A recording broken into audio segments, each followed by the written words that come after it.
Good morning, everybody.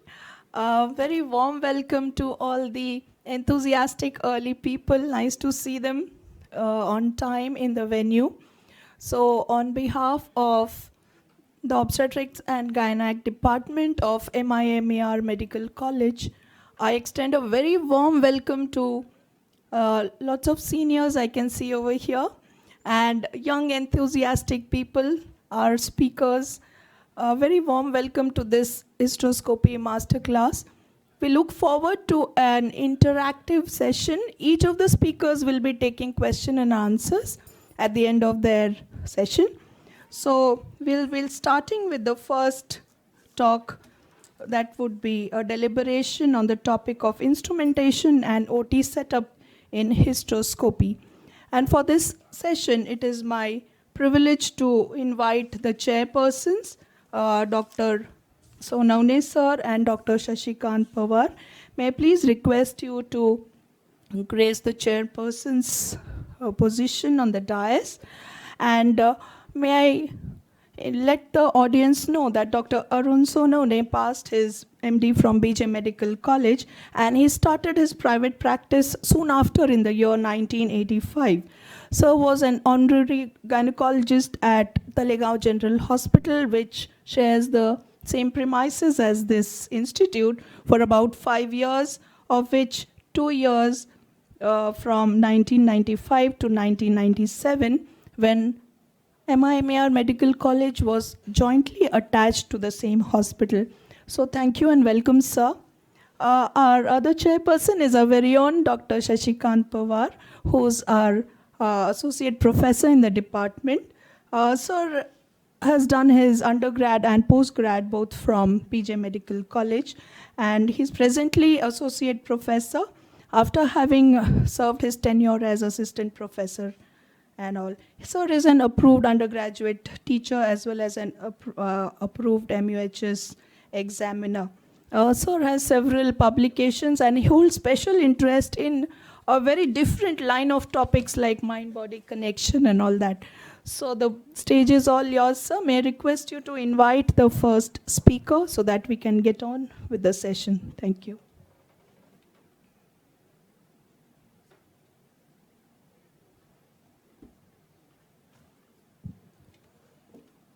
Good morning, dear friends. Happy to invite Dr.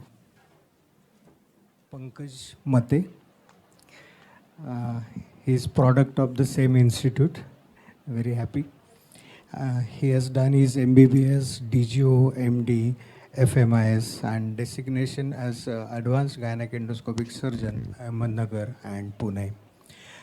He had received special awards and achievements. Very important is Youngest Hysteroscopic of India Award 2016 in Nagpur University. And then there was another one, Carnival Conference held in December 2016 from world's topmost hysteroscopists. And they were very senior people, rather big bosses, Osama Shaoki, Hemorrhage, Sergio, Dr. Luis Alonso, and Dr. Jose Coronga. And then he also has got that Best Video Presentation Award for LH for 28-week size uterus with previous 2 LACS in 3rd International Conference on Pearls and Pitfalls of Endoscopy and ART held in Pune. Aims the Top Gun Award. Here, looking at him also, it looks like Top Gun person. For fastest endoscopic suturing held by POGNS Pune 2014. Has published chapter on a role of endoscopy in vaginal septum in book, and Mastering the Techniques in Hysteroscopy published in December 2016. He is organizing joint secretary of AMOGS 2016 held in Shirdi. And then social sites is running educational laparoscopy operative YouTube channel with 300 subscribers from all over the world with 100,000 hits. Before we actually begin this session, I will just have few words. It's something about the uterus. Hysteroscopy, we are going to talk about uterus. Sure, sir. Uterus is our basically, as we all know, our temporary home before we are born. Right. And it is the same place where the programming of our personality is taking. And if you really study the origin of health and disease, again it goes to our intrauterine existence. So we want to make this uterus as healthy as possible, as more physiological as possible. That is our concern. And one more thing I would definitely like to suggest, ki these days we are forgetting about one more aspect, and that is about psychological aspects of pregnancy. Whenever we have a patient, we always need to think that she is not just having one pathology, but she is a person. There is something in the back of her mind. So we need to think of that aspect, what she is suffering from. Because many times it is seen, it is observation that women can target reproductive organs. There is some entity called as target organs, and it is because of their life problems they have these problems, and which we are going. So it is not just correcting the anatomical defect, but it is something about the even mind and personality of that lady. So over to Dr. Mate, please. Thank you very much, sir. Just to start with, I would like to thank you, all the organizers, especially Dr. Cautery ma'am and Dr. Sushma Sharma ma'am, to giving me this opportunity. And it is always a pleasure to come to your mother college, and my strings are attached to this place. So without wasting too much time, I will start. Today I will be presenting a talk on instrumentation and OT setup in hysteroscopy. So to start with, we will just see that initially DNC was a rampantly done procedure. When endoscopy and hysteroscopy went to advanced stage, and now frequently hysteroscopy is done, now the role of DNC is becoming less and less. Now we can take that abbreviation as deliberate crime, because just doing a blind procedure and hysteroscopy has given us the liberty that we can just actually go into the cavity, uterine cavity, and look whatever is there inside. Now with advancement of office hysteroscopy, you even need not give anesthesia, or you need not keep the patient in house also. So means it is we are doing less and less DNCs today, and more of diagnostic procedures and therapeutic procedures are being performed. So hysteroscopy now is the gold standard in gynecology. Obstacles were initially, when endoscopy or hysteroscopy or the instruments were not that much up to mark, then the obstacles were like difficulties in proper distension, then difficulties or lack of smaller caliber instruments and continuous flow hysteroscopes, and proper training was not available. But nowadays, now we have evolved so much, and the technique has advanced so much that now we are having good distension machines which give good distensions like Histromat. Then we are having thinnest hysteroscopes, as well as the diagnostic and operative sheaths, as well as the resectoscopes are of very much smaller size. And training courses are so advanced that by doing training, a person can just go and just learn and start doing this wonderful procedure within no time. So now with advancements of mini hysteroscopes and resectoscopes, that has been possible. Another procedure thing is that the safe energy sources. Now with advancement in bipolar energy sources, we have come to such a stage that even the use of distension media, initially glycine was used, it has its own complications, and now because of normal saline, all that things which can be eliminated very easily, and you can do very better procedures, and outcome is very nice. So in today's lecture, what we will mainly focus on, it is like telescopes, light sources and cables, camera and monitors, distension system, and electrocautery sources. Recording devices, that is optional thing, because we get n number of recording devices in market, right from HD recording to basic recording. We have very much different devices in market, so I won't be going into details of that thing, but basic 5 points we will be covering today: telescopes, light sources and cables, cameras and monitors, and distension medium and electrocautery sources. So to start with, now no distinction between diagnostic and operative hysteroscopy is there, because the smaller hysteroscopes gives you liberty.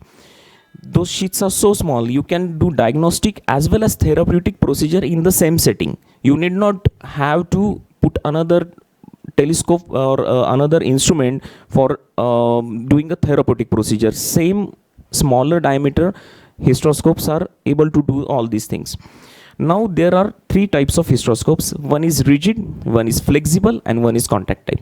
So basically what we rampantly use or what we commonly use is rigid hysteroscopes.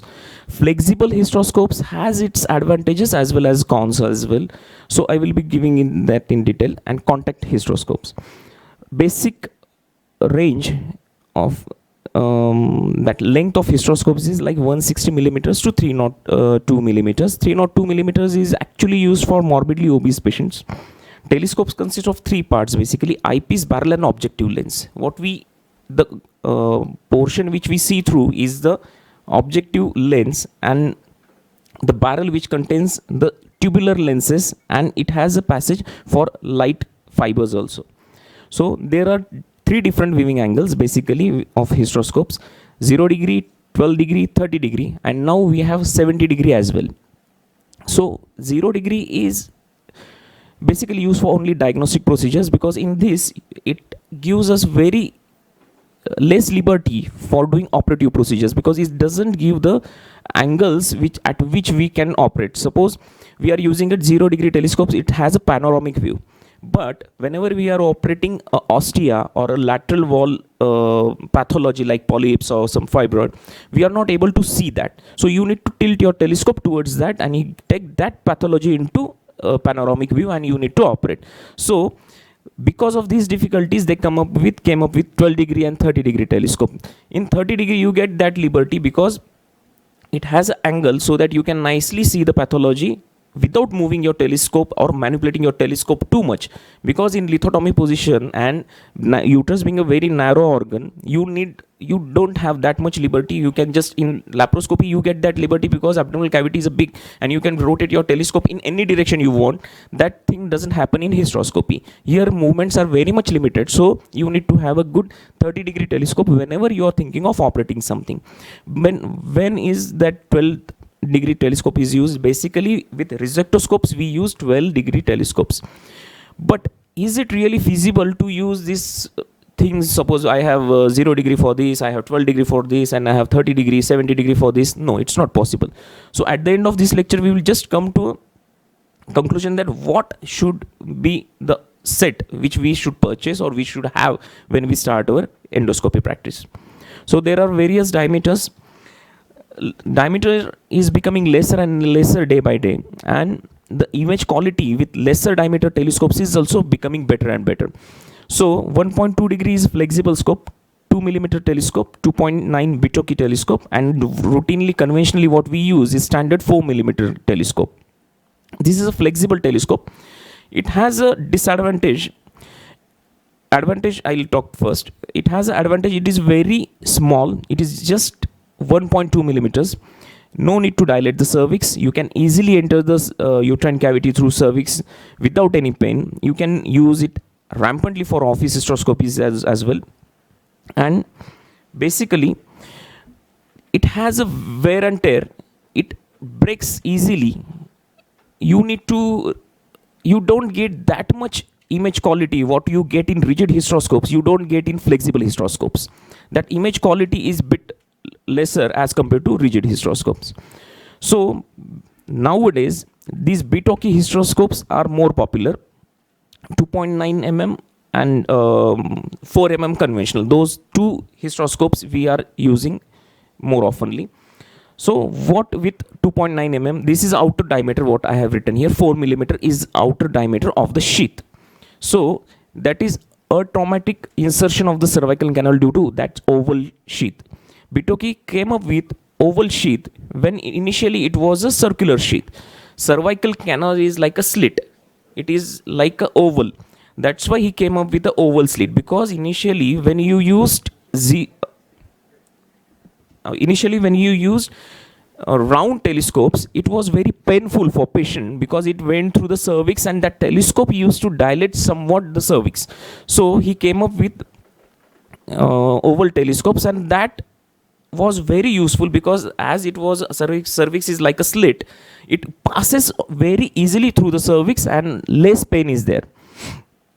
So very small outer diameter, no need to dilate the cervix as it has oval sheath, and working channel allows the use of semi-rigid 5 French operating instruments as well. Even bipolar electrodes can be passed through it. So this is a conventional 4 millimeter which we routinely use. This is Karl Stowe's telescope. It needs a sheath which is outer diameter is almost 5 to 5.5 millimeters. This is upper image is shown, that is a diagnostic sheath. You can see there is a stopcock. It has only an inflow channel which allows normal saline or whatever medium you are using, it flows inside the uterine cavity, but it do not have any outlet. So now newer diagnostic sheaths are designed like that. It has an inflow as well as it has an outflow as well. Diagnostic sheaths. I'm not talking about operative sheaths. Operative sheath is the image below is operative sheath, which has extra channel for passing your instrument and doing a therapeutic procedure. So outer diameter of these diagnostic sheaths ranges from 3.1 to 10 millimeters. Lesser the diameter, better it is. Simple operative sheaths use the distending media channel for insertion of the instruments. Same means what I'm trying to say is, where the telescope is passed, that channel has same through that same channel now your distending media flows in. For some advanced instruments, they have created, means apart from that channel where your telescope goes, they have created separate channel where the distending media flows, so that you get a good distension and that flow is not hampered. So the right side image, you can see there are 3 channels. One is for instrument, one is for telescope, and one is for separate irrigation.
Now LED light sources, initially when they were launched in market, they were very much costly. Now their cost has come down drastically. So LED light sources are usually used. Xenon light source has disadvantage because its bulb has a fixed life. If that life, whenever it is finished, you need to change that bulb, and that bulbs are costly, so it has a recurrent cost. Halogen light source doesn't give you a, that is, as compared to LED, it is not up to mark. It has a yellow tinge in it. You see that the image is not as good as you see in LED light source. Now, cables. We have 5mm cables which are almost 180 centimeter long. Whenever you put the cable, you need to do large loops of the cable because it has very fine fibers in it. Those fibers get break, so you need to be very careful while handling the light cables. Now, imaging system, you have endo camera. It has basic property of any endo system is like its resolution sensitivity. Resolution is given by the number of lines of pixels and sensitivity is like lux. So high signal to noise ratio indicates that various image quality under extreme situation. Means what I'm trying to say is, higher the noise ratio ratio is there, it will be having less disturbance, and even if there is hemorrhage or any tissue is there, debris is there, you get a clear picture. Now, initially it was like single chip camera, 3-chip camera, then came 3-chip HD, now came Ultra HD. It is always better, you shouldn't compromise on vision. It should be a 3-chip camera or 3-chip HD camera or HD camera, because single chip cameras don't give you that much quality of vision. So you need to, while investing, you need to think of 3-chip or 3-chip HD camera. Now, with advancement of office hysteroscopy is like, they are very small hysteroscopes like 1.9 mm or 2.9 mm hysteroscopes. Their outer sheath is like 3 mm to 4 mm max to max. In this case, you need not have any speculum, you need not give any drug for dilatation of the cervix, you need not hold the cervix with valsalum. There is, if you do it very gently, there is absolutely no pain. It is an office procedure. You can do it in your OPD. You can just go into uterine cavity, pip inside and just find out what pathology is there. And you can just take care of smaller things as well. Suppose small subseptum can be removed, few adhesions can be removed. Then means dense adhesions you need to have. Sometimes if that depends on the particular surgeon, but even grade 4 Asherman syndrome has been tackled with few expert people with office hysteroscopy as well, because they say that office hysteroscopy is ideal for Asherman syndrome, because whenever you lose a plane, you go into uterine musculature, you cut something else other than adhesions, patient gets pain, and that tells you that you are into wrong plane. So whenever patient is pain free, that means you are proceeding very correctly in right planes, and those adhesions can be taken care of. So for Asherman syndrome, as far as today, office hysteroscopy is the best thing which we can do. Then again, there are, as I said, there are 3 different office hysteroscopes. 2.9 2mm already we have discussed, and Bitoki integrated office hysteroscope. It is fitted with handle. It looks like this. It has integrated telescope in it. It has a attachment for light source and one attachment for irrigation. This one. This is Bitoki integrated office hysteroscope. But these instruments are costlier. It has a recurrent cost. In Indian setup, we cannot just go for these fancy items. Here we need to have a practical approach where there should not be a recurrent cost, and it should be easy for handling, and our purpose means whatever operative we are planning should be done with it. Some mechanical instruments are there. These are biopsy forceps. These are all 5 French instruments which pass through operating channel of that operative sheath. It is 5 French instruments. You can get a grasper, you can get Caesar. These Caesars are two types. One where the lower blade is fixed, and other by functioning, means both blades can cut simultaneously. You get a tenaculum, then tenaculum with spike, then pointed Caesars, then you get punch forceps for biopsies, biopsy spoon forceps, myoma fixation screw, and almost palpation probe. So what are these instruments, and what are these instruments used for? As name indicates, this is the biopsy and grasping forceps. Scissors are used for removing the adhesions and septum, or cutting small polyps, or if some foreign body is embedded, you can just take it out with some cuts and take it out. Then tenaculum is there. It is whenever small fibroids are there, whenever you cut with scissors, suppose it is a submucosal small fibroid of 0.5 centimeter, 1 centimeter, and you are planning of removing it. Whenever you remove it, these small tenaculums are very useful to grab it and pull it out through the dilated cervix. Then even this Myoma screw is used for the same.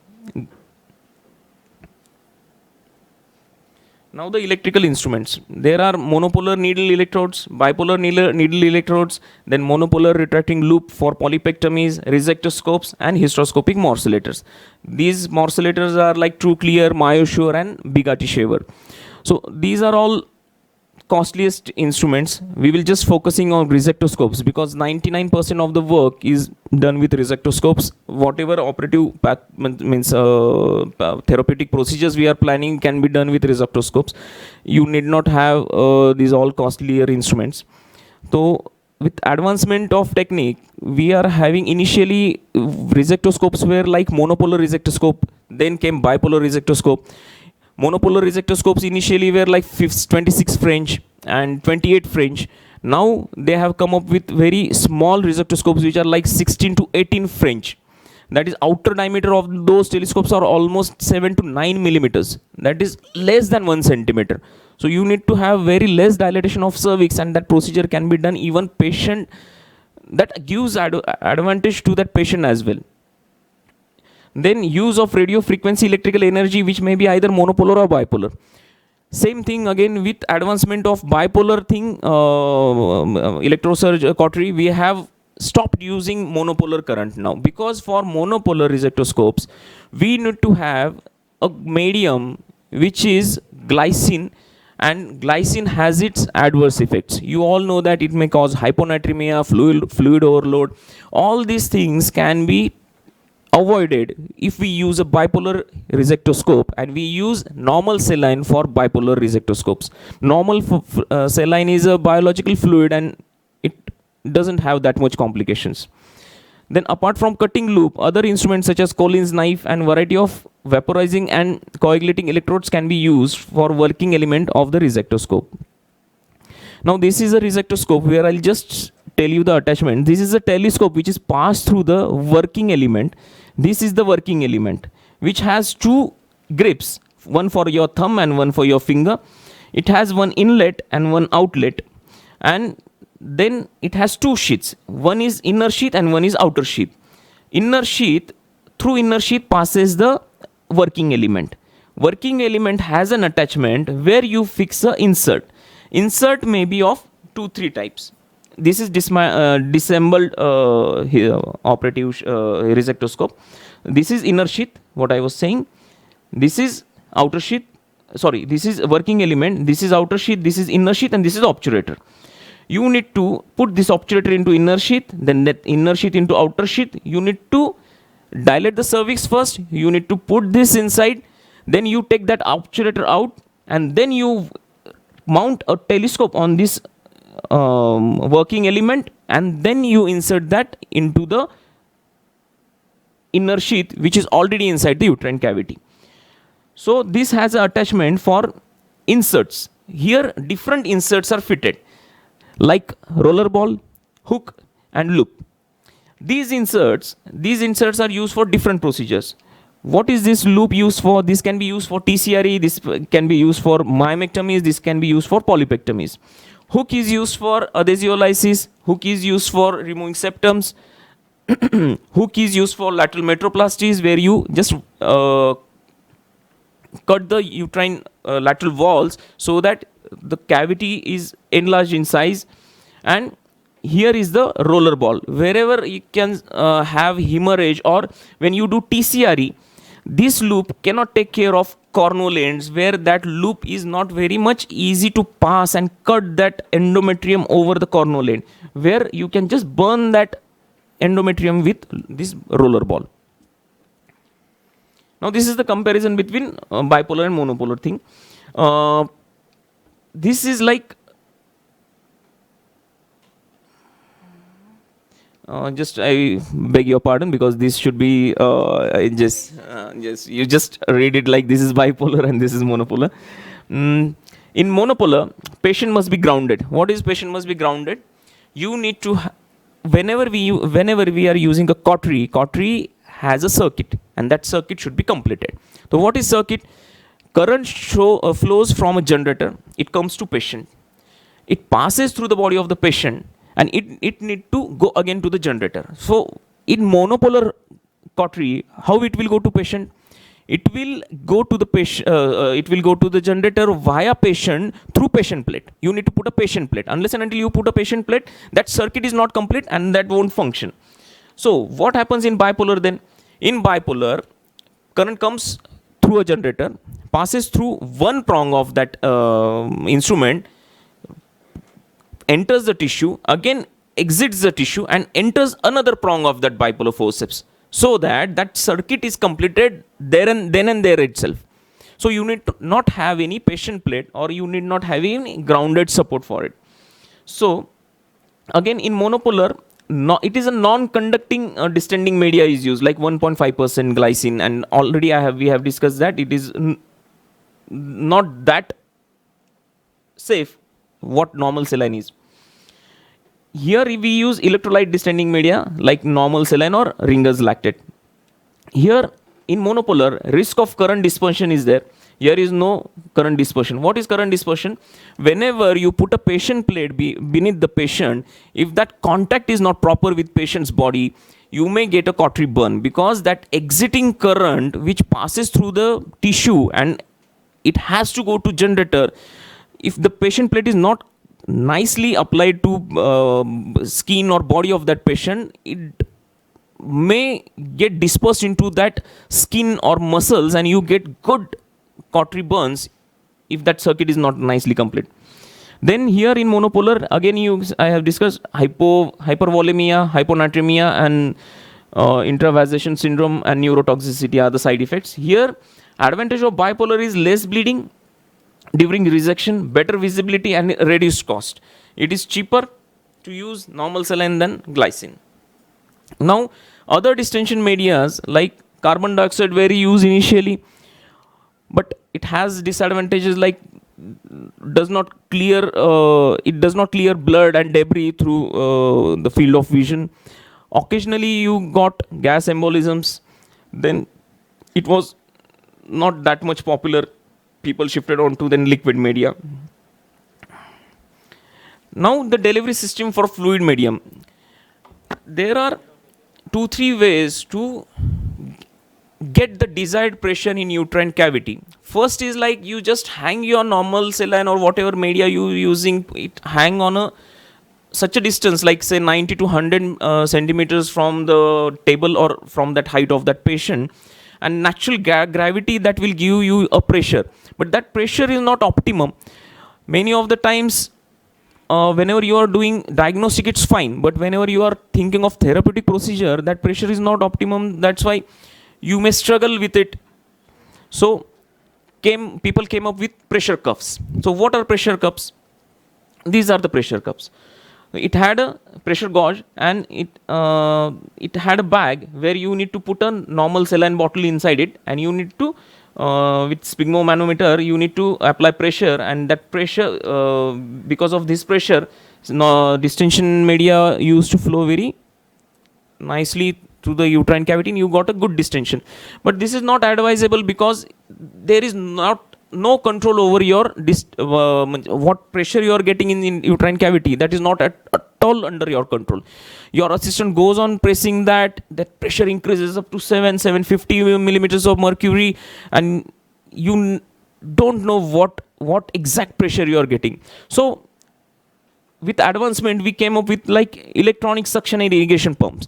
Stores came up with easy, that is Hystomat. It is so intelligent that pressure controlled double roller pumps are there to maintain a constant preset intrauterine pressure, and simultaneously it has a continuous outflow as well.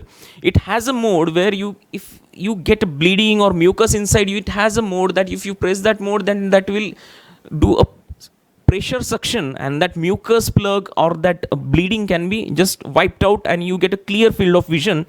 So because of this, your operating time is reduced and you get a good liberty to show your skills as well. Because basically in hysteroscopy, we struggle with the system and the settings, and assistant who is assisting us, we are struggling with three people here, three uh, parts, I would say. So this is the histomat. It is by stores, and now this is again, this thing is costly thing again. That depends on us how much money we are putting in. Now what are the accessories, the basic instruments? These are speculums, valsellums, dilators, sounds, and valsellum tenaculum can be used. Now we come on to the maintenance and sterilization of the instruments. 2% glutaraldehyde, that is Sidex we called, effective against all vegetative bacteria, fungi, and microorganisms. It takes hardly 20 minutes to sterilize the instruments, and always wash these instruments with distilled water. Whenever we use normal saline, there are high chances of corrosion, and those channels get blocked in after some time. By whenever you dip it in Sidex and take it out and again put normal saline, then this corrosive action gradually happens and that channels get blocked over a period of time. So better to wash with distilled water. We again had some different options as well. Ethylene oxide sterilization is there, but it takes too much time, 8 to 12 hours. In today's era, we don't have that much time. In 2020, we need everything to be finished in 20 minutes. So we go for glutaraldehyde. Then autoclave sterilization, that is cheapest, cleans even smallest gaps and openings, because steam acts and steam goes in every corner of that instrument and it is nicely sterilized. 20-minute cycle at 121 degree or 7-minute cycle at 134 degrees Celsius. This is sufficient enough to sterilize an instrument. Now, this is the basic setup. This is the patient. This is the head end of the patient. Here you can see anesthesia workstation. Surgeon is on this leg end of the patient. The instrument trolley is arranged in such a way that he is so comfortably looking at the screen. He need not bend his neck, like it should not be here, it should not be here, and surgeon should not struggle. It should be very much in front of that surgeon. All the system should be arranged like this. Here camera is there, light source is there, histomat is there, everything is arranged in front. Assistant should stand on right or left, whatever that surgeon is comfortable with. And these cables should always come from this side. Whenever cables are coming from this side, from down the leg or from other side, because that entanglement of that cables is very much difficult to handle. So it is always better to have straight cables coming straight from the trolley. Thank you. Thank you very much.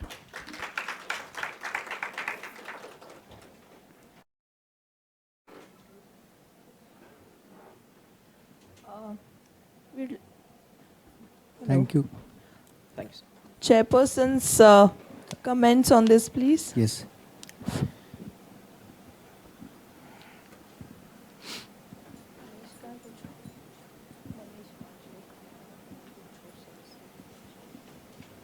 Hello. Thank you, Thank you, Dr. sir. Pankaj. Thank you very much. Before we have some question answers, just one information. It was in 1807, that time the first things were planned, and that was done by Philip Boussini, if you remember. And he was very much fond of this, and he studied rectal cavity and the uterus to start with. And that was unfortunate. He died at the age of 35 because of typhoid in those days, maybe. But that time only he has mentioned criteria for good endoscope. Thanks to this quantum physics, we have so much advanced technologies and artificial intelligence which is coming and helping us these days. But what he has mentioned that time was to have a bright steady light in a fixed position. That was his first criteria. Second, allow the in and outgoing conductors for proper passage and easy mounting. And third thing, suitable shape and design. So 1807, that time he has thought of this. Almost it is more than 150 years that we are into the field of hysteroscopy. The baby which was born in, say, 1869 with first case is now in adulthood, I must say, as Right, far as this branch is concerned. So, any questions from audience? Are there any questions from the audience?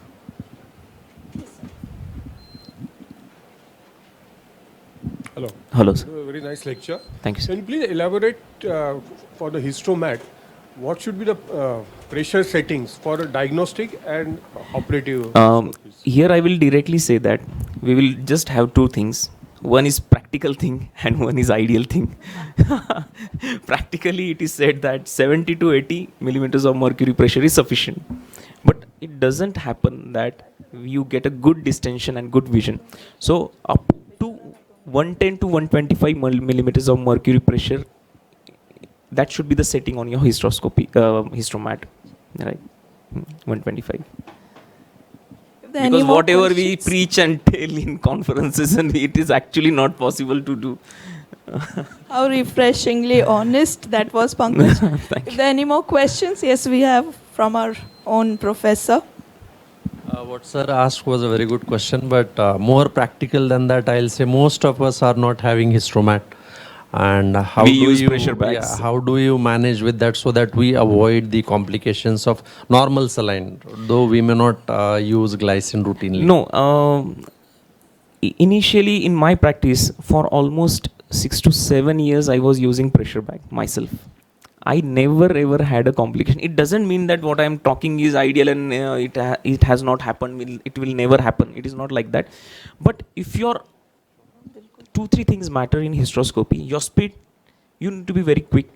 Whenever you're doing a procedure, you're doing removing a fibroid or you're removing polyps or you're removing a septum, your time does matter. Because what I personally think is, like, instead of that having that discussion that what should be the pressure, we should be more focusing on what should be the operative time. Lesser the operative time, minimal the complications. May it be whatever the pressure. Even if you have 150 mercury of pressure, millimeters of mercury, it doesn't matter if you are quick enough to finish that procedure in minimal time. This is my personal opinion. People may vary. There may be a big debate on this, but lesser the time, better. And second thing, what is problem with us? Instrumentation, we do not invest too much, that much on instruments. That camera should be of good quality. You should train your assistant nicely, because all these factors are going to add to your increased operative time. That anesthesia should be proper and nice. Patient should be like, sometimes they only do under sedation. Patient, whenever you pass through cervix, patient moves. Again, anesthetist gives some propofol or something. Again, your duration is increased. That assistant keeps on giving pressure. That these things, you should one by one, you should eliminate all these factors, and you should figure it, format it in such a way that lesser time and good output. Thank you, Pankaj. It may raise debate, but I feel it's a rich academic environment which raises debate. Yeah. We have lots of questions. I have one request. I would request the person asking question to please introduce themselves. Most of them are known to us, but nevertheless.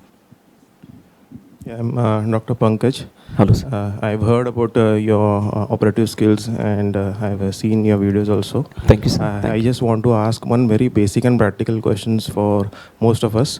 If we are going to buy, say, maybe Karl Storz hysteroscope, is it compatible with some other striker system, or should it be of the same companies? So practically, what would you suggest based on your practical experience? Sorry, sir, I didn't get your question. Means if should you be buy different Karl companies. Storz telescope. Suppose we buy different telescopes or different No, see, sir. system. Should it be of the same company? No, or absolutely not. Absolutely not. They don't match sometimes on the screen. You might get that you need to means what you are trying to say is that screen, whatever vision we get on screen, it differs when we have different company instruments. Yes. Is it compatible? What would you recommend? No, it is absolutely like whenever you are dealing with telescopes, you need to go for a good telescope, and that is only Karl Stroh's personal choice, because image should not be compromised.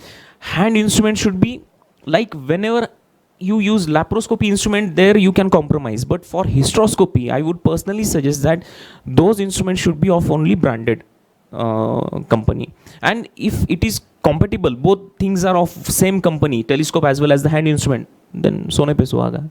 Sir's question was your telescope and the camera system. That Like, doesn't matter, because if that they are doesn't of matter. different kinds. Yeah, absolutely fine. Absolutely fine. So the message is very clear, it doesn't matter. It You doesn't had a matter. question?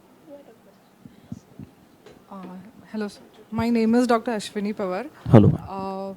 I wanted to ask, sir, as you mentioned, the time should be as low as possible. I actually wanted to know what would be the ideal time for doing diagnostic and therapeutic. See, this is totally a subjective thing. Some might Yes, do but in 30 like for seconds, the- some might take at least 3 Yeah, minutes for or... newcomers like us, for newcomers like us, we would like to achieve No, what that I'm time. trying to say is, time ऐसा नहीं है कि मतलब you should be very fast in doing surgeries. What I mean to say with time is, unnecessary things, you should eliminate those things. Distension proper नहीं है, somebody is changing that normal saline, anesthesia proper नहीं है, your instruments are not up to mark. You should focus more onto this so that you can cut down your operative time. I didn't mean that surgeon should be very fast, he should go inside, just chop it off and come out. I didn't mean that. And with doing multiple cases, obviously that surgeon also take less time finishing that particular surgery over a period of time. Initially I used to do TLH in 1 hour, now I do it in 15 minutes. That is like that. Over a period of time it happens like that. Thank you, sir. One more thing, Dr. Pankaj, it is best to have checklist whenever you start. That's what. That is very important. I would definitely advise these youngsters to make checklist. Checklist even for your D&C, maybe your cesarean section, even for a delivery, even whenever you are anticipating normal delivery. Still, even today also I am working that way. Keep resuscitation for the baby ready. That should be the way actually. Exactly. It has to be. It has to be Exactly. the basic thing. You have to have. And second is, over a period of time, you develop your own practice. It becomes a mechanical thing over a period of time. Spontaneously things happen. Right. So again, it is your repetition of the same thing. procedure. So that is how you can reach to the perfection. Very true. Here our concern is one, operative time. So anesthesia time is equally important. We don't want complications to be there. So looking at that, need to plan, have good checklist and proper techniques and everything can minimize the side effects. Definitely side effects, complications, and ultimately nowadays we want the results. Our medical legal problems we need to face. That is our Right. concern. Very true. So it is checklist I will definitely insist on. Thank you so much, sir. Thank you, Dr. A Pankaj. beautiful Yes, summary by the most meticulous senior I have seen. May I now request the chairpersons to please felicitate our speaker, Dr. Pankaj.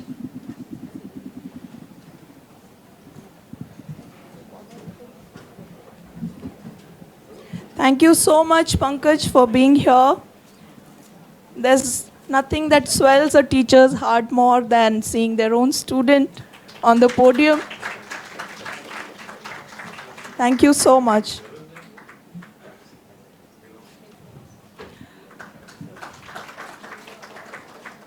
Sir. Thank you, chairpersons. May I request our professor and head of department, Dr. Vaishali Korde, to please felicitate our chairpersons, Dr. Sonaune sir and Dr. Shashikant Pawar. Okay, na?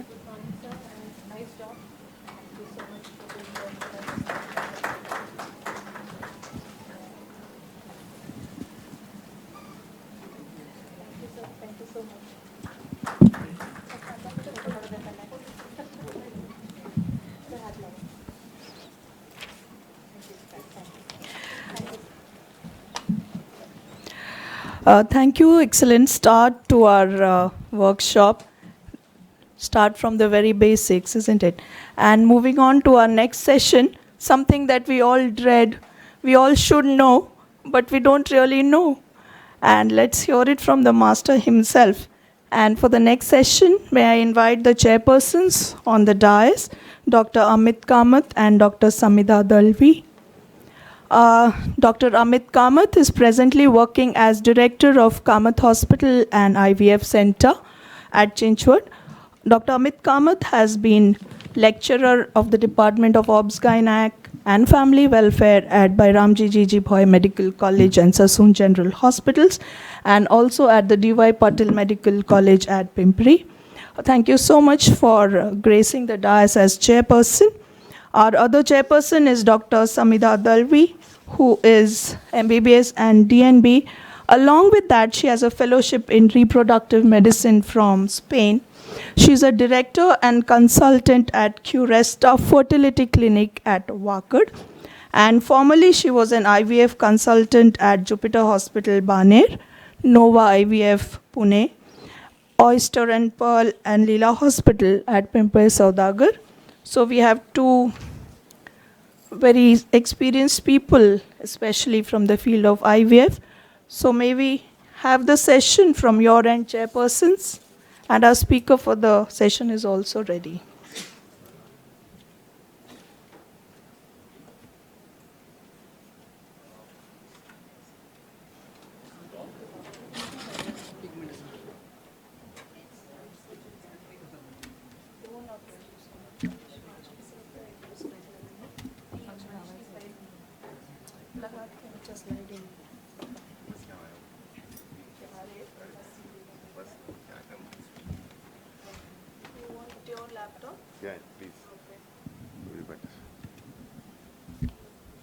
Good morning, everybody.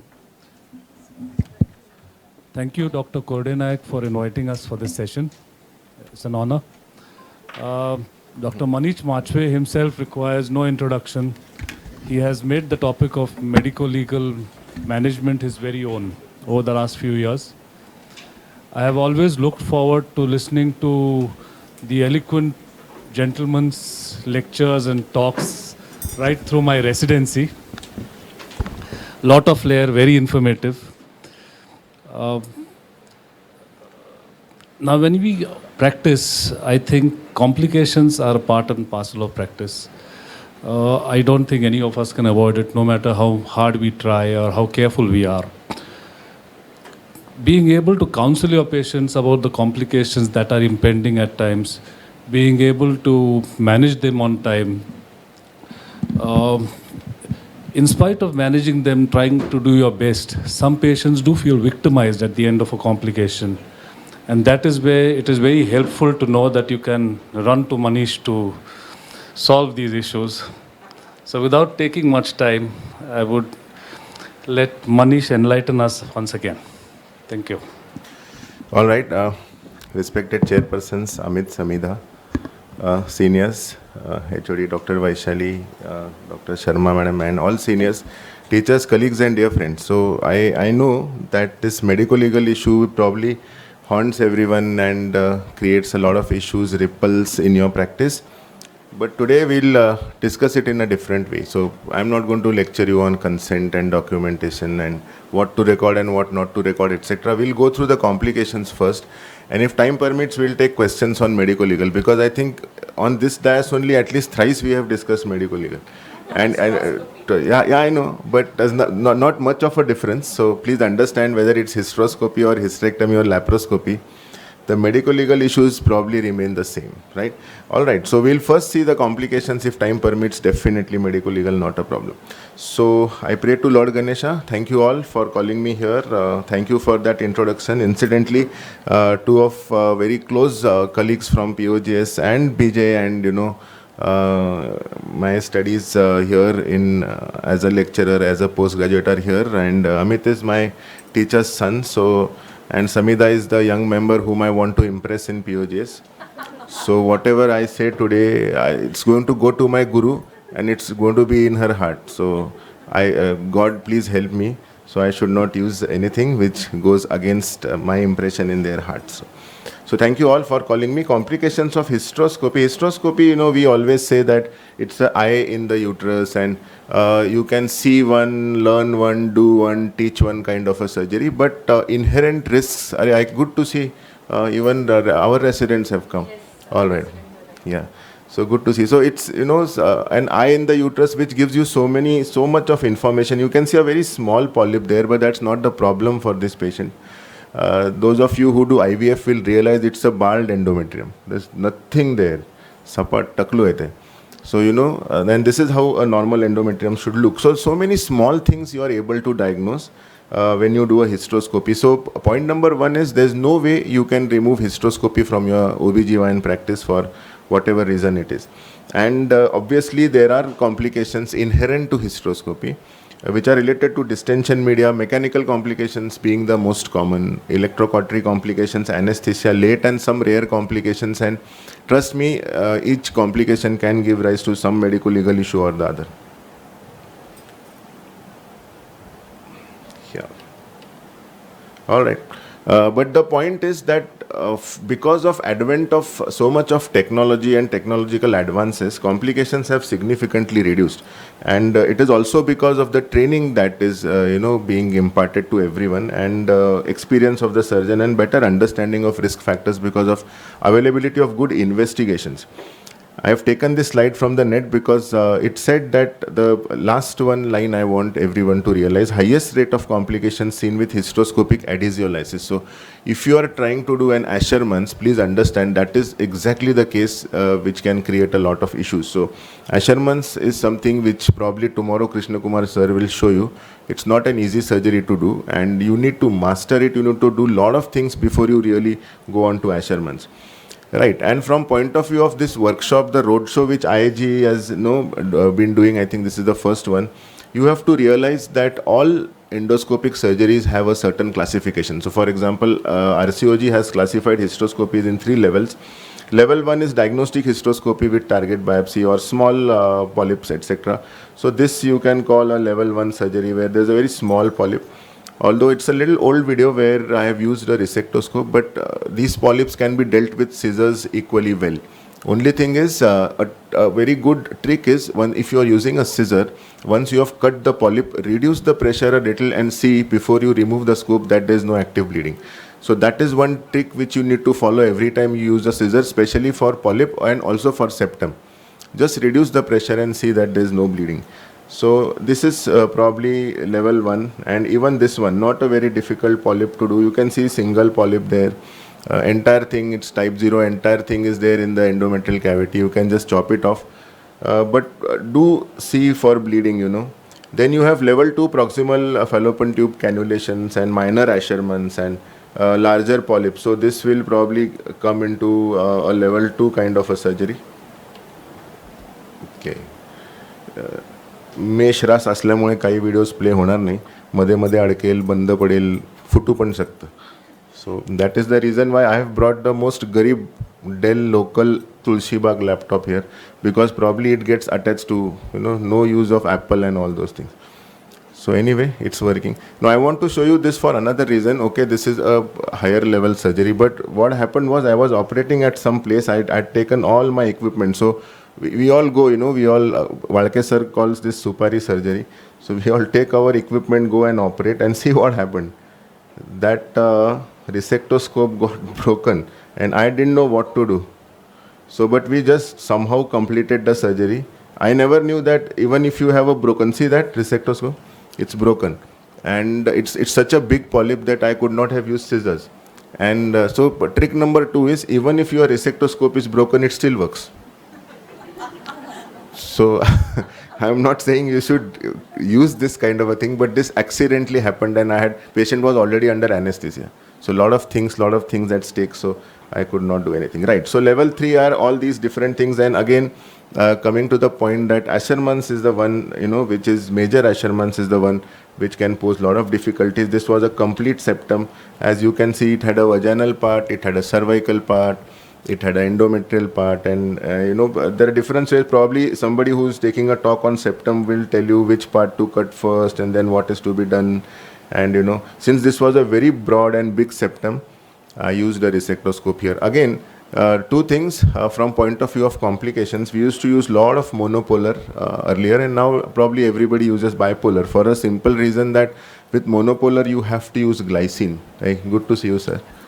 And with bipolar, you can use saline, not taking away the fact that even saline will have a lot of complications. So please don't say that saline is all safe and 100% very nice. No, saline will also have problems, not as much as glycine, but saline will also have problems, right? And this is another case where I just wanted to show that even you can use scissors for this. So maybe a subseptate kind of a thing, and where you want to just increase the caliber of the endometrial cavity, and sometimes IVF consultants want us to take these nicks on the endometrium so that the blood supply to the endometrium increases, and these injuries are supposed to be good for implantation, right, Samita? I don't know. I am not an IVF guy, so I have nothing. You all give me money, so I take these nicks. Simple. Right, so we'll go on to complications. Some slides are busy slides because just to complete the topic, but I would probably give you only some tricks how to avoid them and prevent them, and in case they happen, then what is to be done. Right, so mechanical complications, cervical lacerations are very common. Important part is just the last two things. It happens when the cervix is stenosed, and also happens in a postmenopausal lady. So whenever you are doing a postmenopausal bleeding, hysteroscopy and endometrial biopsy, you properly evaluate the patient, and what can be done is you can use misoprostol, 200 micrograms, maybe 2, or some people use 4 hours before surgery, and or you can use mechanical dilators. Laminaria tents are also available, but misoprostol works on fine. Only problem is for the menopausal lady it may not work. So for the menopausal lady, probably you may have to give her estrogen sometimes, maybe vaginal or very rarely oral, because menopausal cervix will not respond to this. If no misoprostol is given, and as I told you, supari surgeons, lot of even Dr. Mate goes and operates at so many places. You have not given misoprostol, and the patient is under anesthesia now, what to do? And that service is saying, sorry, कुछ नहीं जाना, अंदर जाना ही नहीं, तो क्या करेंगे? So in that case, this is very simple thing which you can do. If you have vasopressin, use 0.05 or 0.1 units per ml dilution, and you can please avoid 3 o'clock and 9 o'clock. बाकी cervix सब अपना है, किधर भी inject कर सकते हैं, right? So 4 and 8 is good. 3 and 9 you have descending cervical arteries, and at times they are really very low, and you may inadvertently put this into the vessel, and then there will be a problem. So avoid that. This is good. There are other things which can be done. Cervical traction, Bhalerao sir used to say, whenever you pull the cervix, the uterocervical canal becomes straight, and then you can dilate. So traction is good. Laminaria tents, misoprostol, I told you. This is again for the postgraduates. You can say this in exam, get you some good marks. It's something called as ED solution, ED. ED solution is 5 units of vasopressin plus 30 ml of 1% lignocaine, and again you can inject around 6 to 7 or 8 ml at 4 and 8 o'clock. It helps. Obviously, if you have ultrasound under USG guidance, you can enter, or if you are doing a diagnostic scopy, best is to put a laparoscope, and then under laparoscopic guidance, you put the hysteroscope and do your dilatation. Access failure can happen with Asherman's. If you have adhesions right from the cervical os, you need to put the scissor with the hysteroscope inside, cut those adhesions and enter. Please remember, if you enter the cervix under direct vision, this is tip number 2. If you enter the cervix under direct vision, it is always good. So get into a habit of putting, the hysteroscope under direct vision. So you put the hysteroscope inside, guide the canal, rotate and go according to where the canal takes you. Intermittently, again the tip is intermittently you keep the inflow on and the outflow closed, and then outflow just to clear off the debris. The inflow, if you keep it on, it will dilate, it will show you the path, right? It will open up the cervix, you can very nicely go inside. So that is one tip which you should learn. False passage. Yes, it happens. False passage is something which happens short of perforation, and you immediately realize that, like our teachers used to teach us, that you realize that you have perforated because probably your dilator reaches the tonsil, right? It just goes in and in and in and in and doesn't come out. So you realize that you have made a false passage because suddenly your dilator becomes very tight. It doesn't move. See, if it is in the cervical canal, it will always move. If it is in a false passage, it will not move. So if the dilate, this is another trick. If your dilator or whatever you have put inside suddenly becomes tight, it is false passage. You have gone in a wrong way. Good thing is to come back, right? Good thing is put in a hysteroscope, come back, put your hysteroscope at external os and visualize. You can see the false passage. Problem is, once you have created a false passage, means probably there is a stenosed cervix. Now whatever you put after that is going to go with the path of least resistance in that false passage only. So whatever you do after that, even if you keep on dilating, you will dilate the false passage till it becomes like this room, and you will go nowhere, right? So the tip or the trick is, you put in a hysteroscope, visualize where the actual cervical canal is. And why this happens, this false passage very commonly will happen if you have a retroverted uterus and you have not realized it. So please do a per vaginal examination under anesthesia before you dilate or do. That is what we do for MTP, right? When we do an MTP, we do that. Why not do it for hysteroscopy also? A good per vaginal examination will not only tell you whether it is antiverted or retroverted uterus, whether it is fixed, what is happening, it will tell you. Obviously, if you have uterine anomalies, etc., it can happen. So management is, generally this false passage does not bleed. It is only halfway or maybe 1/3 into the myometrium. So you need not do anything. It works on very well. Again, this I took from AAGL because it said 1.3 to 1.1, 1.4%. So 1.4 is quite high, See, understand, 100 hysteroscopies if you are doing in, suppose for example, 2 months, then you are perforating almost 3 cases, which is too much. Evda perforation upon MTP la pan karat nahi. So why is there so much of perforation with hysteroscopy? And these are all the risk factors. Because probably when we do an MTP, we are a little bit more careful because we are dealing with a pregnant uterus. Here we know that uterus is not pregnant, so probably we are not very careful when we do a hysteroscopy.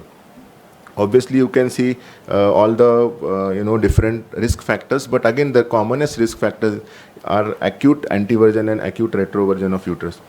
Obviously, you all know that you have perforated the uterus, and as was the old teaching, you have to open the bladder once and you have to perforate once to become a good gynecologist, right? So, have I perforated enough? Yes. Have I opened the bowel? Yes. Have I opened the bladder? Yes. Unfortunately, when we used to perforate, there was a very wrong notion when I started endoscopy. Whenever any complication happened, I used to say, "Arre te recording band kar," which was wrong.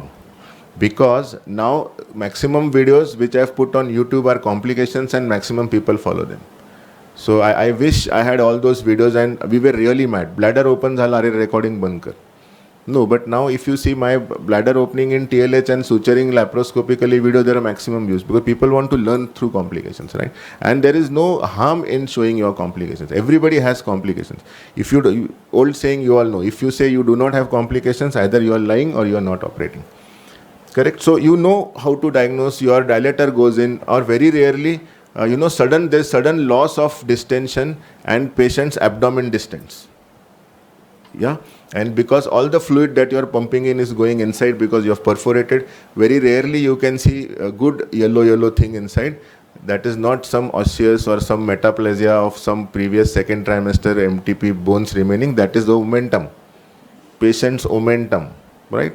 That also is seen. No worries. It's a non-pregnant uterus, so management is also not very difficult. You can laparoscopically suture it, but you can always wait and watch, unless there's only one issue. If you are using current, and if you are using monopolar current, you have to be very careful. You have to admit the patient because the current could dissipate, go inside and cause problems. This will not happen with bipolar current because the current only flows through the 2 tips of that bipolar cannula. But if you are using monopolar, one of the part through which the current comes back is the patient. Patient is a part of the circuit in monopolar. So please be very careful if you are using monopolar. That can cause a lot of problems. But otherwise, you can repeat the hysteroscopy after 6 weeks. Expectant management works on very well. Next part is bleeding. Yes, I told you a trick. Whenever you are using a scissor, once your procedure is over, you have removed the polyp or you have cut the septum, reduce the pressure. Reduce the pressure and just see that there is no active bleeding. Now what happens if there is active bleeding? You can manage it, you can massage the uterus. Obviously it's a non-pregnant uterus, so there's no role of your oxytocin and ecbolics, etc. But yes, definitely what you can do is you can put in a small Foley's catheter, inflate the bulb by 30 to 50 cc and keep it for next 6 to 8 hours. Sometimes we have kept it for 12 hours also. This Foley's works on very well, and this helps to stop the bleeding. Distension media, Distension media complications, they are not very uncommon. Some complications do happen in our even everyday practice. It's like using vasopressin for myomectomy and here using glycine, but more or less they have been overcome because everybody now uses a bipolar resectoscope. And again, I will repeat, saline is no complete solution. Saline will also have its own problems. So saline or glycine can gain excess and they can cause problems. Both of them can cause problems.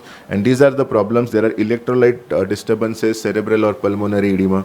So you have to keep a very close eye on pulse. You have to keep a very close eye on SpO2. Because sudden fall in SpO2 or falling SpO2 is a sign which you should look for in these patients. And you all know that this glycine will cause hyponatremia. It will attract all the fluid from the intravascular to the extravascular compartment, and hence it will cause edema. So there's nothing in it. Ammonia and glyoxylic acid are produced, and they are also supposed to pull all the water from the intravascular to the extravascular compartment, and it can cause problem. Now again, one important thing is glycine is contraindicated in patients who have renal compromise. So all perimenopausal patients where you are planning a hysteroscopy, etc., do renal function tests.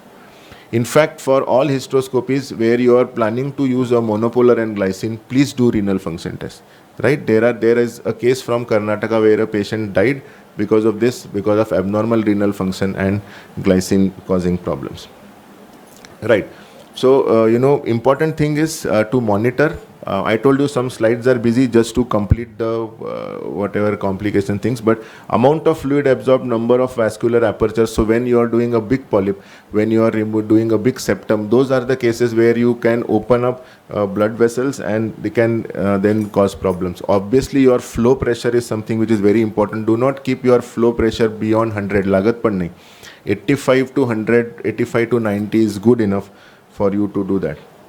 Preoperatively, can you prevent these complications? Yes, you can use GnRH if you are, very concerned about a lot of bleeding happening and these glycine or saline going in and causing problems. Or you can also use vasopressin. I already told you at 4 and 8 o'clock in the cervix. I know probably very few people use this vasopressin, but it is really useful. Try in your case next time. Very good cervical dilatation, very easy dilatation, very less intra bleeding, and it's really useful. So try. Obviously, fluid management has to be very good, and I told you operating pressure should be low. 85, 90 is good enough pressure. Complete the procedure. Let less of the fluid be absorbed. This is something I'll tell you. You can give furosemide, Lasix that anesthetist will give you. This is important.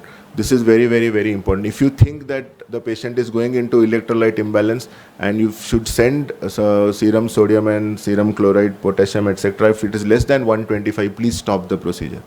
Right? And the deficit, it's 1500 to 2000 ml for glycine and 2000 to 4000 for saline. I think for our practice and what we do every day, we should take the lower end. So please consider 1500 deficit. In my practice, I consider 1000 deficit for glycine as enough deficit to stop the procedure. So important thing is the consent to tell the patient that you may require to do it in 2 sittings. You may not be able to complete it in 1 sitting, so that is very important.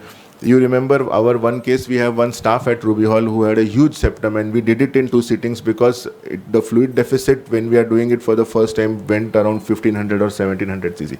So we stopped the procedure, we waited for another menses to come and then we did in the 2nd sitting, then eventually she got pregnant also. Alright, so post-operative management in case there is electrolyte imbalance is obviously ICU management. You require a physician, ventilatory support, diuretics, inotropic agents, etc. Cautery complications, very common with monopolar, can happen with bipolar, but with monopolar very common. You have to see that the patient plate is properly put and the earthing of the OT is good. So whenever you are constructing your own hospital, see that the earthing is good, because in monopolar, probably somebody will discuss the cautery and use of energy sources. Please understand the patient is a part of the circuit. So current goes from the surgical unit ESU to the patient, and through the earthing it comes back to the ESU. So please understand that. So there can be problems with monopolar. Obviously, intraperitoneal structures, if they are attached to the uterus because of previous adhesions, can have problems, or if you have perforated, then also there can be problems. Important thing is, a lot of people, I don't know now, but in earlier times, a lot of people used to very overzealously use resectoscope. So a procedure which is probably not very commonly done now, that is what I believe, endometrial ablations and transcervical resection of endometrium. That is a place where maximum cauteries were used. But I don't think anybody, all do not, because of, I think, LNG IUD, all those procedures have gone down. That's what I believe. People will use LNG IUD, it works beautifully well, and patients will come for follow-up, and hardly anybody. So there were a lot of, machines which used to give balloons inside and hot water, and then TCRE came, and there's so many things used to happen. So those were the areas where this could have happened.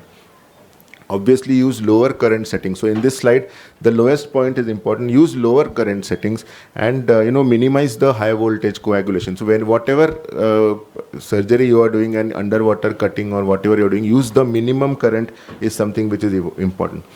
Obviously, current diversion can also happen with monopolar. I will not go into details. Important again, that last thing is important. Do not allow any metallic object to, for your electrode to touch that metallic object. So if you are using a SIMS or whatever, and if you are using current, remove that. It's always good, Cuscos and SIMS, etc., because that can cause burns. And obviously, we all know, remove all the valuables from the patient before you shift the patient. Not only because there can be cautery burns, but also because what if the patient later says कि मेरे एक अंगूठी नहीं चार था, तो गरीब कहाँ से देंगे ना, अपने पास तो एक भी नहीं. So for that reason also, right? Then there are anesthesia complications. Yes, probably a good anesthetist would manage all of them. There are local anesthesia complications. There could be vasovagal reaction. I'll not discuss this in detail, but you should also know that anesthetists in the OT, after giving anesthesia, should not be on their mobile. I am not against anesthetists, but generally what happens is, generally anesthetists, once they give anesthesia, they are on their mobile, either playing games or chatting. ऐसे नहीं करना चाहिए, because you cannot believe the monitor completely. You cannot believe the monitor completely. That is what.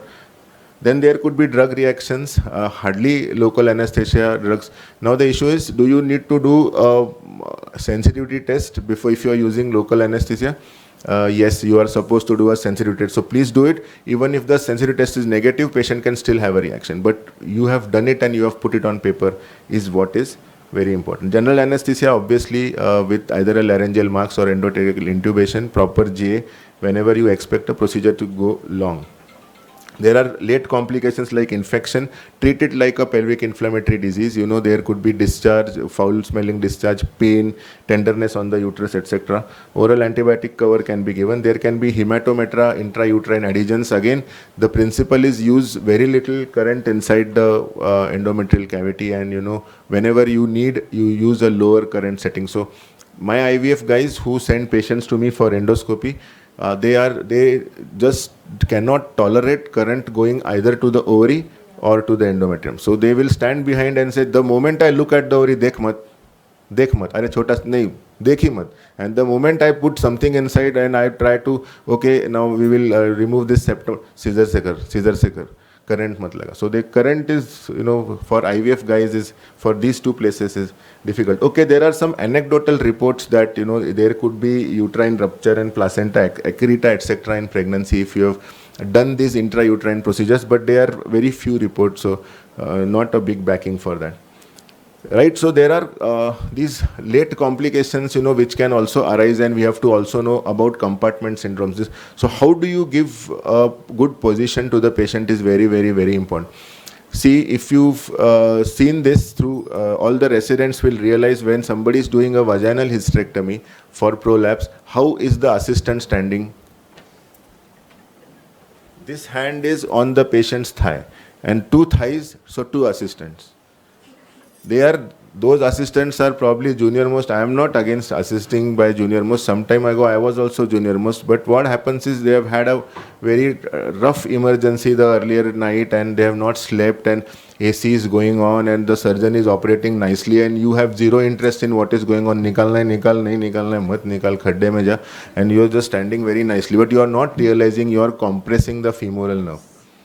And the patient does have paresthesias, and because probably the patient doesn't complain as much, but sometimes the patient do tell there are paresthesias and so many problems. So please, please, please avoid all these things. And these are another reason why patients will, go to court, because some of these injuries, they can lead to big problems. Compartment syndrome agar ho gaya, it is because initially there is vasospasm and then suddenly blood flow increases.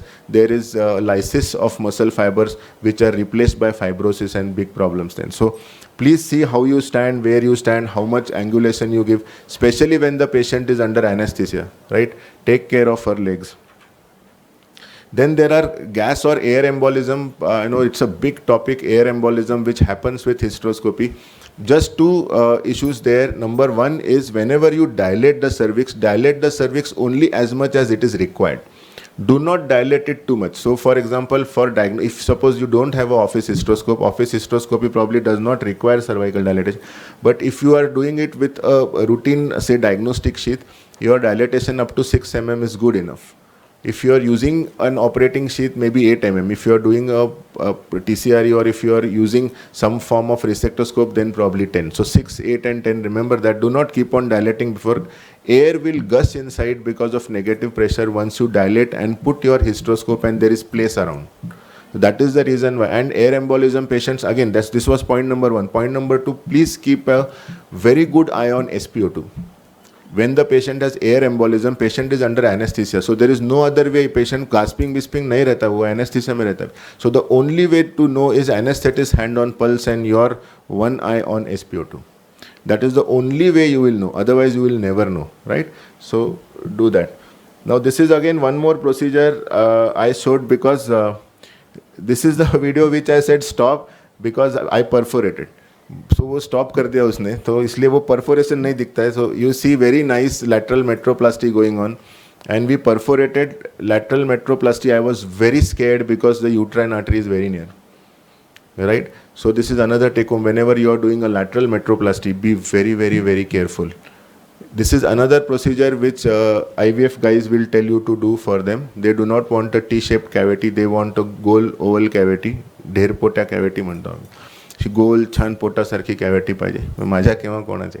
So that is why we do this lateral metroplasty, but that is a risk there. So here you do not see it because the moment I said अरे काहीतरी गडबड, because it just gave way, and fortunately the patient did not bleed. We kept her under observation for 24 hours, did an ultrasound, there was no intraperitoneal bleeding, nothing, pulse BP settled, and the patient went home nicely. But anyway, that another part is, would hysteroscopy disseminate tumor cells if you have an endometrial malignancy or whatever? So this is a myth.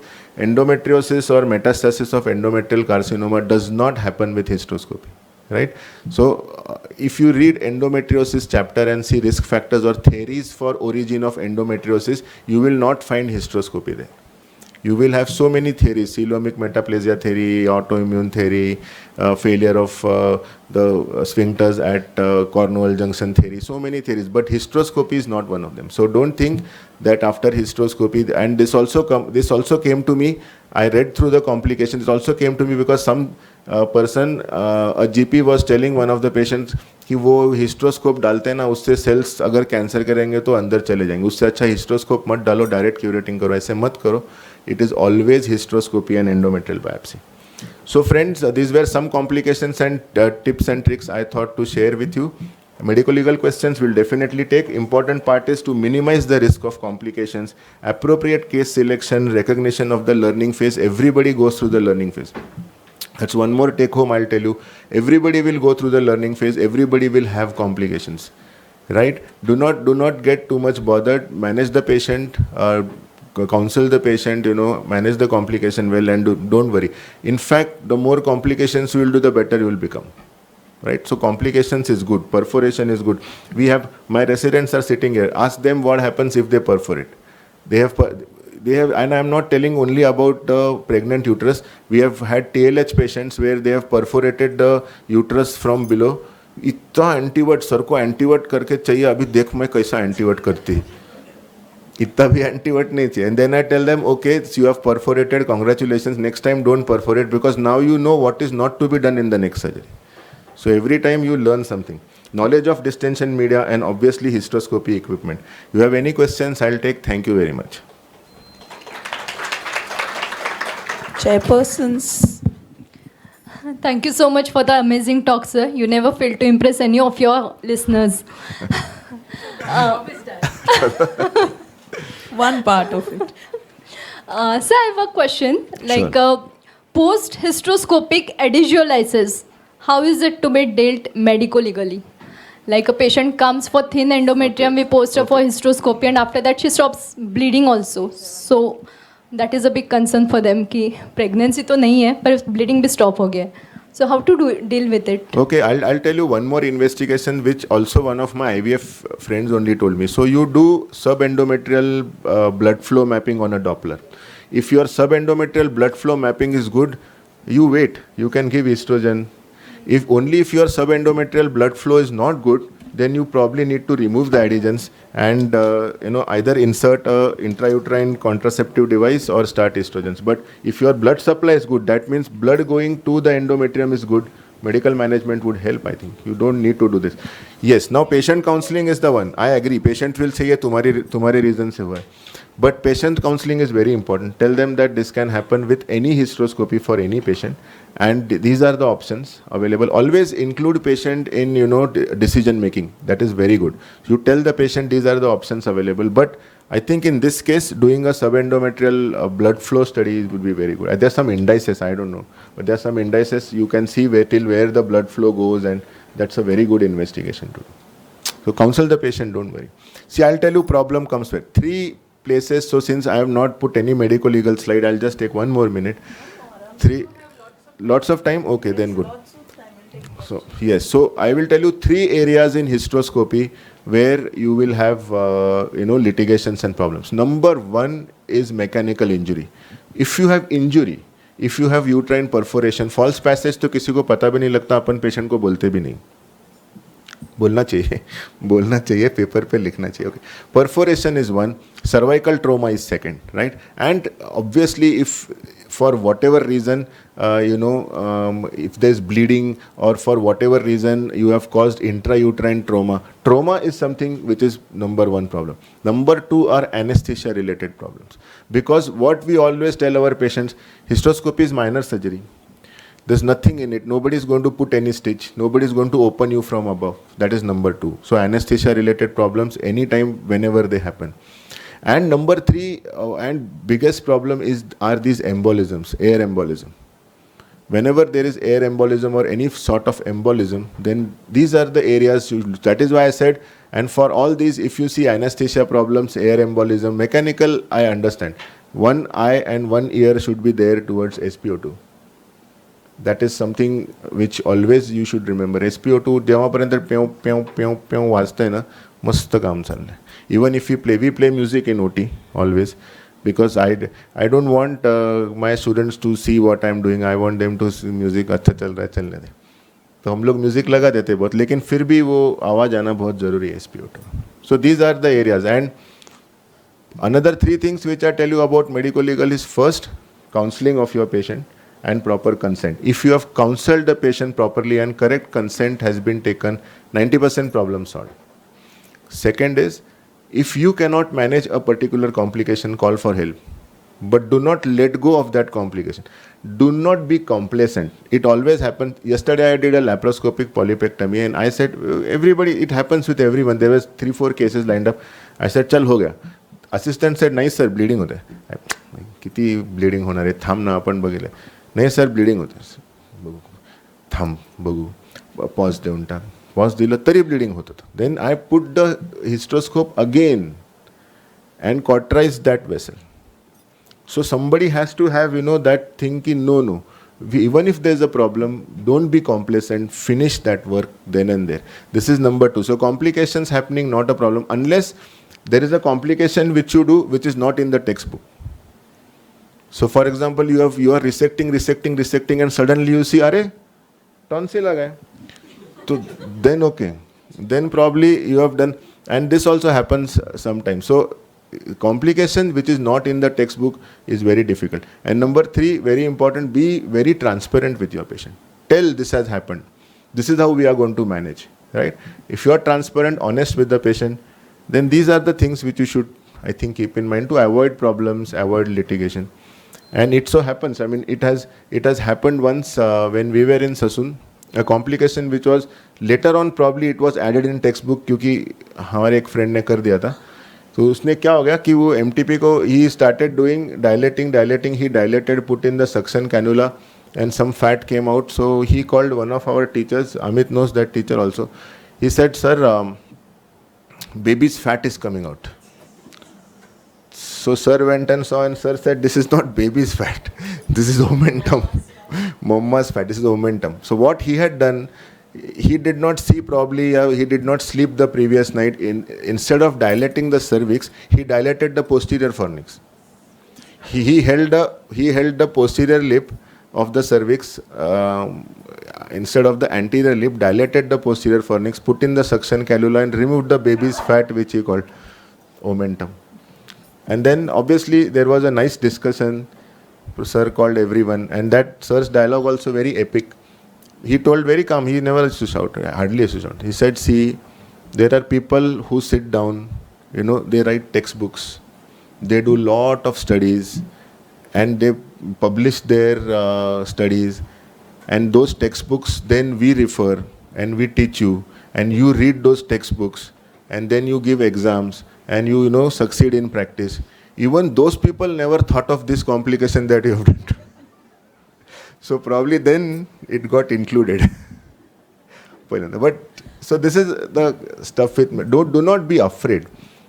I am really taken aback by what happened in Jaipur. Do not be afraid. Even if there's a death, whatever happens, call people. You have a local society backing you up. And I can tell you this because I am the chairperson. Hello, sir. Good afternoon. Welcome, sir. So from Foxy, from POGS point of view, from all societies, we are always there. So, do not take any extreme step. So you have the audience questions. Best question wins an iPhone 13 from Sushma Madam. Wow. Any questions from the audience? So till people think their questions up, Manish, I have a basic question from the medico-legal and as a teacher. Medico-legally, suppose there's a issue and the case stands in court. Yeah. Is there a particular qualification or training which is looked at as appropriate for doing hysteroscopy? Okay. Or is it just enough that I am a postgraduate qualified? What does the court of law stand like on this issue? Right. Okay, so there are two things. If the curriculum which you follow has teaching of hysteroscopy, you don't need any other certificate. Now, if in addition to that, the certificates which are recognized by courts in decreasing order are, first is any degree or diploma given by a recognized university or medical college. That tops the list. Second, any degree or diploma which is given by an unrecognized or a private setup. Third is if you have done a fellowship program either in India or abroad, wherever. Fourth is if you have done an observership program. Fifth is if you have attended conferences where that certificate is of attendance.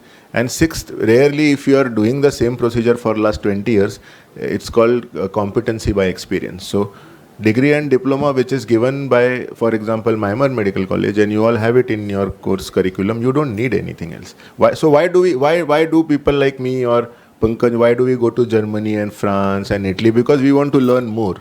We want to go into more details of whatever we are. So there are cadaveric courses, etc. So we keep on learning more, lateral pelvic wall dissections, endometriosis, radical hysterectomy. So we keep on learning more, that is why.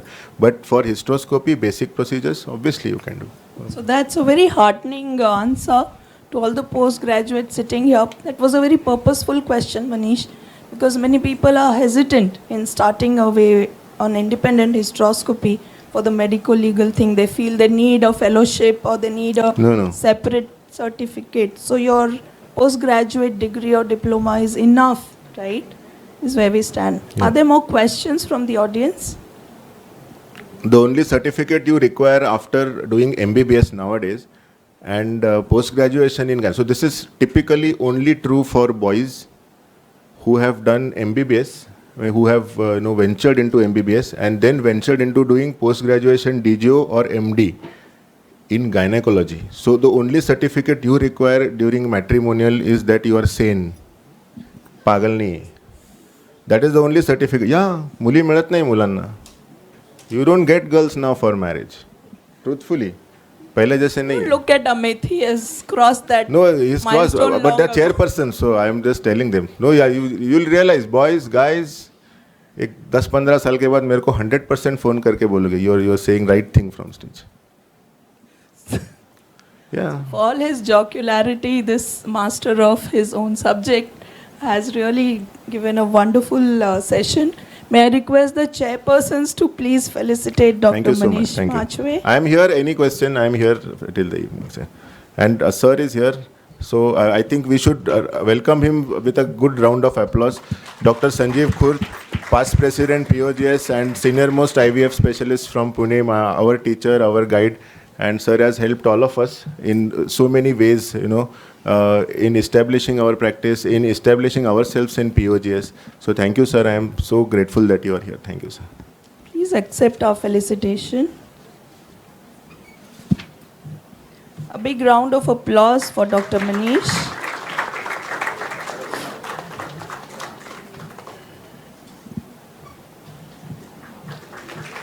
Thank you, chairpersons. May I request our Professor Dr. Dattatreya Gopalkare sir to please felicitate our chairpersons, Dr. Samida and Dr. Amit.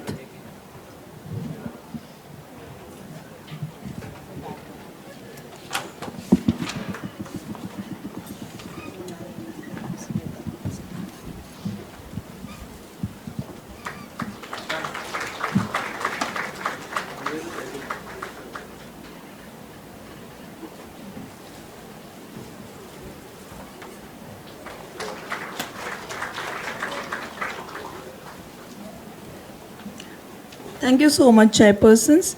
Moving on to the next session that we have.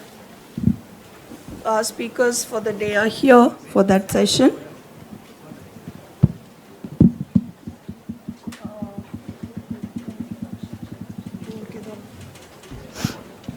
So our next session will be on fertility enhancing surgeries in hysteroscopy. And the chairpersons for that, may I please invite on the dais Dr. Sanjeev Khurd and Dr. Manish Machwe, please.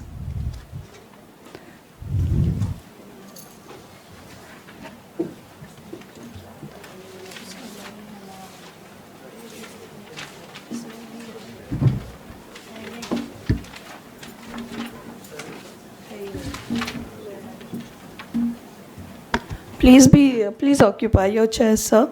Dr. Sanjeev Khurd, as we all know, is one of the most senior people in the city of Pune, and he's probably, if I won't be wrong in saying, he's the pioneer of infertility in this city, and all of us have read in the textbooks about the Khurd jelly, and that credit goes to this great person who's sitting on a dais. Thank you so much for agreeing to be our chairperson for this session, sir. And without taking much time, may I invite the next speaker? And the session is all yours, chairpersons. Dr. Nilesh, please welcome to the dais. First of all, a very hearty thank you, Dr. Vaishali, for your kind invitation. It's a pleasure to be in your kingdom, I would say. And you have given me an opportunity to meet my very, very old friends. That is something I owe you really a lot. And of course, meeting dear Manish, my dear friend. See, it's a great joy. So probably it's a POGS meeting once again, that's what I feel.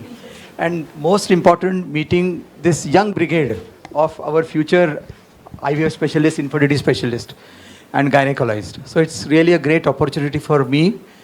personally, and I must really thank you, Vaishali. So, well, I think Dr. Nilesh also needs no introduction to this crowd. And Nilesh is one of the brightest stars from which POGS has really produced. Well, after Manish, of course. That's right. Yes. Yes. And Nilesh is into Foxy. He's the chairperson of the quiz committee and conducts wonderful quizzes. I'm sure probably Vaishali, you must have given them a taste and toast of his quizzes, of course. Yes, sir. Every month we have a Masterclass where Nilesh is having quiz. So Great. So then I think I need not introduce Nilesh to this crowd at all. Nilesh is known to everyone. Especially the girl. Okay, yes, of course. Yes. Oh, great. Yes, I know. So he's going to tell us about the role of endoscopy in reproductive medicine, because Nilesh is an senior IVF specialist, and therefore, where does hysteroscopy really lie when it comes to fertility management? So this is something that we need to understand. It's a wonderful tool which can be practiced by each one of us. See, it is basically the curate which has now got an eye, new eye. So it looks inside the uterine cavity, because earlier we did everything blind, and that's no longer required.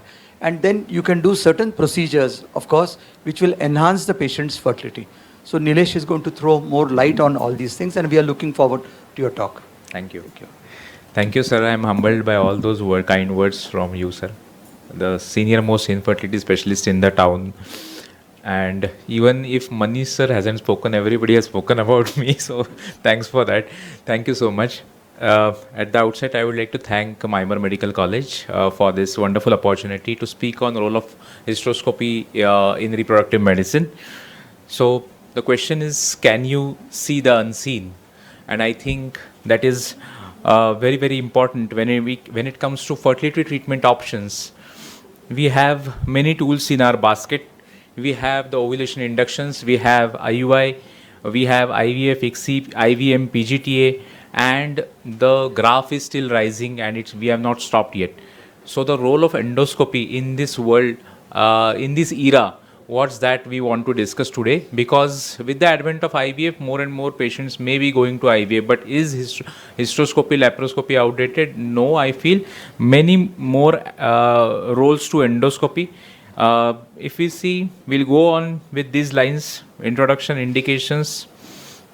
I think setup and all everybody must have discussed. I'll be sticking to my talk on hysteroscopy in infertility. So the process of evaluating infertility couples has changed.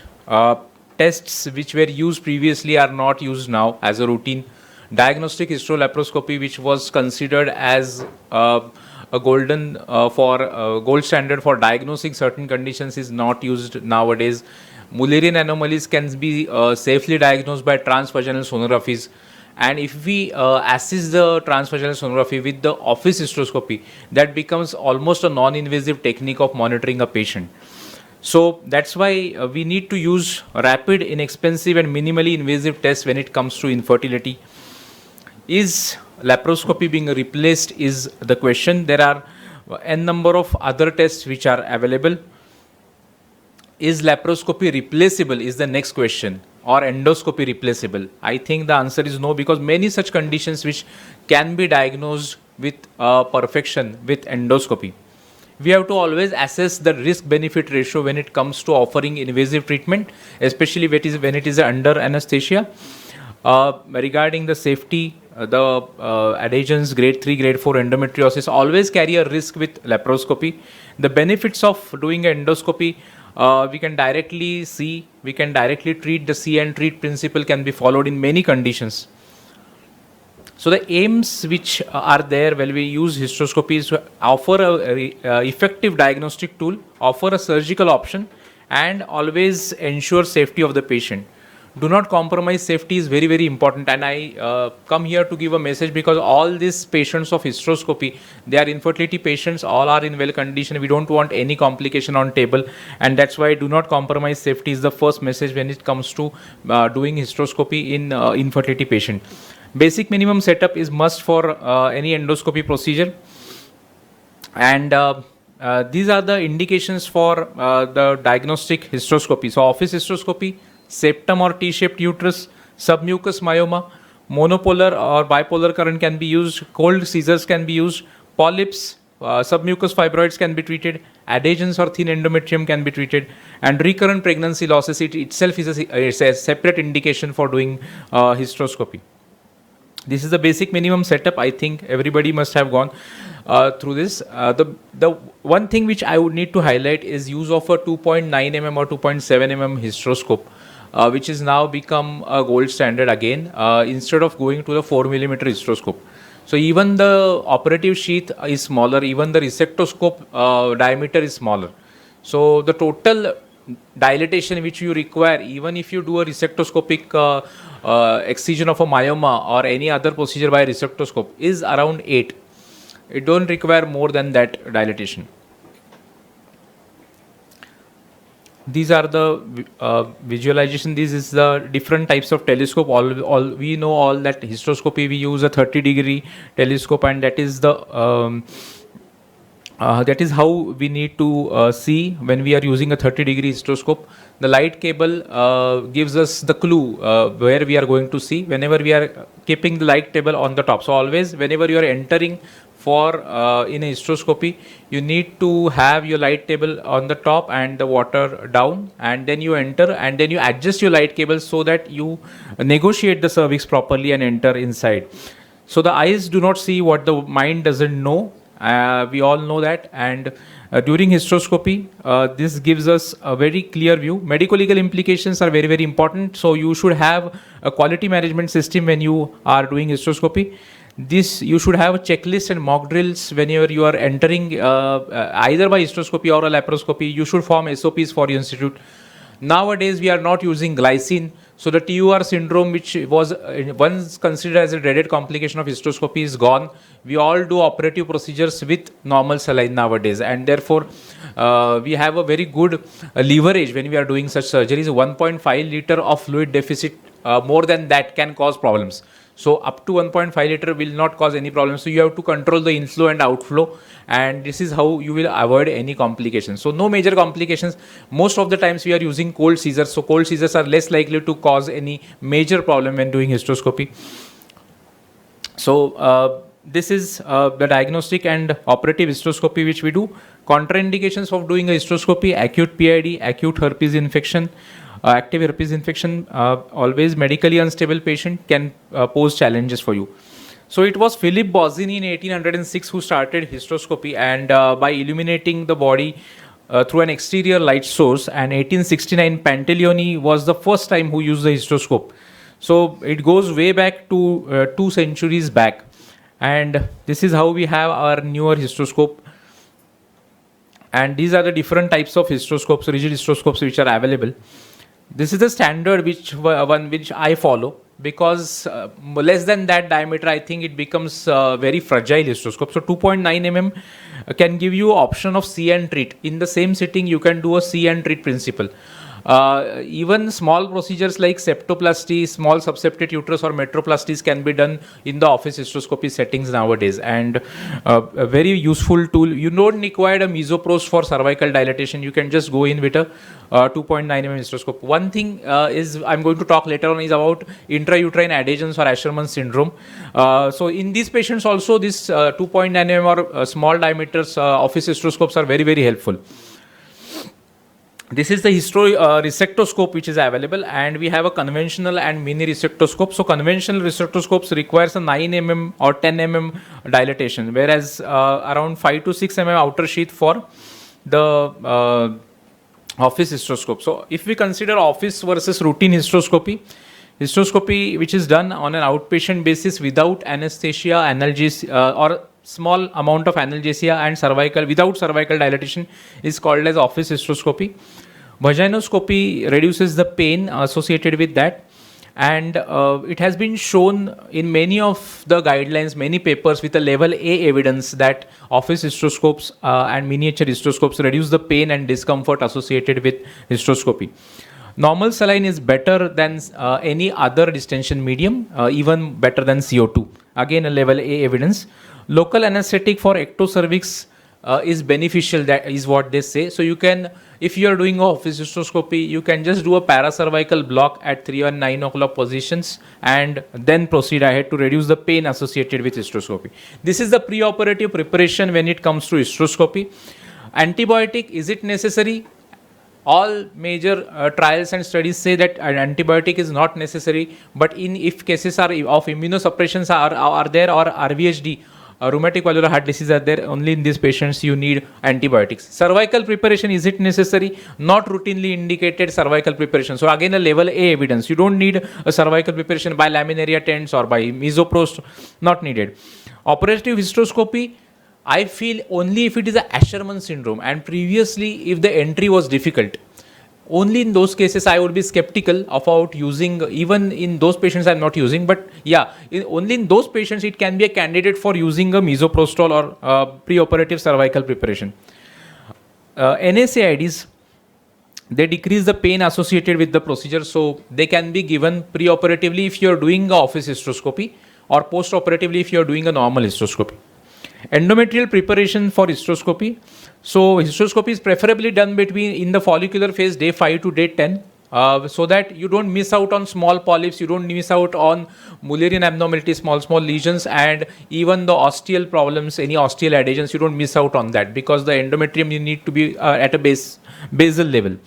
Secondly, then you can use GnRH analogs. So when to use, so whenever you are planning a surgery on a myoma, submucous myoma, and you want to reduce the blood loss during surgery, or you want to reduce the size and convert a 2-sitting procedure into 1 sitting, although some people can debate about this, but for hysteroscopy, if it is a type 0 or type 1 myoma which is large, you can use GnRH analogs in these patients to reduce the blood loss and reduce the time of surgery.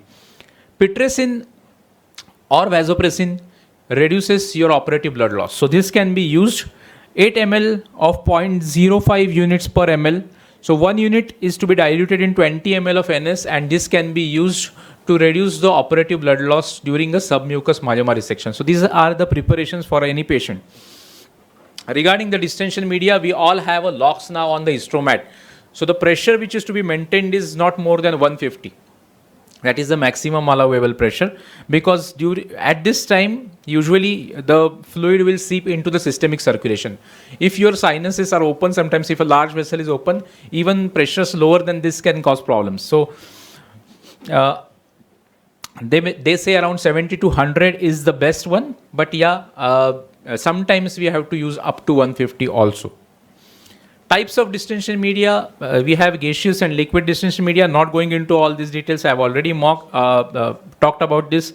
One thing I feel is to avoid complications. So we all know that with glycine, there can be this the isoosmolar or fluids. This don't cause any problems like normal saline. Okay, but whenever you're using glycine, there you are tend to have the fluid loss more into the intravascular compartment, and this can cause problems. So this is the you can see the star here, and that's the most important complication with the glycine. The safety is very, very low, and the safety is very high with normal saline and ringer lactate. So high time we shift on these fluids. Hyponatremia, hyperammonemia, and decreased osmolality, pulmonary and cerebral edema are known complications with this. Fluid deficit, how we are going to diagnose and what we are going to do to decrease this fluid deficit is maybe use of preoperative GnRH to decrease the operative time, use of intraoperative vasopressin, selection of distension media, infusion and evacuation techniques, resection technique, vaporization is better than resection. Automated fluid management systems have now come up where they can calculate the amount of fluid deficit. So these are different methods how we can, this is the automated fluid management system. Use of GnRH analog, it is a level B evidence given by American Association of Gynec, AAGL, report 2013, that it definitely is better especially in cases of endometrial ablations and some cases of myomectomies. Use of dilute vasopressin, marked reduction in intravasation with dilute vasopressin, and you can repeat this injection with the same dilution, that is 8 ml of 0.05 units per ml. This is the dose which you can use, and you can repeat that at 20 minutes interval. This is again a level A evidence whenever you are treating a submucous myoma in a patient of infertility. This is regarding fluid overload. You terminate the procedure when the fluid overload exceeds for 2500 ml for normal saline. Standard, we now take it as 1500 ml, but anything more than 1000 ml for glycine. Treatment of hyponatremia in such situations has to be extremely slow. These are the complications which are associated with, which we see with hysteroscopy. Intraoperatively, there can be pain, air embolism, fluid overload, hemorrhage, perforation, thermal injuries. Postoperatively, there can be secondary hemorrhage, infection, and adhesions. Sometimes we do consecutively 2-3 cases, and the hysteroscope is placed in a Sidex solution. So please remember that you need to wash off the Sidex carefully, and with normal saline, even the bores and the calibers needs to be washed off so that you don't damage the chemical injury of endometrium should be avoided. So we have seen many cases where post-hysteroscopy we have seen adhesions and we have seen thin endometrium post-hysteroscopy, and it is very difficult whenever the basal layer of endometrium is damaged to treat that thin endometrium. So it becomes a challenge. So these are the conditions which we can treat by hysteroscopy. So Mullerian anomalies, which all Mullerian anomalies need to be treated.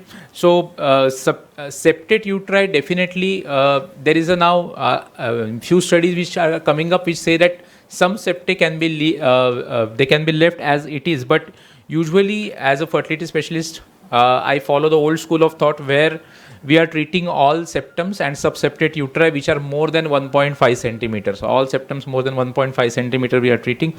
Anything which is less than 1.5 centimeter, the septate uterus diagnosis should not be kept in mind. You should have a differential diagnosis of arcuate uterus and other things.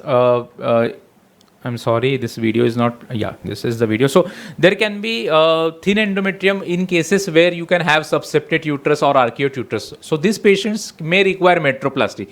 This procedure is not called as septoplasty in this case, but this is metroplasty where a scratch, this will help you as a scratch, and the subendometrial vessels can get exposed and above which the endometrium can be grown. So this will definitely help you to improve the vascularity and the endometrial thickness for your transfers. So 4% of infertile women have Mullerian anomalies, and 10 to 15% with recurrent miscarriages have Mullerian anomalies. Uterine septum and T-shaped uterus have a strong association with infertility, and many of these needs to be treated.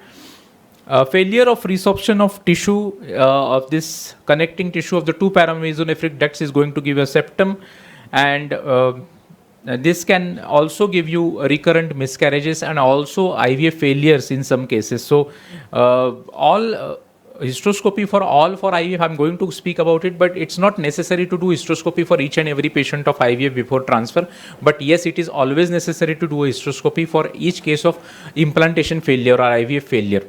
So even if one IVF failure, hysteroscopy can give you certain clues regarding management. So hysteroscopically diagnosed major intrauterine anomalies form 7% of cases of the recurrent miscarriages. If we see the uterine factor in recurrent miscarriages, we can see that a unicornuate uterus, the septate uterus, a T-shaped uterus, these form a major bulk of these conditions, and this needs to be treated. Whenever we are treating, I'm sorry, I have a videos in the different presentation, I'll show you that. So you can do this subseptate uterus resection with cold scissors, which is now a standard practice. If it is a complete septum, usually these are broad-based septums and these are vascular septums. So in these patients, you require current. And whenever you are using current, we can safely use bipolar current these days. But remember, when you are using current, you need to be very, very careful. You cannot do inadvertent perforation because then you are going to injure more. Whenever you are treating a subseptate uterus with a cold scissor, the scissor diameter is just 5 French, and therefore you don't cause much injury. Even if you perforate sometimes and you are able to see the perforation, you may not do you may do nothing for that patient. So you can just monitor that patient. So that is the advantage of using a cold scissor. In hysteroscopy in recurrent abortions, HSG can help you to diagnose. Ultrasound also can helpful. The 3D ultrasound can help you detect the intrauterine adhesions. MRI is rarely needed for any Mullerian anomalies or any other cases. It is recommended that imaging with hysteroscopy should be used to diagnose uterine septa. For that matter, any Mullerian anomaly. This is the standard which is recommended by ESHRE and ASRM guidelines 2017, that transvaginal 3D ultrasound and along with that, if you combine office hysteroscopy, that is good enough to avoid a major surgery like a hysterolaparoscopy or even a MRI. That these don't give you a definite advantage over these other two minimally invasive things. This is the ASRM nomenclature, little older one, but very easy to keep in mind, that normal and arcuate uterus, the depth at the fundus is less than 1 centimeter. Septum, the fundus to the septum length is more than 1.5 centimeter, and the angle which is formed by this is less than 90 degrees. Very, very easy when you are doing. There is newer nomenclature by the ASRM which has come up recently, but this is very easy. Bicornuate uterus is where the indentation at the fundus. This you are going to see only on the 3D ultrasound, where the indentation is more than 1 centimeter. So this is how you differentiate. Goals of treatment during a septum is incision with a cold scissor, unipolar or bipolar Versa point is preferable. Laser is also available nowadays. Laparoscopy, more recently transabdominal ultrasound, can be used concurrently if you are not confident enough. So suppose the confirmation of a bicornuate uterus or a septate uterus, complete septate uterus, sometimes poses a challenge on a 3D ultrasound. You can do a diagnostic laparoscopy or maybe use an ultrasound guidance transabdominally whenever you are doing such cases. In patients with infertility, prior pregnancy loss or poor obstetric outcomes, it is reasonable to consider septum resection. However, it is a level C evidence. Another conditions which can be treated with hysteroscopy is a T-shaped or triradiate uterus. All of us know that tuberculosis can be one of the causes of it, or it can be a congenitally T-shaped uterus. This is the HSG finding. And what we can do in this patient is do a lateral metroplasty. We need to be careful whenever we are going laterally. So I'll show you in the videos later on. This is the preoperative and the postoperative picture of a patient of T-shaped uterus. So this is how the correction occurs, and you get a triangular cavity at the end of the surgery. Endometrial scratching can be done again with hysteroscopy, and very helpful for those patients who have recurrent implantation failures or a thin endometrium. This is an endometrial injury which is undertaken purposefully to disrupt the endometrium in a woman. RCOG guidelines 2018 say that high quality evidence on metroplasty is lacking, but there are many studies in UK which say that endometrial scratch in the cycle previous or in the same cycle post-menstrually immediately can be helpful if you are dealing with a case of RIF. So many studies are there, especially in UK. Submucous myoma is another thing which can be treated with hysteroscopy. There are 3 types of myomas which can be treated, type 0, type 1 and type 2. Type 0, which is completely inside the cavity and only a small stalk can be present there. So it is usually a pedunculated one. Then type 1 is where less than 50% of myometrial extension is there. So you can see majority of the myoma inside the cavity. And type 2 is where it is a sessile one and more than 50% of the fibroid is into the myometrium. So these patients who have this larger fibroids and type 2 fibroids are going to pose us a challenge. So is there any classification or what can tell us which patients to treat when? Then comes the Lasmar step W classification. This is the pre-surgical classification for submucous myomas, where size, topography, extension, penetration, and on which wall it is present, the myoma is present, the classification is mentioned. So the points are allocated from 0 to 2. And as the myoma size increases, the point increase. Regarding the location, the lower, middle and upper topography. So if it is away from your operative field, it's on upper side, again it's going to cause problem. Extension of the myoma base into the endometrial cavity, again, then the penetration of myometrium, these will give you points. So scoring is considered 0 to 4. It is a low complexity, and you can do a very nice hysteroscopic myomectomy. If the complexity is the scoring is between 5 to 6, it is a group 2. So they recommend a 2-step myomectomy. So many of the myomas which are mentioned in a 2-step myomectomy, if you are experienced surgeon, you can very well do it in single sitting, but you should always take a consent for a 2-step myomectomy.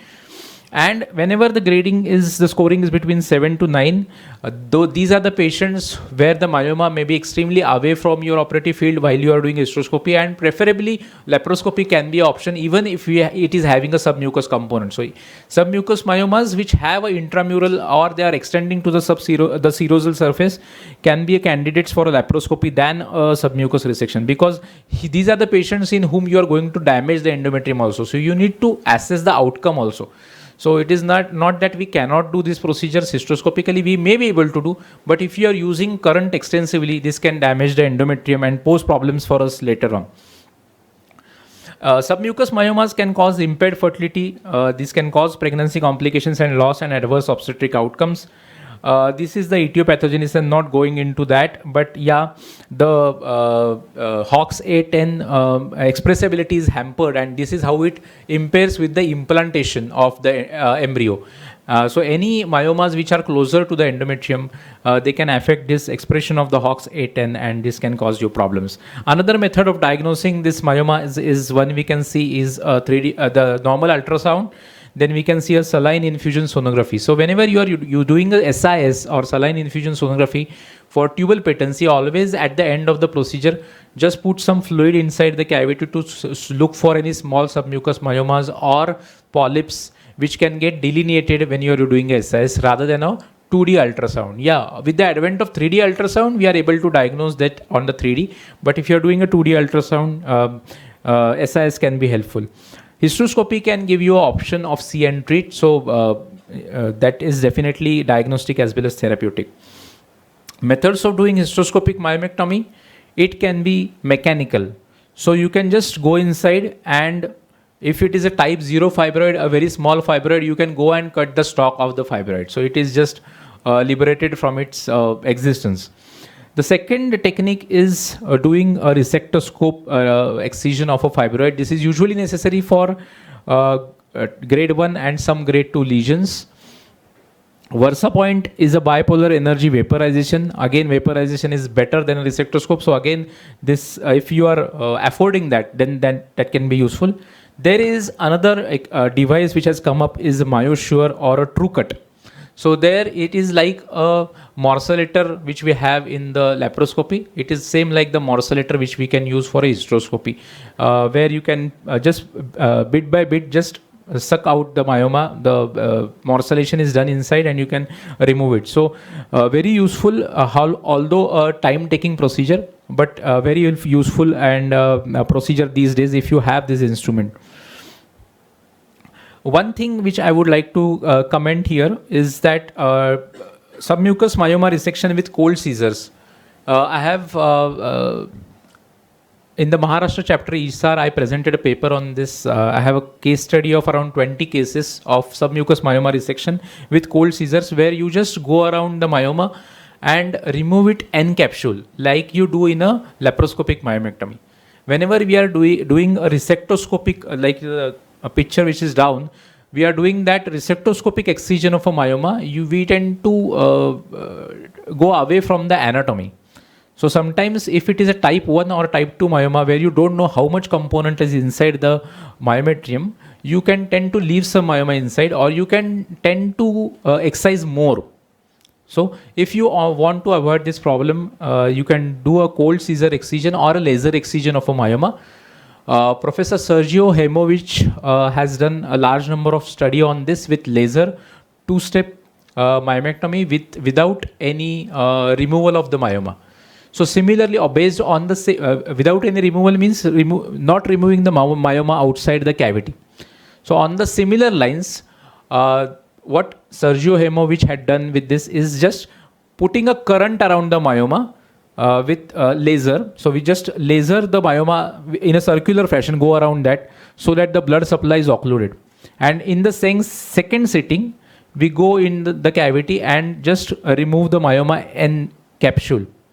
And even if it is a large myoma, it takes very much pains. If you remove the myoma and it is dangling inside the cavity, you cannot remove it outside. So just leave that myoma inside. Even myomas as larger as 2 to 2.5 centimeters, Sergio has done up to 3 centimeter also can be left in the cavity without removing them. So myself, I have done up to around 2.4 to 2.5 centimeter myomas, not with laser, of course. In the Indian setting, I have done with hysteroscopic cold scissors.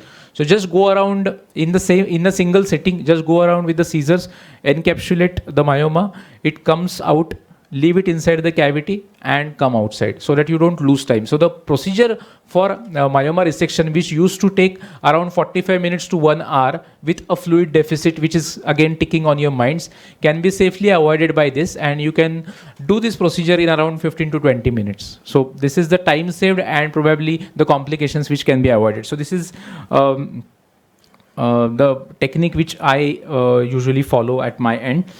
Whenever you are doing a resection should always start at one end and move to the other. After initial excision of the intracavitary portion, the intramural component will typically expel, and here you can do a hydro massage of the uterus. So you are inserting the fluid with some pressure, the normal saline with some pressure inside. Just increase and decrease the pressure of that fluid so that you give a hydro massage to the uterus and the myoma pops up, and you can remove the intramural part of the myoma. So this is one trick which you can do while removing these myomas. So resection of myomas advantages, it is less expensive, effective even with deep-seated myomas, and other associated conditions can be treated. Long and steeper learning curve is needed with resection, and insertion and reinsertion may pose some problems sometimes.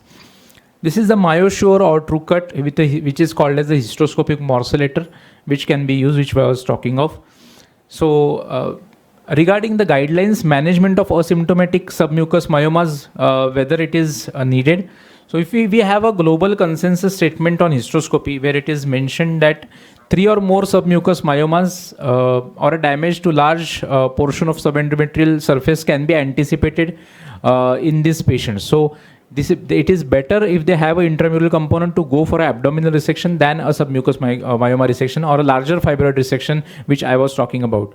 When immediate fertility is a priority and in presence of more than one asymptomatic submucous myomas or more than 15 millimeter, hysteroscopic myomectomy is indicated or is recommended according to these guidelines. Type 0 and type 1 myomas are more likely to be completely removed in the single step procedure. Type 2 myomas may require a 2-sitting procedure. This you have to counsel the patient. Cold loop excision, enucleation technique, use of energy or TrueCut. All these are options which are again mentioned in this guideline which we talked of. Next condition which is important to treat in fertility is intrauterine adhesions and thin endometrium. So thin endometrium sometimes may not be able to see any positive finding in this, but many of the times you will be able to see adhesions, and these adhesions, if they are extreme, can cause Asherman syndrome and amenorrhea. So Joseph Asherman in 1948 described these conditions called as Asherman syndrome, where partial or complete obliteration of uterine cavity secondary to trauma or infection is usually seen. So primary prevention is very, very important. When the hysteroscopic surgery we are doing, any myoma resections also, we should remain confined to the endometrium. This is very important. Entering the myometrium or whenever you are doing a laparoscopic myomectomy, entering the endometrium, both these conditions can cause problems and later on cause intrauterine adhesions. Whenever you are doing a D&E procedure, so these are the risk factors: miscarriage, myomectomy, laparoscopic myomectomy, TCRE, compression sutures, and D&C. D&C poses a risk but a lower risk. Whenever you are doing a D&E in the first trimester, it will pose a greater risk. Whenever you are forced to do a D&E in the second or the third trimester, these have the largest risks of having intrauterine adhesions. So preferably, whenever you are treating such a patient who hasn't completed her family, always be careful whenever you're doing a DNE, because many of the patients have intrauterine adhesions and especially Asherman syndrome when they have these treatments. This is the American Fertility Society classification for Asherman syndrome. So the extent of cavity involved, type of adhesions, and the menstrual pattern will give you the severity of the adhesions. So whether it is mild, moderate, or severe adhesions. This is again the European Society for Gynecological Endoscopy classification, where they classified into grade 1 to grade 5B, thin and filmy adhesions, single dense adhesion, occluding adhesions in the lower part of the cavity. Multiple dense adhesions is grade 3, extensive dense adhesions with occlusion of the ostia, grade 4, and grade 5B, where you will see barely any endometrium with gross endometrial scarring. So this can be kept in mind when you are diagnosing and labeling. The effectiveness of anti-adhesions treatment hasn't been shown to be that useful. Hysteroscopic adhesiolysis is the gold standard for treatment. And this hysteroscopic adhesiolysis, whenever you are treating Asherman syndrome, you need to counsel the patient that you may have to do this procedure again in twice or thrice, because single hysteroscopy may not be beneficial for severe Asherman syndrome. So you need to keep that in mind. Whenever you are treating adhesions, start from the lower part of the uterus and progress towards the upper part. Any central and filmy adhesions should be separated initially, and dense and lateral adhesions should be separated at the end. One problem which is there while treating this Asherman syndrome is entering the cavity. You may cause a false passage, especially when you are using a 4 mm hysteroscope. Usually you need to dilate for such patients, and this dilatation is usually blind, and therefore this can cause false passages. My suggestion would be, first thing which you can do for these patients is to have a preoperative preparation of the cervix with misoprostol. Second thing is use a office hysteroscope or a 2.9 mm hysteroscope with outer sheath or even without outer sheath, so that your diameter of the hysteroscope decreases. Third option is just follow the dark area. So the cavity is going to show a dark thing, where just follow that. So with experience you will be able to come to know where to go, but you need to rotate your light cable up and down so that you enter a proper region. And the third important thing or a suggestion while treating Ashermans is use of ultrasound. This is very, very helpful, and even very dense adhesions where I was not able to go inside, even not negotiate the internal os, a transabdominal ultrasound in the same sitting with a partially filled bladder, and then you enter under the ultrasound guidance with the hysteroscope. The hysteroscopy fluid will also be seen on the transabdominal ultrasound, and this is how you can enter the cavity. Once you enter the cavity, have you entered properly or not, you will be able to know. If it is a severe adhesions, you will be only able to know whenever you see the ostia. So remember, if you see a functional endometrium or whenever you see the ostia, you are in the right path. So don't create false passages or don't create any injuries to the patient when you are doing this. Of course, you tend to take the consent you should always take. Post-operative treatment of Asherman syndrome is inserting an intrauterine device, or you can place a Foley's intrauterine Foley's for around 48 hours to 7 days, people say. But you should be careful how much pressure you are inflating with. Sometimes if you use a high pressure or if you inflate it more, it can cause a vascular injury of the endometrium. So you should be careful. Personally, I am not putting Foley's inside. What I am doing is using estrogen, high dose, cyclical hormonal treatment, or maybe a platelet-rich plasma directly into the subendometrium, or a stem cell therapy in the same sitting. So these are the options which are available to us. Nowadays, they have come up with a hyaluronan gel which can be inserted into the cavity so that you don't have recurrence of the adhesions. But whenever there is a severe Asherman syndrome, sometimes, many of the times, you have to do a second look surgery for these patients. So this is the results of the Cochrane data. So the availability of the low quality, the evidence says that endometrial polyps on ultrasound prior to IUI may improve the clinical pregnancy rates. hysteroscopic resection may improve the clinical pregnancy rate than not treating them. So again, a different topic is endometrial polyp. Whether to treat a polyp when you see on hysteroscopy or whether to keep those, again, remains a dilemma. Many studies have shown that polyps as large as 1.5 centimeter also haven't hampered the pregnancy. But for myself, I keep a mnemonic that if the polyp is more than 10 millimeter or more than 1 centimeter, and if the patient is for natural pregnancy or IUI, even in those patients, I'll remove the polyp. And polyps more than 0.5 centimeter for IVF, I'm removing all those polyps. Whenever you are diagnosing polyp, you need to be careful that sometimes if the endometrium is overgrown, it can be just an endometrial fold which can appear as a polyp. So a differential of that has also to be kept in mind whenever you are seeing some small polyps. It can be an endometrial fold also. So the rationale is endometrial polyps are localized endometrial intrauterine growth, and the prevalence is around 32% in infertile couples. Transvaginal ultrasound is the investigation of choice, and for the infertile patient, surgical removal is recommended to allow natural conception or ART to have a greater chance of success. So some guidelines do mention as a level A evidence. Outpatient hysteroscopy as a routine investigation before ART. So many ART clinics are doing outpatient hysteroscopy as a routine, but is it necessary?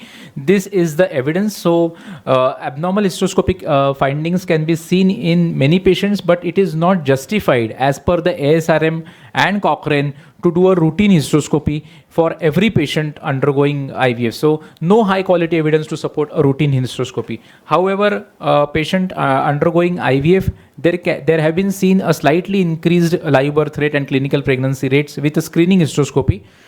But this is not in the recommendations. Hysteroscopy and why microscopic uterine factors for infertility, do they matter? So we have talked about the recurrent implantation failures. So these are the patients who definitely require hysteroscopy. Another conditions which can be diagnosed on a hysteroscopy which may have been missed is chronic endometritis. So chronic endometritis you can diagnose only by two things. One is hysteroscopy, which will give you a triad of stromal edema, micropolyps, and erythematous patches. So this is a triad of chronic endometritis which you will not be able to diagnose on any other diagnostic method. And another technique is to do a CD138 immunohistochemistry of endometrium. So you just do the endometrial biopsy and send it for CD138. If that is positive, you need to treat that. So whenever you are treating these conditions, it is not only antibiotics but also pre and probiotics while treating these conditions. So diagnosis of chronic endometritis requires a treatment before you go for the successive transfer. Yeah. So this is the picture of chronic endometritis, micropolyps, stromal edema, and strawberry appearance of the endometrium. Another condition which you can diagnose by hysteroscopy and also for that matter transvaginal ultrasound is isthmocele. So we know that cesarean section is the most common performed obstetric procedure these days, and if the approximation of the myometrium wasn't proper, there can be a defect which can be created which is usually iatrogenic at the level of the caesarean scar. If this defect and if the residual myometrium, so if you have to see on the transvaginal ultrasound, if that residual myometrium is less than 5 millimeter, you need to treat that. And if it is less than 3 millimeter, you need to treat that laparoscopically. If it is somewhere between 4 to 6 millimeter, you can treat it very well by hysteroscopy. So there are new studies which say that hysteroscopy also has a very great role, not only in diagnosing isthmocele, but also treating them with a resectoscope.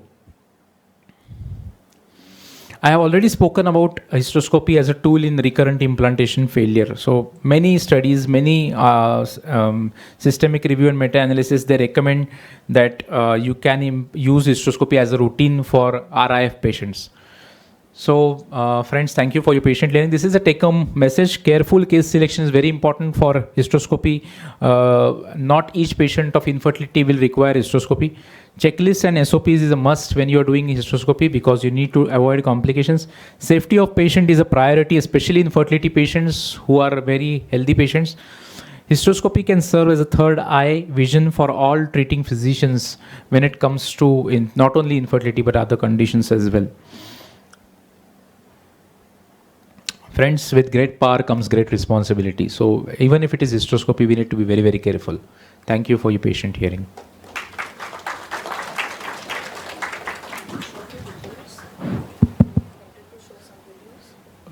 Thank you, Nilesh.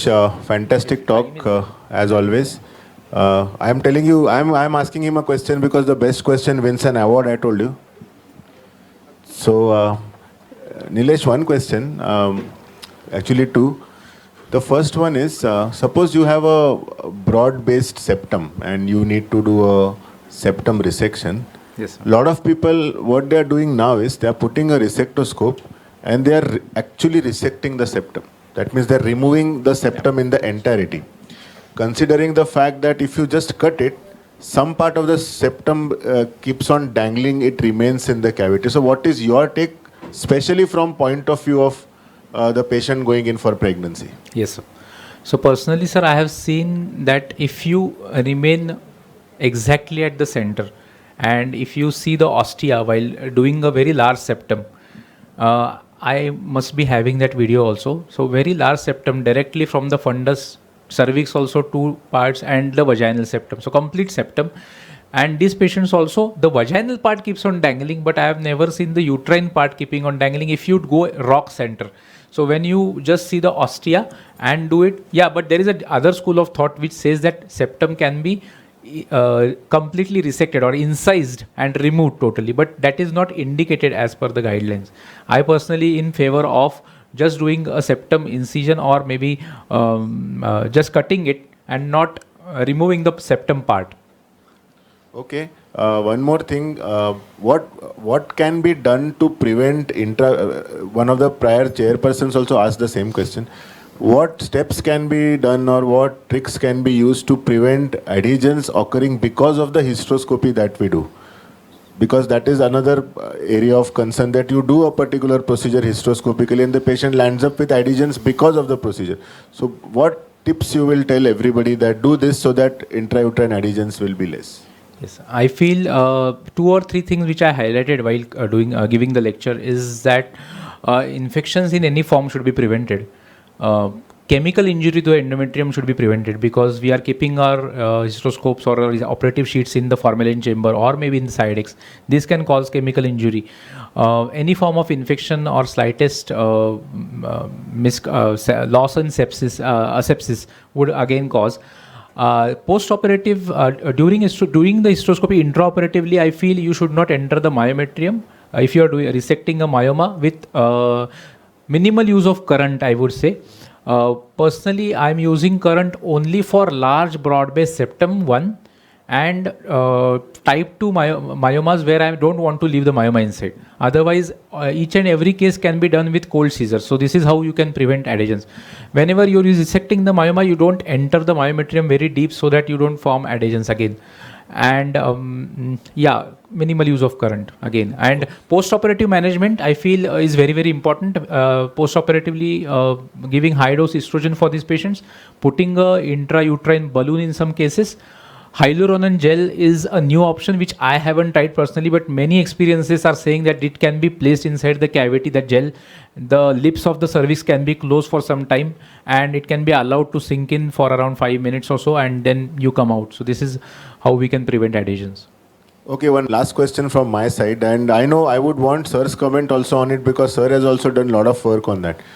What on hysteroscopy will tell you that this is probably tuberculosis? And what tests, because I mean everybody would want a TB PCR done on every sample of endometrium that we take out. So from a fertility point of view, I mean you can answer, then probably sir would also comment on this. What on hysteroscopy or what generally will tell you TB PCR iska bhejna zaruri? Yes, I feel sir had a whole conference on tuberculosis in gynecology, and it was a wonderful conference around 4 or 5 years back in I think university, Pune University. So I feel that personally for me, I think presence of intrauterine adhesions, persistently thin endometrium which you are treating, presence of tubercles or granulomas also on hysteroscopy, you can see those. Difficult to biopsy them individually, but you can take endometrial biopsy later on with a Karman's cannula. and sending those for TB-PCR. On hysteroscopy, I think, and the last thing would be Asherman syndrome, where it is difficult to get the endometrium tissue for sampling, but yeah, that can give you a clue. Fluid in cavity on ultrasound again can give you a clue, where there can be presence of infections in the tubes which is causing that fluid in cavity.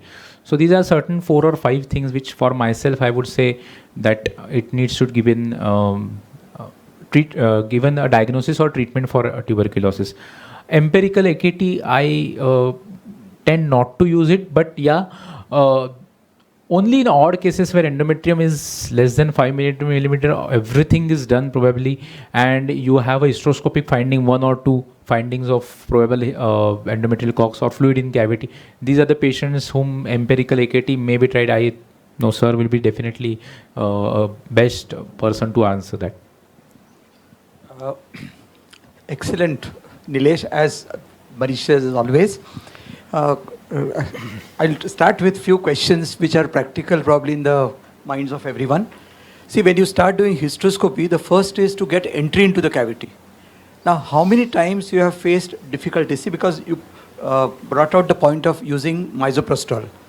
Misoprostol is one option, but as he said, it's not required in most of the cases. But probably whenever you had a problem, you thought probably it would have been better that I had used misoprostol. Yes. So if you have 100 cases, how many times you had difficulty entering? See, these are not patients of uterine adhesions, remember. It's just getting an entry for whatever reason. So how many times you had a problem, and then how do you tackle it? See, these are difficulties which everyone is going to face. So probably very few patients, once I started using 2.9 mm hysteroscope. When I was in DY Patil, I used to do with 4 mm hysteroscopes, yes, where I used to find very difficult negotiating the cervix or intrauterine adhesions. But 2.9 mm hysteroscope has revolutionized the things, one. And secondly, out of these, maybe 1 or 2 odd cases might have problems in spite of doing that. Correct. So this is where misoprostol preoperatively could help, or maybe a intraoperatively you can use a ultrasound guidance where you can go inside the cavity properly with a Caesar guidance, sir. So we can release the adhesions at the internal os with a 5 French Caesar and enter the cavity under the guidance of a hysteroscopic Caesars. Okay. That can also be done. Probably I'll ask Manish also, because he's also a master hysteroscopist. See, because these are all, this is a workshop. And in the workshop, I believe that you should take home these messages. Yeah, okay, sir. Actually, I put it in one of my slides. Very rarely do we encounter this. I agree. I mean, only once in a while you have, and that's why I said that you can use misoprostol. That's one, ultrasound guidance second. In case you have not used misoprostol and on table you find there's difficulty, use vasopressin. So use vasopressin, I told you, for 4 o'clock, 8 o'clock, 0.05 international units per ml or 0.1 international units per ml. 5 or 6 cc, 3 cc on either side will really work. Give it a little time to act, but not very common. And the patients are ones who have stenosed cervix. Problem is with postmenopausal ladies where you have, the misoprost may not work, your vasopressin may not work, and then you have to anticipate and probably give her local estrogen before the difficult ones. Otherwise, generally we don't have. Yeah. So postmenopausal female really work? I'm just wondering. So there are 2 actions vasopressin will have, and good you asked, sir. Thank you. So there are V1 and V2, so 2 different types of receptors on the uterus. V1 receptors are the ones when we use vasopressin there, it's going to go into the myometrium and constrict the blood vessels in the myometrium so that you get a bloodless field. Exactly what we want when we are doing a laparoscopic myomectomy. Now for that, the trick is do not inject, I'll repeat, do not inject the diluted vasopressin in the myoma. Inject it in the myometrium because blood supply is coming from the myometrium. Right, so you need to inject it in the myometrium for this action. And the second action which helps us here is on the V2 receptors. Vasopressin causes contractions of the myometrium. And you know Ferguson's reflex, whatever contracts the myometrium, relaxes the cervix. Right, Ferguson's reflex undergraduate days. Yes. Right, so that is the reason why if you use vasopressin, it will contract the myometrium, cervix will relax, and you will have easy dilatation. Another practical question probably for our young brigade. See, because they are going to go ahead with hysteroscopy and then go ahead with the uterine distension. Now, you said about 150 millimeters of mercury. That's fine. But say in the market, you have now our great old friend Osama, where he has the distension going up to even 300, 350 and 400. So what would you tell our audience? Which one to buy? So I See, think Bitochi says less than, I agree with you. Yes. But these are dilemmas which everyone would have. Yeah. So probably what's your take? So, though orthodox or the first one which I used as a distension medium was the BP cuff. Correct. Where no pressure was monitored. Yes. Second one was where we have a pressure bag. Yes. Where the pressure can be monitored. Yes. And third ones are the recently used hystromats. Yes. So different types of hystromats, even Indian made and less costly, are available. I feel I personally have Storz hystromat where the pressure is set at 150. You cannot increase it more than 150, and I feel that is the most ideal pressure where the chances of complication are very less. Sometimes I curse myself for not taking the Shauki hystromat, but to avoid complications, I feel what sir is the message he is trying to give is you should not use pressures more than 250 or more than 200, 250, 300, because these are the patients. If you are doing operative hysteroscopy, especially myomectomies or for other patients, maybe resections for any other technique, and if the vessels are open sometimes and you have these larger pressures, the fluid can easily seep and you can have pulmonary edema. And therefore, I feel that the pressure should never go more than 150. Okay. Acha, I was very keen to come and listen to Pankaj actually today morning, but Aditya was operating and then we got a little late. Pankaj, I'm you sure could he'll also answer comment. your question, sir.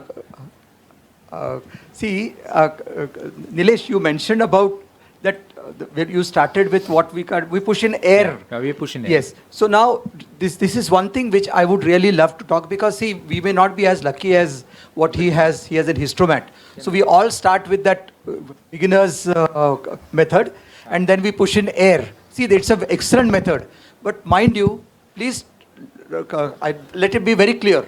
When you are using that method, most important is to dedicate one staff of your operation theatre to just keep on looking at that bottle. The moment it is half empty, that person has to alert the surgeon. See, remember, if that is also looking at your beautiful hysteroscopic surgery that you're doing, it might happen that the whole water is empty and you might land up with an air embolism. So please remember, in case you're going to use it, see, maybe your cuff fails, it leaks, and you are forced to use this method. So employ your staff to dedicatedly, he has to look at only that bottle. The moment it is half empty, she has to alert you, and then you can take a call of using another bottle. So this is one important thing, that otherwise you are going to land up with a terrible complication. Yes, Pankaj. Yes, sir. I would just like to add that better to use a instead of IV set or some irrigation tube, better to use a TURP set. Great. TUR set is always better because you always have a second connection and filled bottle, so that guy assistant should be very well versed with that thing, that only he should alert you when 100 ml or 150 ml is remaining. I would say half the bottle, so that you have enough time. You have enough time. Okay, by TUR set you get that liberty that he or she just need to put on that thing and just shut off this thing. That doesn't allow air to gush in. That is the best thing which is available. TUR set is the best. Don't use IV sets. Don't use irrigation tubes. Whatever routinely we are using. The logic for distension is that you have to go just above mean arterial pressure, MAP, which is systolic plus 1/3 diastolic. Calculate it, keep your pressure that much, you'll be very happy. No excess. The idea, the baseline is you have to just go. That's why I said 90 to 100 is more than enough.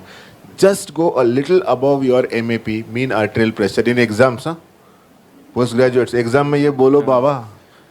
This is very important. Only thing is that whenever we are keeping the pressure, if the cervix is too much dilated or if the cervix is patulous, these pressures are going to be insufficient.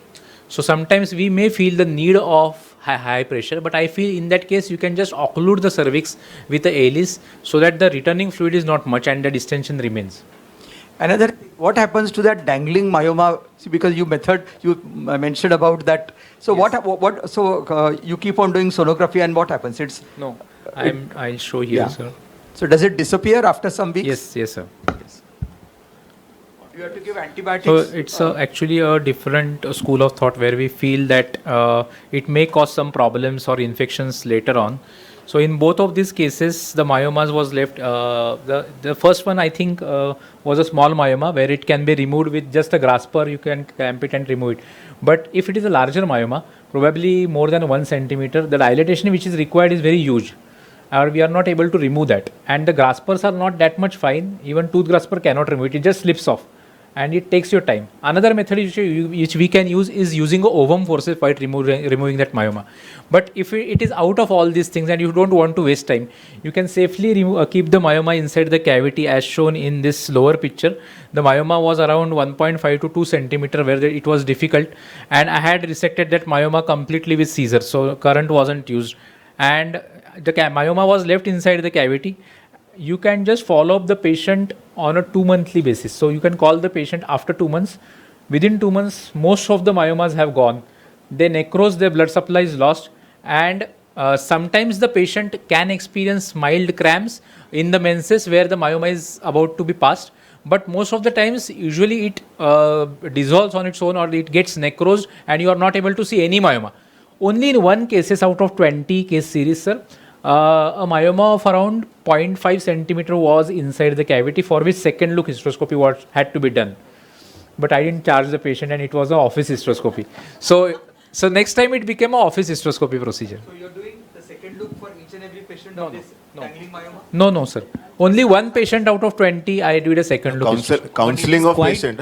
You tell the patient that myoma I am going to keep inside. Otherwise, but patient will will say. It's quite painful when it is expelled out. I have got that experience. So I have got that experience. No. But Very means I have seen one of my patients that was actually very painful. So better to use cauteries in such patients.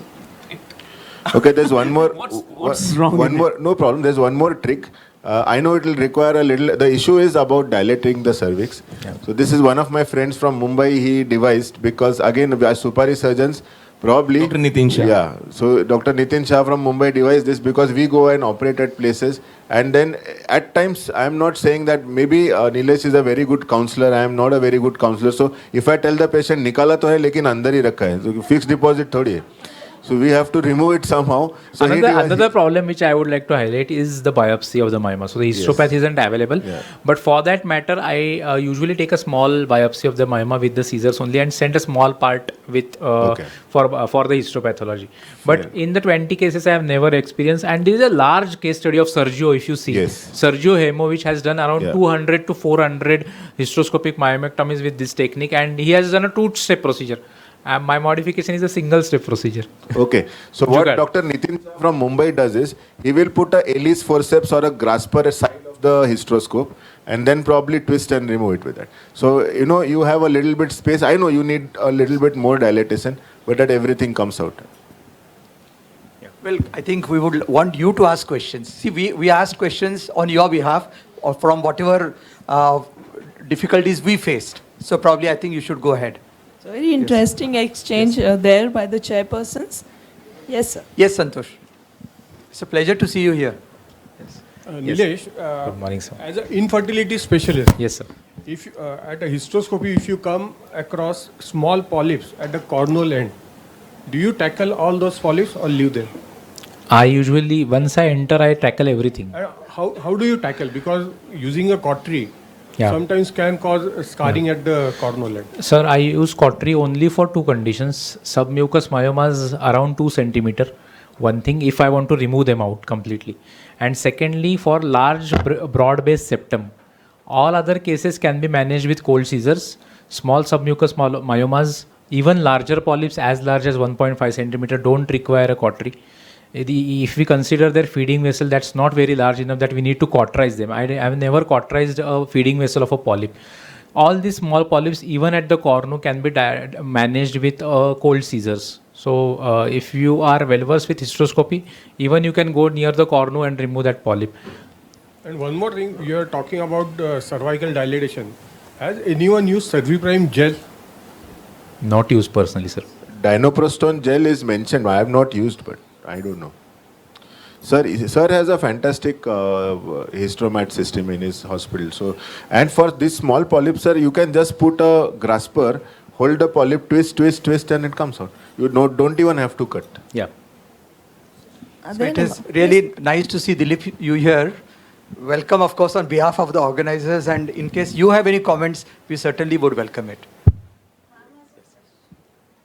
Nilesh, I want to ask you, in case of chronic endometritis, do you do a rehysteroscopy before doing IUI or IVF? Not doing a rehysteroscopy. Just treating it and then... Just treating and going ahead. There is something called as EMA test which is being available right now. It is like ERA test. So where you can diagnose the endometrial microbiome assay. So if your IVF fails, in spite of doing this, probably you can think of doing a EMA test and then giving a specific antibiotic accordingly. But I don't personally, I have not done any EMA test because it is costly. I personally do a ERA, endometrial receptivity array, not of course for endometritis, but yeah, endometritis, treat it and go ahead. So very warm welcome to Dilip Kamath sir. If you have any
this thing, instrument, either laparoscope or hysteroscope, is going to be very difficult. Yes. So what you are doing is the proper way. We are doing the same thing, that you put it in the Sadex, and half an hour before your surgery, you put it in the normal saline, and then flush it again, the whole thing.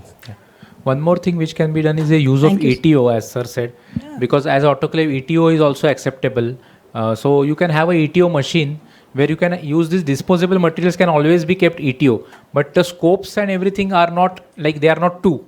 So that probably for that we have to use side X, but other hand instruments and say hysteroscopy scissors and resectoscopes we can have autoclave or a ETO. We can keep 2 or 3 instruments extra.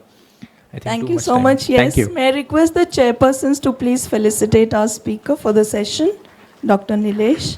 Thank you so much for wonderful inputs. Excellent session.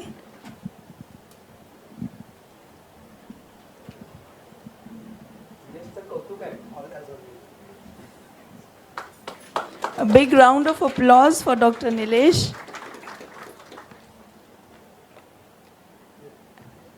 And a huge thank you to both our chairpersons also. May I request Dr. Shashikant Pawar sir to please felicitate our chairpersons for the session. Dr. Khurd sir and Dr. Manish Machwe sir. Dr. Shashikant is a very, very dear old friend. तळेगावमध्ये येण्याचं जे काही टॅगलिंग गाजर असतं त्यापैकी one of them was Shashikant. Yes. Thank you so much, sir. Thank you, Dr. Manish, for chairing the session.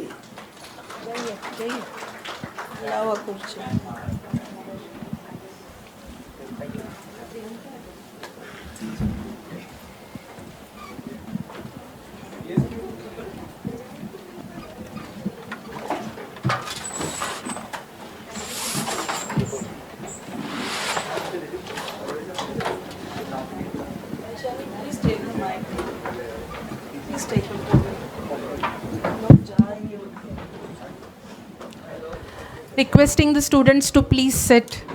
ED madam is coming now. We are starting with the session. Please sit down. Now we'll move ahead with our program, and we have a case-based discussion, a panel to conduct. And to conduct this panel, we have our own professor and head of the unit, Dr. Gopal Ghare sir. He is moderator for this particular panel. Introducing sir is like our own member and his introduction, but I need to do it today. Sir has done his MBBS from Grant Medical College and MD from St. GS Medical College. He has also done DNB, FCPS, DGO and DFP, and he has gold medal in DFP. Sir has done his diploma in reproductive medicine and gynae endoscopy from Germany. And he's also received his laparoscopic training from France, and he's presently working as a professor. So, sir is the moderator, and I request him to take the session ahead and call his panelists.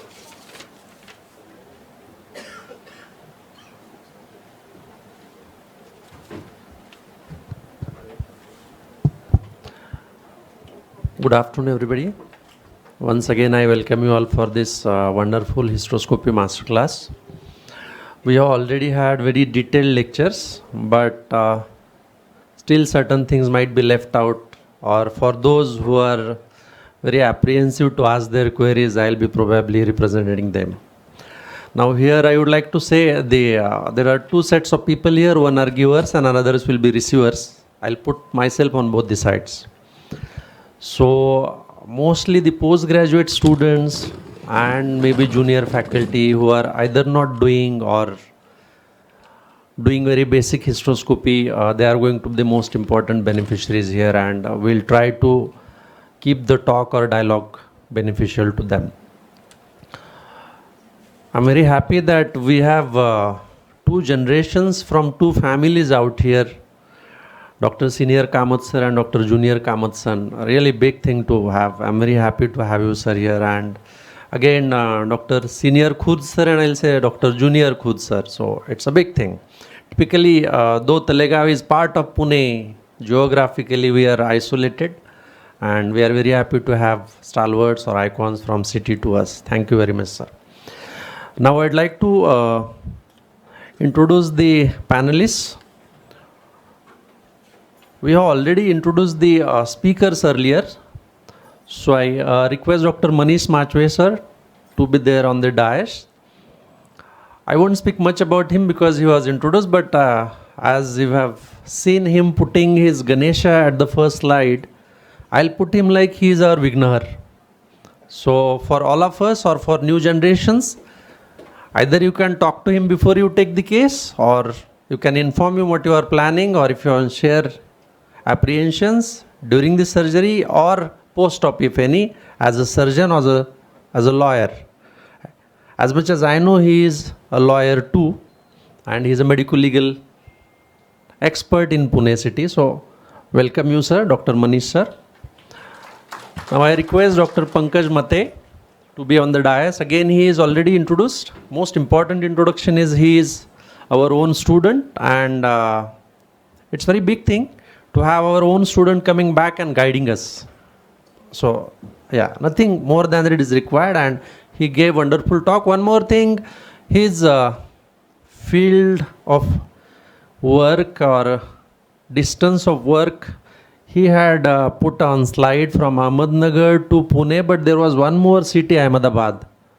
So he works in 2 different states of Maharashtra and Gujarat. So thank you, Pankaj, to be here. Then I request Dr. Nilesh to be on the dais. Again, he's been already introduced. He gave the last talk, Infertility and Hysteroscopy. When you want to say somebody is young enough but experienced enough, he is of those types. I don't know whether to call him senior or call him young. He is both probably. He is young as well as senior, rather experienced. So thank you, Nilesh, to be here.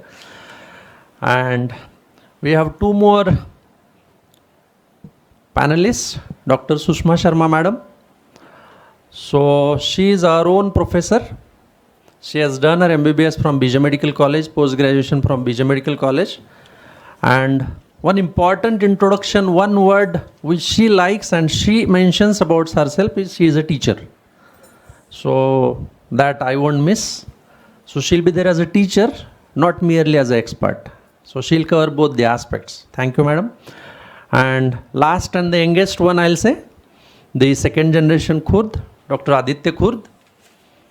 Dr. Aditya has done his undergraduation from Topiwala National Medical College, as much as I know. And then he did his post-graduation. He has done fellowships in minimal access surgery. He has done fellowship in reproductive medicine. He had won some best prize at RCOG conference. He has certain publications, but most important one is second generation. So he was probably, I'll say, a trained in utero types gynecologist. And we are lucky to have both of them here. Senior sir is here and Aditya is here. So welcome you, Aditya.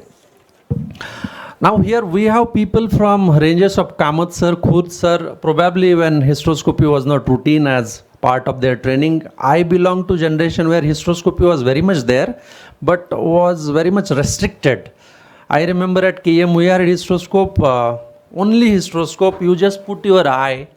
So imagine a lady in lithotomy and you put your eye to the eyepiece and no camera, nothing. And we used to say, disla ka disla. Kai disla, I'm doubtful. And now we'll come to Aditya and Pankaj probably where they speak of 3D, cheap and HD and all that, and that's like something beyond.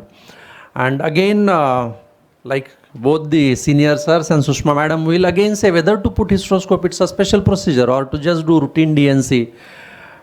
To era where IVF specialists will say no DNC, no Cautery, nothing like that. So we have a very big spectrum in this hall. So that's really wonderful. Let's see like how we can move ourselves from era of Kamath sir and Khurd sir to Aditya and Pankaj. So I'll try to take you across this journey.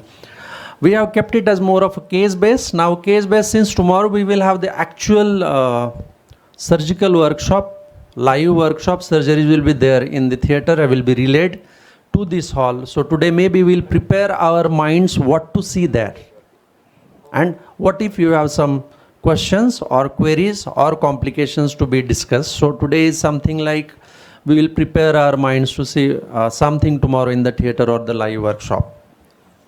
So we have few cases. They are not very complicated cases. Again, as I told, my beneficiaries will be the postgraduate students or somebody who is at a lower level. So we start with our first case, 28-year-old lady, married since 3 years, case of primary infertility on examination, that is pelvic examination, everything is normal. Her menstrual cycles are regular, moderate and painless. All investigations including ultrasound, HSG, semen analysis is normal. So we can put it as a unexplained infertility. Now here I would like to ask maybe Nilesh first, as he is more towards infertility, that what is role of only hysteroscopy? 28-year-old unexplained infertility. I feel unexplained infertility is where we have ruled out all the major causes of infertility by doing the routine tests. So a semen analysis, a complete uterine, ovarian evaluation, ovarian reserve testing, tubal testing has already been done and everything is normal. So in these cases, hysteroscopy alone may not give you certain clues. Okay, so unexplained infertility, not being able to conceive for consecutive 3 years. These are the patients where I would plan a diagnostic hysterolaparoscopy better than a hysteroscopy. Because these are the patients in whom I will yield more information with a laparoscopy also if the patient is not a candidate for IVF. On hysteroscopy, you will be able to diagnose thin adhesions, treat them in the same sitting, small polyps which may have been missed out, osteal adhesions which can cause problems, and as I said, chronic endometritis which cannot be diagnosed by any other condition. So these are the 4 conditions which can be diagnosed on hysteroscopy. On laparoscopy, mild to moderate endometriosis will again, and the tubo-ovarian anatomy or the tubo-ovarian relation can also be helpful. So DHL than a hysteroscopy alone for me. So definitely message is clear that only hysteroscopy may not help here. We will always try to combine, like simple, we will have look in the cavity, uterine cavity as well as abdominal cavity, tubal patency, tubo-ovarian relationship, and all those things will be done. Now about his chronic endometritis thing, which is though in books, like I would like to again ask you only, Nilesh sir, that do you take any samples or biopsy, something which you send it for some examination and confirm that there is endometritis? It could be tuberculous or non-tuberculous. Yeah, if we suspect it as a tuberculous, we discuss that we can send a sample for TB. But if you don't suspect, then? If we don't suspect, then we have a classical triad on hysteroscopy. That is itself diagnostic and we can treat. How do you treat it? By giving a broad spectrum antibiotic. Usually I prefer doxycycline with metronidazole for 14 days along with a pre-probiotic such as lactobacillus. So give a 14 days complete treatment and then go for the next line of management. Okay, thank you. Manish sir has something to add. I have to just add one thing. Nilesh covered almost everything. When you are doing, particularly for this patient, when you are doing a diagnostic hysterolaparoscopy, when you are doing a laparoscopy, just move your laparoscope towards the liver and try and see whether there are perihepatic adhesions, something which is known as Fitz-Hugh-Curtis syndrome. That will not only indicate that there was some old chlamydial or tubercular or some chronic infection, it will also tell you that probably the cilia inside the tubes are gone. So you have rigid tubes and that could be the reason. So one more thing to add, just always, whenever you are doing a DHL, whenever you are doing, and another thing medico-legally, I'll also tell you this just now only, do not write DHL on paper ever. It's a fertility enhancing endoscopic surgery, FEES, right? Which means that if you take a consent of fertility enhancing endoscopic surgery, you can do adhesiolysis, fertility enhancing. You can burn the endometriotic implants, fertility enhancing. You feel this ovarian cyst needs to be removed, you can remove. You see a polyp, you want the polyp to be removed, you can remove it. So always take the consent of FEES and never write diagnostic histolaparoscopy, because then it is only diagnostic procedure. You are not supposed to do anything operative. Thank you, sir. Very important message. Like, I hope you will be definitely confused. What is this DHL? You know, it is not DHL what you are thinking of, what we get courier and all that. It's diagnostic histolaparoscopy. So, one more message generally we would like to give to the students, that always prefer to write and say full forms. because now this text thing, WhatsApp thing, like many short forms can create a problem. So medico-legally, typically, Manish sir, it will be better that we say and write and reiterate the full forms and only full forms.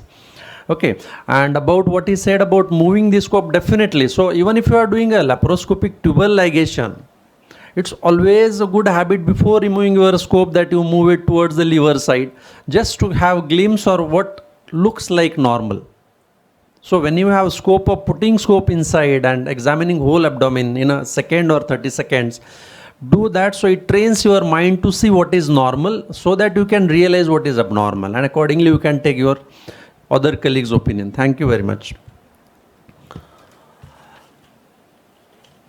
Now we come to the another case slightly related to this only. This 28-year-old lady with 2 spontaneous abortions, I'll say may happened in Talegaon, and she has undergone dilatation, curettage or suction evacuation both the times, and now she is case of secondary infertility.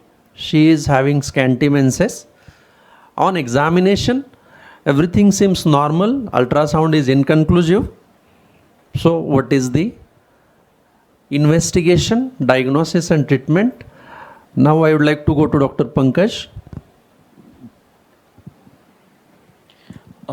We haven't done HSG in this patient. Yeah, nothing is done. Okay. So instead of going for hysteroscopy or hysterolaparoscopy, initially I would like to just do HSG. On HSG you might get or 3D ultrasound. If at all there is septum, that can be nicely picked up on 3D ultrasound, or if at all there are adhesions due to DNC. Actually it is very rare to get the Asherman syndrome post DNE. Means whenever we do DNC for gynecological procedures, there we get adhesions. But for obstetric indications, whenever DNE is done, it is very rare to get adhesions. But still, we should keep that in mind. Even space-occupying lesions like polyps and fibroids also can be picked up on HSG. And HSG will be the priority. Then, if at all that is normal, then we can think of doing a hysteroscopy. Okay, suppose we are thinking that this is more of I beg to differ Asherman's. here. I beg to differ here. DNE, I think, gives more adhesions than DNC. If DNC is... That you already mentioned in the talk, somebody mentioned. Yeah, diagnostic, yeah. So the literature says that especially second trimester, or if retained placenta, if a normal delivery, and then you do a DNE, this is going to give rise to more adhesions than a DNC procedure. So we should be careful. Okay. Okay. If I may just add, because we also focused on hysteroscopy, no doubts that you should think about the cavity, but the scanty menses should also take your mind to the compartment 3. You must think of ovarian factors and I was about do to the say endocrine workup and not think of only cavity. Yes, sir. What Dr. Pankaj said, in case of long-standing missed abortion, there are high chances of intrauterine adhesions post-PNC. Yes. No, Yes, but so here, sir, if you go to guidelines like RCOs and all that, they may not always encourage surgical evacuation. They say many times it gets evacuated on its own, or you try medical evacuation, or then finally surgical. So it's always dilemma. Only thing, if I believe in something, I need not sort of rather completely contradict or say it is wrong that what others have done. Probably that is one more thing. One more thing here I would like to say that here on this dais also we are a bit divided. Like somebody says, I'm only endoscopic surgeon, like Manish sir always says, and he had certain things for IVF guys or girls, whatever. And few people are only IVF specialists, and few are on both the sides, and few teach, you know. So probably after few years, or it was aptly asked by madam, what is the qualification? Now you have a postgraduate degree or diploma from any university in gynecology is more than enough to perform hysteroscopy. So we have to come to that level that the next generation sitting across, they will not need any special fellowships. That is one. So we have to bridge this gap, like Manish sir and Nilesh sir sitting together only physically is not enough now. Next generation will be hybrid of these two, or combination of these two, or you will be doing both the things simultaneously. Probably then we will be together and there will be less differences, less complications, and probably a smoother outcome in terms of take home baby or otherwise. No, it's good, sir. I mean, if you see MBA curriculum, there's a very important part when they teach you business management is that if two people agree on the same thing, one of them is not required. So it is always good to have, differences of opinions, and it is always good to learn from our colleagues. So when I said on stage, trust me, that I used to put current left, right and center to ovary, ek RBC पण मी गळू द्यायचो नाही तिकडनं. But that thing improved, that thing changed only because of my discussion with people who do IVF. They said, तू वो थोड़ा सा blood loss कम कर रहा है लेकिन पूरा ovary बर्बाद कर रहा है उसका life. So that is why we learn. So it's always good to have differences of opinion. For all postgraduates, please, when you are talking about Asherman's, understand, read, there's something, why it happens, because the basal layer is destroyed. What is, there are two layers, functionalis layer and basalis layer, and please remember, UG hai, PGB nahi hai. So 2/3 and 1/3 blood vessels here are spiral, blood vessels here are parallel. So at least 30% of basalis layer is needed for regeneration of endometrium. If you destroy that basalis layer, there are gap junctions which are formed, and it is always then fibroblast will, so a lot of a good question at undergraduate level used to be, our teachers used to ask that if there's bleeding there and if there's injury in the endometrium, why normal menses does not produce fibrosis? Good question. खाना खाने के time जो PG इसका answer मेरे को देगा, मैं उसको चॉकलेट देगा. There is bleeding, there is endometrial injury every month during menses, but during normal menses, there's never fibrosis. But the moment you do a curettage, the moment you remove basalis layer, which is anyway coming out during menses every month, but why it happens when you remove? And its infection is not the cause every time. So don't tell me there's no infection during menses and there's infection when you curate. That is why there's Asherman's. No. Every time there's no infection. Correct. So one question for everybody. Definitely. So I'll here add, like, as we have intra-abdominal adhesions post-surgery, there is something like intrauterine adhesions. So everybody may not get adhesions, and it's their body tendency to form adhesions probably. So on this ground, I would like to ask Dr. Aditya that if you are going to operate on Asherman's or some adhesions, whatever we call it as level 1, 2, 3, how will you prepare your patient both mentally and medically so that you counsel them for incomplete surgery, complication of surgery, and even possibility of recurrence, which I'm a bit scared of, because definitely if you operate and if it is going to be incomplete result, or if she is going to come for IVF or fertility and she doesn't get pregnant with your major surgery or whatever, then how do you prepare yourself pre-operatively? So whenever you are suspecting adhesions because of the findings, counseling plays very important role whenever you are going to post patients for surgery, because unless you go inside, you are not going to get a complete picture about how severe the adhesions are and how much you will be able to do it maybe in one sitting, and if required a second sitting. And also after completion, whether there is a good reproductive outcome following that. So all these points must be explained to the patient, her relatives in simple methodology, so that they are well prepared and there are no surprises, or they don't have very high hopes, especially if you go inside and you have encountered severe adhesions. Now in this case it is post surgery, so this is Asherman's. But sometimes we encounter thin endometrium because of tuberculosis, and patient is not prepared to accept severe pathology inside. So whenever you have findings pointing towards intrauterine adhesions, all these things should be explained to patient, and accordingly, if you see, whenever you encounter or suspect adhesions, office hysteroscopy is one of the best ways to tackle them. Of course, office hysteroscopy, though it's now well established, not very frequently done in all centers. The advantage is that as we discuss in the talks, that we don't know whether we are in the right passage or whether we are going in a false passage. So when a patient is conscious and you are doing office hysteroscopy for intrauterine adhesions, whenever patient is comfortable, you know you are in the right passage. If you are going out of the passage, patient will have pain. So that way you can see those adhesions, makes cuts with cold scissors. So Asherman's the best instrument is cold scissors. You keep cutting, get an opening, follow the dark area and keep moving. So long as patient is comfortable, then you are in the right track. And many a times if those adhesions are mild, moderate, you are able to cut them, achieve a good uterine cavity, and then post surgery you give them good estrogen which they will require for healthy endometrium to grow. Okay, thank you. I would like to ask Dr. Pankaj, like when you are using scissors to cut the adhesions, you already have mentioned when exactly you stop. We have fear of leaving the adhesion partially removed. We also have fear of getting too much into the myometrium. So what is the surgical point where it will help us that this is the time you have achieved cutting only the adhesion?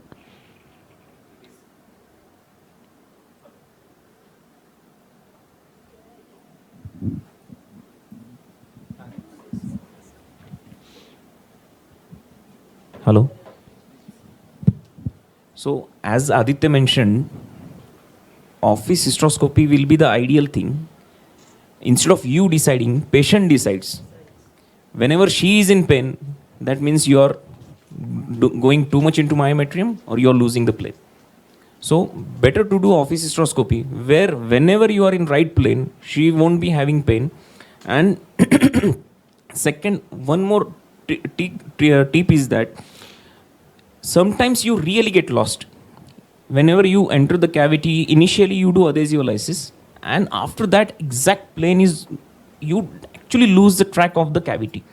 So you can just pull your hysteroscope out, just do PV again, and just get that idea which direction you need to go. Sometimes it is retroverted, sometimes it is antiverted. You need to actually do that judgment and proceed accordingly. Okay. Here I would like to, Manish sir, I was going to ask you only. A clear endpoint, an ideal endpoint would be you see a nice cavity, both the ostia done. No, But here it's very difficult to achieve. See, as I told you, here the beneficiaries are going to be the residents or the junior consultants or somebody who is not doing it very frequently. Again, talking too much about office hysteroscopy here, I'll say apprehension of patient as well as the new learning surgeon is going to be at peak of it. So I'll still stick to that 4 mm thing. Okay. And the wider, bigger, standard, whatever has been tested, trusted for a few decades. So, sir, it's not that you don't require any anesthesia for office hysteroscopy, okay? You require an anesthesia, it's called as vocal anesthesia. You have to talk. And so now because it was said, no, young, so probably they speak so nicely to their patients that my patients, they look at me and say, tu pehle anesthesia de. So, so I'm. That's what sir is also hinting. In my practice also, I hardly any or probably zero office hysteroscopy. We always give anesthesia and operate. But yes, so end point would be to see a clear cavity, both the ostia seen properly, but very rare to achieve. And how frequently you'll end up doing it in 2-3 settings, sir? Like maybe in 10% of the cases. Okay. So here it's like if you are new or even if you are not new, those who have practiced it for more than 2 decades, they still can accept that you will have to have 2 sittings. So that should be, you should be prepared and accepting, and it should be conveyed clearly to the patient. So it should not be taken as failure of surgeon or surgery or technique. That is important. Yeah, very true. I would just like to add one point. Even you can start high dose estrogen prior to surgery, so that patches of endometrium which are normal without adhesions, those are like nice differentiation of that cavity is there, that this is the normal endometrium and this can be the possible adhesions, and this should be the plane of cutting. Okay. Thank you. Now we go to the third case where there is 32-year-old lady, para 2 living to tubectomized. She has no fertility issues left. She has got AUB in the form of menorrhagia and dysmenorrhea. On examination, uterus is around 8 weeks. Ultrasound shows 4 by 4 centimeters submucous fibroid. So no fertility issues, 32-year-old with 4 by 4 submucous fibroid. Again, I will go to Aditya. That how will you go about this? Just 32-year-old post tubectomy, 4 by 4 centimeter submucous fibroid. Okay. So we have diagnosed a fibroid, but I would still like to address whether how severe are her symptoms of heavy menstrual bleeding, and whether they are affecting her lifestyle, and whether we have given medical management in spite of a diagnosis which has come up. That is one aspect. And if the medical management has still not worked, and the fibroid of course is a large one, then in that case we have to counsel the patient that the submucous fibroid is the most probable cause for her bleeding, and accordingly, as medical is not working, then a hysteroscopic procedure should help remove the fibroid and give her relief of symptoms. Okay, what is the most effective medical management according to you? One, of course, is GnRH agonists that have come up. If you give them for small fibroids or for patients who are not fit for surgery or who are not willing for surgery, then a GnRH agonist, which has a long action of 3 months, can help reduce the size of fibroid, give her relief of symptoms, and you can re-evaluate after 3 months. Okay. Okay, sir, I'll just add. So again, if two people agree, so I don't agree on certain point. Point number 1, she is 32-year-old. Point number 2, she's got a 4x4 centimeter diagnosed submucous fibroid. Point number 3, she's got dysmenorrhea menorrhagia. She's investigate and operate case. So now the only point of discussion is how big a fibroid will you remove hysteroscopically? The issue here is the point of debate for everyone should be that should I do a laparoscopy, open the uterus and remove? Easier for me, I'll suture. Anyway, she's tubectomized, remember, she will not require it. Or should I offer her hysteroscopy where there's a possibility that I will not be able to complete it, plus bleeding, 2 procedures and all the things. So debate is here. Now how to solve this? It all depends on 2 things, the surgeon's experience and what the patient wants. So you have to discuss with the patient and your experience whether you want to remove this 4x4 submucous hysteroscopically, taking her consent and counseling her that you may not be able to finish it at one go and you will require 2 sittings, or telling her that you will do a laparoscopy, open the uterus, remove it and suture, any which ways tubectomy is done. So there's no question of her getting pregnant and putting any pressure on the scar. Okay. So don't you feel that if it is feasible even to remove in 2 settings, mostly in one setting, as Nilesh has told already, he has modified certain things, like most of them will be removed in one setting, but by chance he lands up in second setting. Is it preferable that it's better than doing it laparoscopically, a submucous fibroid? So that is why, sir, I said it's the surgeon's experience and what the patient wants. So if suppose, for example, I am going and operating at a certain place and the patient wants whatever you want to do it in one sitting only, it doesn't matter. That is very common in our it's very common. Indian mentality probably. I feel the extent of biometry invasion is also important, and the Lasmar staging, which I told in this case, would be definitely applicable.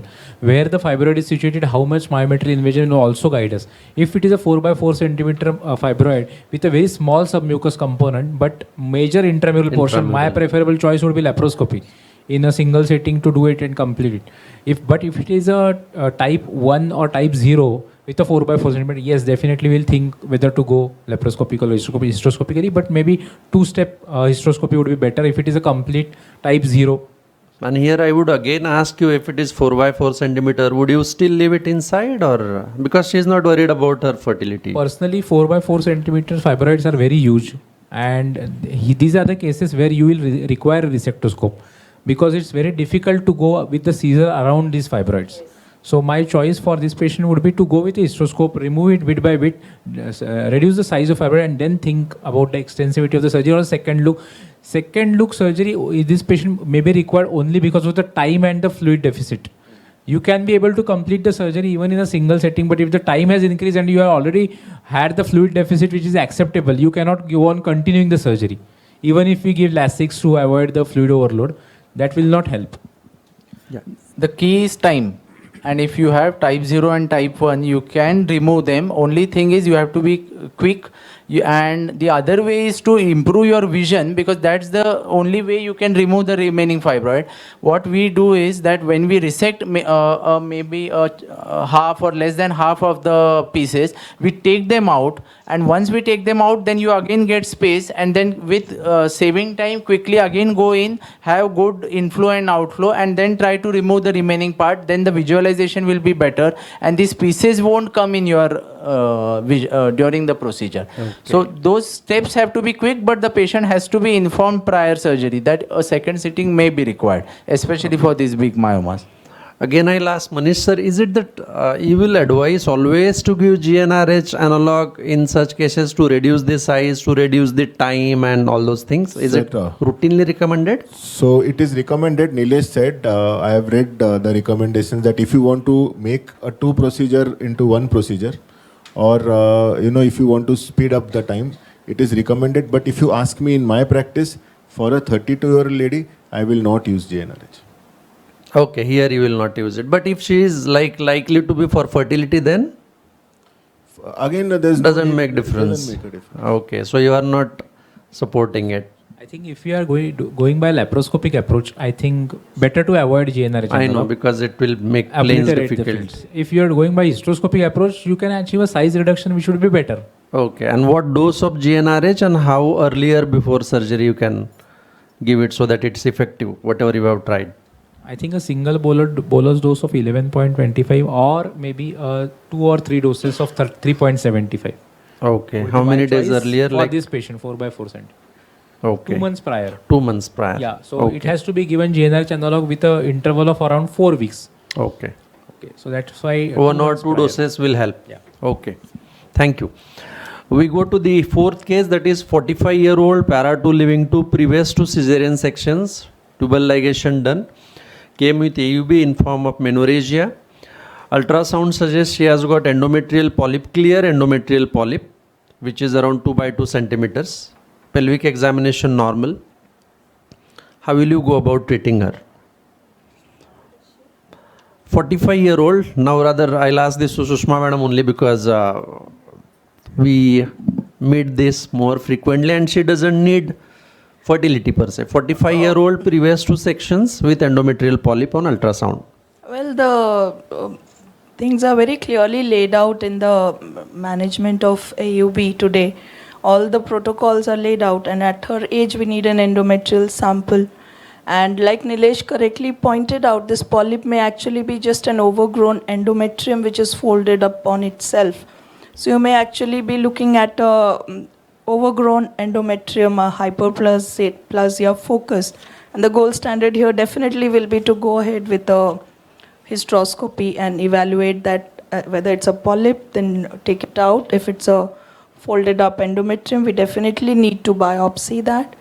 And the guideline also says that at this age we need an endometrial biopsy. Yeah, here like what commonly we do, we may put hysteroscope, and after putting hysteroscope there are 2 options to me, like at my level I'll say, I'll just put my curette, sharp curette and remove it, or I'll just try to give more time with infusion and then scissors and whatnot. So I would ask Nilesh, like if fertility is not the issue, what is more appropriate? Again, I think if you are well versed with hysteroscopy, we have put hysteroscope, confirm that there is a polyp. What is the method to remove it? Operative hysteroscopy and polypectomy would be my choice. Scissors go to the base of the polyp, remove the polyp completely under vision. Rather than put in a curette. I know, true. That would be again, can you do that polyp you have removed and you have to take it out again in pieces or with curette or something? You can detach the polyp with scissors. Yeah. How do you remove it? Yeah. Polyp removal, basically larger polyps can be removed with ovum forceps. And again, you need a bigger dilatation. Yeah. But I think this patient is para 2 living 2 already multiparous. Maybe her cervix, even if she is previous section, dilatation would be easy, and we can remove that with a small ovum forceps. The smallest size ovum forceps, that is feasible. If the polyps are less than 0.5 centimeter, hysteroscopic grasper is good enough to remove those polyps. But if the polyps are larger, sometimes the polyps tends to slip from the grasper, and this can cause increase in time of surgery. Any special precautions, Manish sir, I'd request if she is previous cesarean, anything that is likely to happen or will be more apprehensive or more careful while dilating or while removing? So a good PV, I also said a good PV to know whether it's acutely anteverted or acutely retroverted uterus, and obviously presence of isthmocele, you may perforate at that area, so you have to be a little careful regarding that. I would add something more. So you've put, she's a 45-year-old, she's AUB, you have diagnosed a polyp, you've put a hysteroscope, you have removed the polyp, it's not the end of the procedure. Please take a endometrial sample. All right, it may not, that problem may not be the polyp, it may be something in the endometrium. So please take an endometrium sample and send for histopath, and you realize maybe it's cystic glandular hyperplasia or atypical hyperplasia or whatever. But it needs to be treated. So at this stage, even if it is simple hyperplasia, adenomatous, whichever classification you are following, so these hyperplasias need to be treated at 45 years of age. So please just do not remove the polyp. Take a good endometrial biopsy or a good endometrial sample. So I agree with sir that put in a curette or अच्छे से खरवड़ डलवा अंदर का. So that serves two purposes. A, you get sample for histopath. B, that entire endometrium will come out. And in olden days, sirs are there. They will tell us that curating was the final word for everything and anything. So काय म्हणतो धुवून टाका पिशवी नाही का? Patientला माहिती. And they feel something has been done rather. Okay. Then we come to the next case, 28-year-old, 2 abortions. On ultrasound, it is 3D, 4D ultrasound definitely, which we are not really privileged to have very regularly. It shows either a bicornuate or septate uterus. Already it has been discussed in Nilesha's presentation, but again I would like to ask Aditya, 28-year-old, 2 4 months abortions with query bicornuate or septate uterus on ultrasound. Sir, you mentioned 3D. Yeah, whatever available to you. So it's very unlikely for a 3D good radiologist or a sonologist to miss a uterine anomaly, especially a septum versus a bicornuate uterus.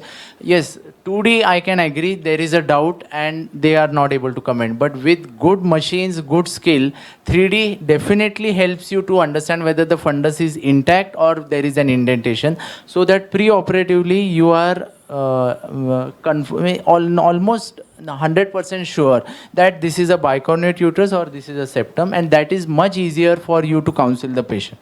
Now with 2 4 months abortions, and if we are still not sure whether it is bicornuate or septate, then definitely hysteroscopy will help us confirm that. But then again, if you are not sure on ultrasound, a hysterolaparoscopy, because the laparoscopy is going to help you understand whether the fundus is intact or there is an indentation and there are 2 horns.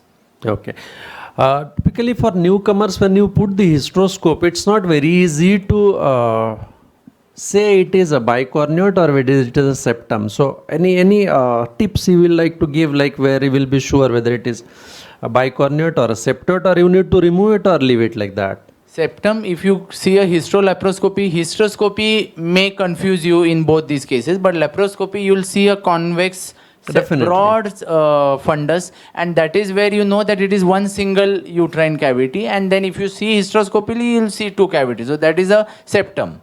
And in case of a bicornuate, you will definitely see an indentation on laparoscopic view, so that you understand that there is a right horn and a left horn. So that is an important. Which bicornuate type you would like to treat, Dr. Nilesh? Yeah. Typically, if she had 4 months abortions earlier. I was going to come to it. To add to the confusion which is being created, that we have a separate entity which is now present, which is called as a bicornuate septate.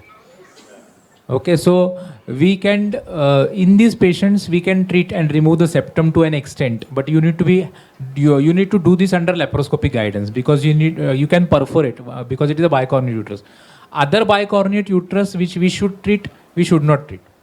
Like there is no role of metroplasty or Strassman's metroplasty or laparoscopic metroplasty for any case of bicornuate uterus, especially for fertility reasons, not indicated. Can we say that all these metroplasty things, whether resection, septum or bicornuate, will be always preferable under laparoscopic guidance? Because you know the extent what is. If it's a large septum and you are always, if you are having a confusion whether it is a septate or bicornuate, it is always good to put in a laparoscope and do it under laparoscopic guidance, especially in the initial days of your practice, always do large septum under laparoscopic guidance. And once you are sure with a good sonologist that the diagnosis is 100% septum, you don't need to put a laparoscope. And and Nilesh, again you insisted more on scissors. So as much as I remember earlier, we used to feel we have only scissors, only scissors. So that was pity. And then you get some resectoscope advanced thing, and then you again come back and say that it's always better, preferable, safer to use scissors. So what is this going around thing? We talked about the endometrial damage. Definitely. Okay. From that perspective yeah, also. Because this is a patient of 2 abortions, not yet achieved her fertility goals. So probably we need to avoid the endometrial damage. With resectoscope, may it be, if you are using a monopolar resectoscope, which with glycine, it will tend to cause more lateral current and therefore more damage. If you are using a bipolar current, again little safe, but again you are using current. So endometrium can be damaged if you go more extensively, you do a more extensive correction and you go till the myometrium. Probably here you can damage more and it can be a cause of adhesions later on. So all subseptate uteri, I prefer to use scissors. Anything, I measure the thickness of septum on the 3D ultrasound, and if it is a large septum with a very broad base, this septum usually have a high vascularity. And this is where you can use a resectoscope, because you can do this with scissor. I have done this, but it tends to bleed. There are larger vessels and these tend to bleed. Then you need to remove the scissors, increase the pressure again, give a tranexamic acid, wait, and then the time of surgery increases. With resectoscope, the time of surgery will be kept to a minimum. So the time will be short in this broad septum. That's what I feel. Another thing would be scissors. It should be very good scissors, good quality scissors. Otherwise, to resect such a large broad-based septum, scissors get blunt and it is not practically possible. So Sometimes many times we see that surgeon having only one scissor and it gets broken and you are left in middle of the ocean, something like that. So it's always preferable to at least a spare pair of scissors. So how much ever you properly use, wash, no, trust it me, has got wear and hysteroscopy scissor will last only for 3-4 surgeries, not more than that. So you have to have that recurrent cost in getting good equipment is 80% job done. Your equipment is not good, then. And sir, your question on why we are coming back to scissors, I told you, it is, and again it is how we learn and we evolve, and the concept that use scissors or use less current or don't use current on 2 places, endometrium and ovary, only came from IVF guys. So they told us mat lagao idhar, kuch mat karo. So no, but then we accept and respect it. Of course, 100%. त्यांच्याकडनंच तर पैसे patient सगळं. I know I'm a panelist, but can I ask a question here? That when you're doing this resection, especially of this broad-based septum, till what extent do you go ahead and what is your endpoint of the resection? I think you should assess the ostia whenever you are doing the surgery. As Manish sir asked me whether to remove the septum completely, not needed if you are at the rock center of the septum. So while doing a septum resection, you keep on going, like there will be 2 cavities. You go on entering that cavity, see the ostia, level of ostia, mark that visually impression, come outside and cut at that level.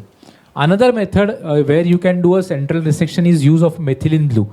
You can insert methylene blue, that will give that fibrous septum usually stains, and you can get a proper marking there and you can do with that. So this is one method. But assessment of that ostia intermittently is very, very important. And what is the end point is you don't go far beyond the ostia, beyond that plane. Because if you go there, there are high chances of perforation. You will see bleeding at the end, and when you see bleeding, that is myometrium. So you should stop there. Always they say that better to under resect at times rather than perforating. And another point is, in between, always come behind, see a panoramic view, which will give you much more clarity about how much more to go, and then again proceed ahead. Okay, coming to this panoramic view. I'll just add one more thing. See, there are 2 things. Ostia is the actual opening.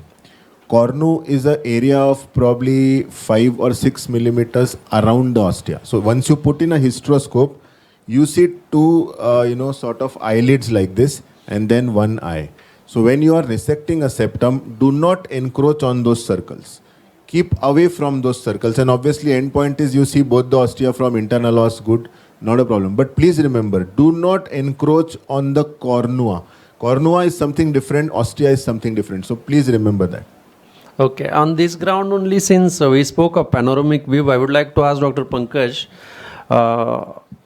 is it necessary that you have a 12 degree, 30 degree, 70 degree scope for Absolutely not. working on the lateral wall? Absolutely No, not. it's Absolutely not rather. not. So most of us will have only one telescope, hysteroscope, Yes. and it's going to be expensive, rather make you more handicapped and probably confused also what to use. So 0 degree is good enough for probably all diagnostic and 30 operative degrees, procedures. 30 degrees will suffice all the 30 degrees will be ideal. Okay, in 4 mm 30 degrees 4 will mm stick to 30 that. That is what generally Yes, most of us land yes, up buying yes. as a first instrument. True. Okay, thank you. Now we come to our last case, that is the 5th case, which deals with 65-year-old lady, para 2 living 2, diabetic, hypertensive, came with postmenopausal bleeding. On ultrasound TVS, endometrial thickness is 10 mm. So again, I'll go back to Sushma madam because this is more conventionally it comes to us. 65-year-old postmenopausal bleed, ET 10 mm. Again, same answer. No doubt she needs endometrial evaluation. So 10 mm in postmenopausal, the writing is clear on the wall. She needs endometrial biopsy. Gold standard today for which remains hysteroscopic guided endometrial biopsy. Now, whether to also proceed with the DNC, I would still not say so because you're doing it under vision. If there are really abnormal areas, you can see it and remove. You can take multiple samples. You need not really like wash the uterine cavity. Here I would like to ask the endoscopy guys rather, if it is too atrophic uterus, and how do you anticipate that you will even fail to dilate the cervix or get inside it and all that? Though we may give estrogen, but how do you anticipate on clinical examination before sir. posting her for surgery? Of course. So you do a per speculum examination, see where the cervix is. The cervix you will find most of the times is flushed with the vagina. Then something should click here, it's going to be a difficult dilatation. When the cervix is flushed, that is number 1. Number 2, if the cervix is too atrophic, it's very small cervix, think that it's going to create a lot of problem. And if the uterus is acutely anteverted or retroverted, your cervix may be just behind the symphysis pubis. Again, those are the cases where you anticipate. So a good per speculum examination, even before you do a PV, is going to tell you that it's going to be a difficult dilatation. Then you do a PV obviously to confirm whether it's a retroverted or acutely anteverted anteverted antiflex uterus, and also the size of the uterus. Because see, for an atrophic uterus, again the trick is, what are you trying to dilate or negotiate is the internal os. I've seen a lot of people go and reach the fundus, even during MTB. Don't do that. You don't want to dilate, the fundus is already dilated. देवाने dilate करून funds खाली पाठवले, आपल्याला करायची गरज नाही. We have to only dilate the internal os. And internal os, if you see the length between or the distance between the external internal os in menopausal or postmenopausal ladies would hardly be 1 centimeter. So don't try to go too much inside. So that is something please keep in mind. So this clinical examination findings will really tell you. But if you anticipate, so then what are the things we can do pre-op locally or otherwise? The problem here is that your misoprostol is not going to work for whatever is not going to work. So local estrogens you can give, estradiol valerate at least for 14 days, 2 weeks, or you can give, estriol cream to be applied and see what happens. These are the only 2 ways to, see that cervix becomes soft in some way or the other. Now 4 millimeter is your cutoff. So postmenopausal lady anytime comes with bleeding, her endometrium is 4 mm or more, you have to do endometrial biopsy, and it has to be hysteroscopy endometrial biopsy. So please remember this figure, 4 mm is the cutoff, at least 10 mm is too much. So it's big. So what can be done is only this, anticipate, and of course you also have ultrasound guidance. So you take an ultrasound, you tell the, even if you are not doing, somebody else, put that ultrasound probe and under ultrasound guidance do. That will really work for you. Pankaj wants to say something. Here, small hysteroscopes actually help. Even if you don't have, you can ask your friend to come, or you can borrow. That will be the best thing. Go for a smaller hysteroscope. That will make your life easy. Okay. Ultrasound can also help you in this anticipation. A good sonologist will definitely tell you that the even if it's a 1 centimeter cervical canal, that it is totally fibrosed. And that anticipation will definitely make your life easier than surprises intraoperatively. And I think we're going to see more and more of these kind of cervix with so much of fertility enhancing diagnostics as well as operative being done. And many of these girls invariably land up with a cervical stitch. Then they go ahead and have an elective surgery, so that cervix has undergone so much of procedures and never ever dilated. So this generation which is sitting here will probably face, I think, more of this difficulty in entering the cervix. Okay, so one more, point. If you read the guidelines of management of postmenopausal bleeding, at a lot of places you will find that you can do a outpatient endometrial biopsy. OPD-based endometrial biopsy, there are so many, Aspra, Curate and Pipel, and so many things are available. So, lot of guidelines will say you don't need a hysteroscopy, you just do a outpatient OPD-based endometrial biopsy and send. So, that is also a valid answer to give in exams and do in practice also. So, it's not that for every postmenopausal, because, these are the guidelines which will go either ways. So, they'll say you just need an outpatient, why do you want to do a hysteroscopy, and some guidelines will say always do a hysteroscopy endometrial biopsy. So please remember either ways. But when they ask gold standard, then you will have to say hysteroscope, Yes, not yes, a golden hysteroscope, simple hysteroscope. Yeah. Another thing that is useful in atrophic patients with atrophic uterus is that the canal will not open up with the distension medium because of some fibrosis because of previous so many events. So small millimeter hysteroscope, as Pankaj said, and if you use a scissor and if you are seeing an opening of the canal, the scissor will help you open that internal os better, and then your scope will easily go through, and good distension. These all small tips will definitely help you reach the cavity and then treat as in what you see there. So it may happen it is a minor procedure and you will end up struggling a lot. That is possible. Yes. One more thing I would like to ask the panelists, all of them. This is again not very common or neither very uncommon too. You get inside and you don't find much of the endometrium there. It's like bald, what Manish sir said, takla endometrium aahe. Atrophic eye, though ET they have mentioned on ultrasound, we do try to get out something, but kahich yet nahi, and sometimes we send it to histopathology, they say inadequate to opine. What to do? You have already done the gold standard procedure. Okay, so this happens, sir. This happens quite a lot of times. You see 8 or 10 mm endometrial thickness given on ultrasound. You put in a hysteroscope, there's really nothing inside. You try to scrape out something, send, the common report is blood clot. That is what we get from histopath report is blood clot. So now, in this case, I think just a follow-up is good enough. Why? Because why was there any endometrial thickness? Because there was some follicle which grew, and that some follicle which ruptured had some estrogen. There was no progesterone for whatever reason. And that is the reason why you have these So you need to just follow up with the patient, tell her that, in case you again have bleeding endometrial thickness, then we'll probably think of taking an outpatient biopsy. But you really cannot do anything. I have done this, and I cannot lie on stage. My teachers are sitting. It happens, and somebody says, "Kuch to bhej histopath ko." Then but then that report comes as blood clot. No, generally it's like when you are doing it as a routine gynec without any imaging or other any undervision type of thing, it is still acceptable. But when you say you have put hysteroscope, you have seen everything, and still I couldn't fetch anything out of it, is a bit difficult for us as well as them. It's more on our side. I think yes sir. Senior sir wants to say something, and somebody in audience also. Sometimes what happens, you have an endometrium maybe not 9 and 10. Maybe not 9 and 10. It could be say 14, 15, 16 millimeter. You think it's an hyperplasia. And remember, patient has had little postmenopausal bleeding. So you tend to feel that it's hyperplasia, but surprises are it could be a submucous fibroid. Remember, which also has that thick endometrium appearance. So just be careful.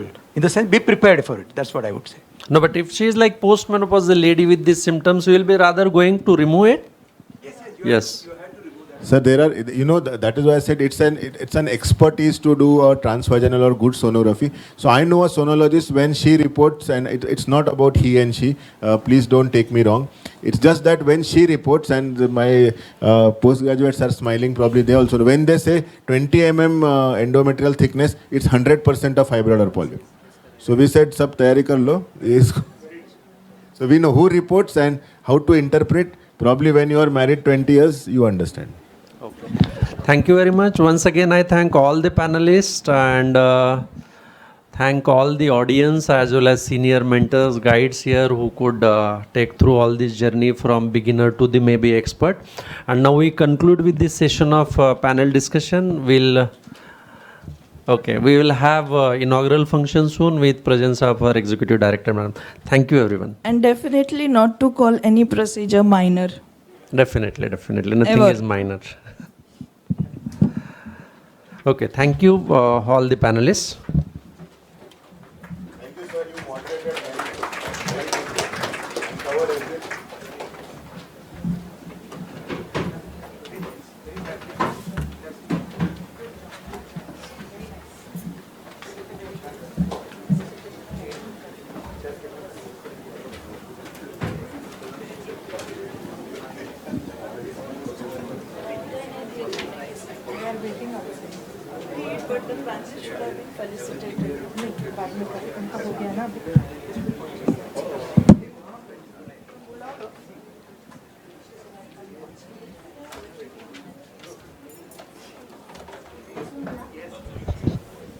So we start with our inaugural function, and just a few announcements. Our dignitaries for the inaugural are very much over here, and just a few announcements that do remember to fill in your feedback form. The QR code is provided both in the kit that you have. It's also displayed outside at locations, and tomorrow we'll be also showing it on the screen.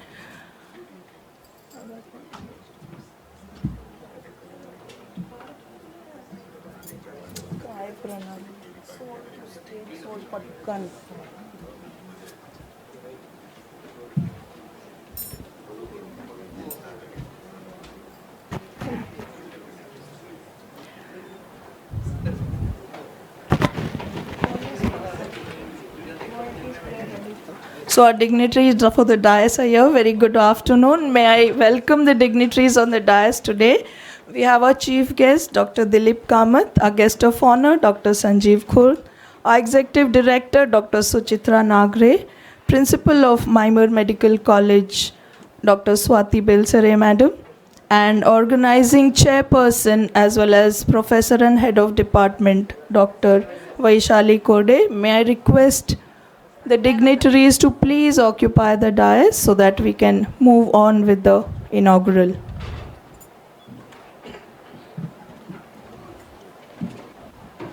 Thank you all for being gracious enough to occupy the dais and elevating the level of our workshop by your mere presence itself. As is the tradition of the entire MIRS group of institutions, we start every auspicious occasion with the World Peace Prayer. And ladies and gentlemen, this World Peace Prayer is a prayer which has been designed by our own founder president and chief trustee, Dr. Vishwanath Karad sir. It is a prayer not pertaining to any caste, creed, religion. It is a prayer for mankind itself. So let us all stand. May I request you to stand in your places. Join your hands together, close your eyes, bow down to your mother, father and your guru, and let's pray for world peace.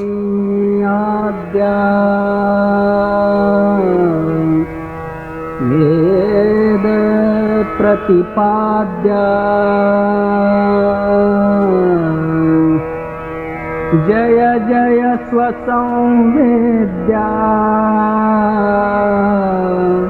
Atmarupa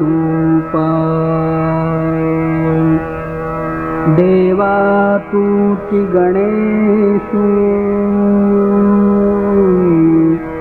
Sakalartha Mati प्रकाशो म्हणे निवृत्तिदासो अवधारी गोदी गुरुर्ब्रह्मा गुरुर्विष्णु गुरुर्देवो महेश्वरः गुरुः साक्षात् परब्रह्मा तस्मै श्री गुरवे नमः।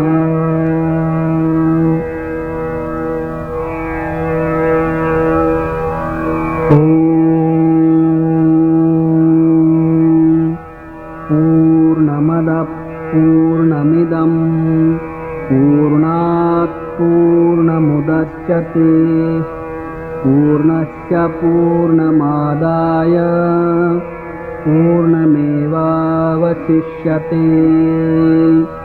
ॐ शान्ति शान्ति शान्तिः।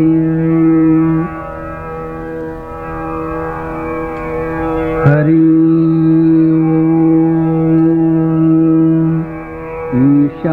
ईशावास्यमिदं सर्वं यत्किञ्च जगत्यां जगत् तेन त्यक्तेन भुञ्जीथाः मा गृध कस्य स्विद्धनम्।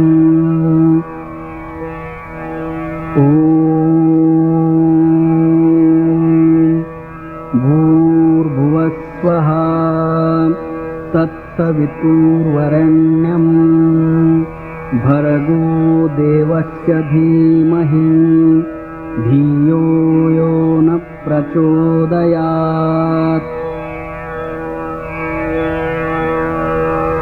सर्वेऽपि सुखिनः सन्तु सर्वे सन्तु निरामयाः सर्वे भद्राणि पश्यन्तु मा कश्चित् दुःखमाप्नुयात्। द्यौः शान्तिः अन्तरिक्षशान्तिः पृथिवीशान्तिः आपशान्तिः औषधयशान्तिः वनस्पतयशान्तिः विश्वेदेवाशान्तिः ब्रह्मशान्तिः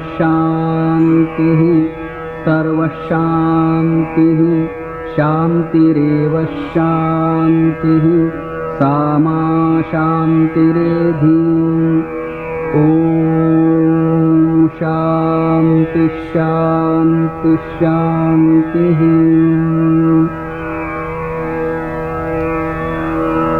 Thank you very much. Please be seated. Heading this institute as its academic head is Dr. Swati Belsare, ever encouraging us for academic events like this. May I please request Madam to deliver her welcome address. Dr. Swati Belsare, ma'am.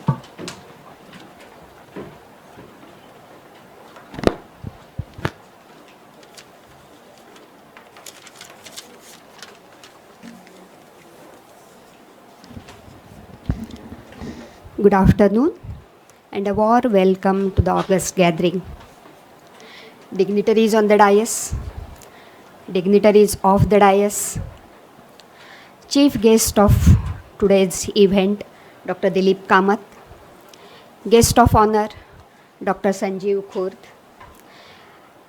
our own executive director, Dr. Suchitra Nagre, chairman of the event, Dr. Vaishali Korde, HOD Obstetric Gynec Department, the renowned faculty for the event who are the stalwarts in their own fields, and the delegates.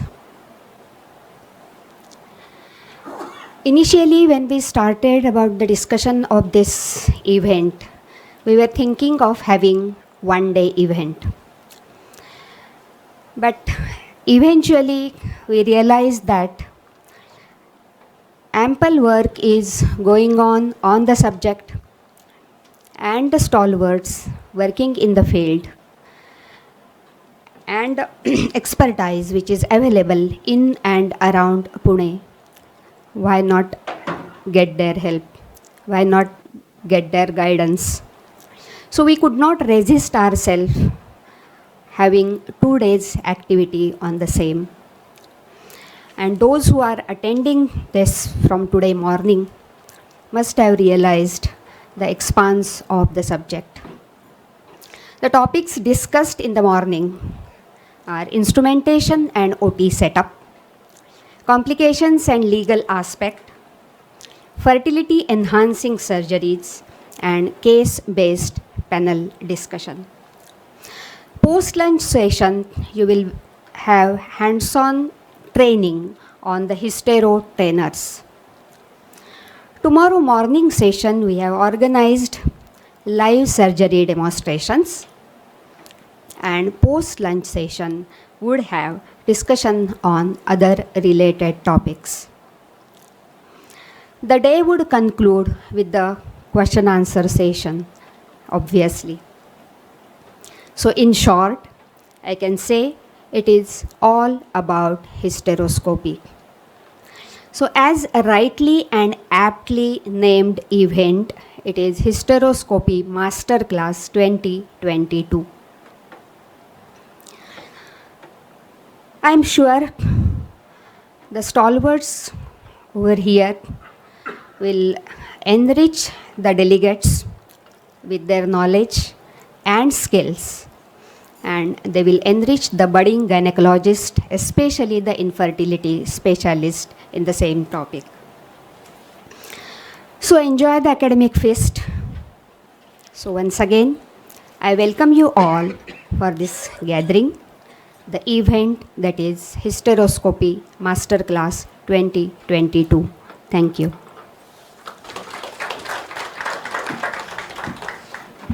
Thank you, ma'am, for your warm words. May I now call upon Dr. Vaishali Korde, our own professor and head of department, organizing chairperson, to give an overview of the program as well as to introduce our chief guest and guest of honor.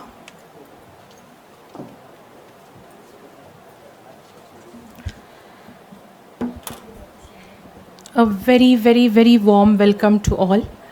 Respected chief guest, Dr. Kamath sir, respected guest of honor, Dr. Khurd sir, our beloved Executive Director, Madam Dr. Suchitra Nagre, and respected Principal Madam, and all the dignitaries who have joined us for this workshop or masterclass. Today, the whole department of OBGY is feeling so proud to have this masterclass running in this campus. And I welcome you from bottom of our hearts to this campus, and it's a proud privilege for all of us to have you today. Department of OBGY is now 26, 27 years old, and we are really working hard for the health, women's health in this Mawa area. We already have established that women care and a very good academic records for our UG students. Some of our students have already got distinctions and gold medal in MUHS as well.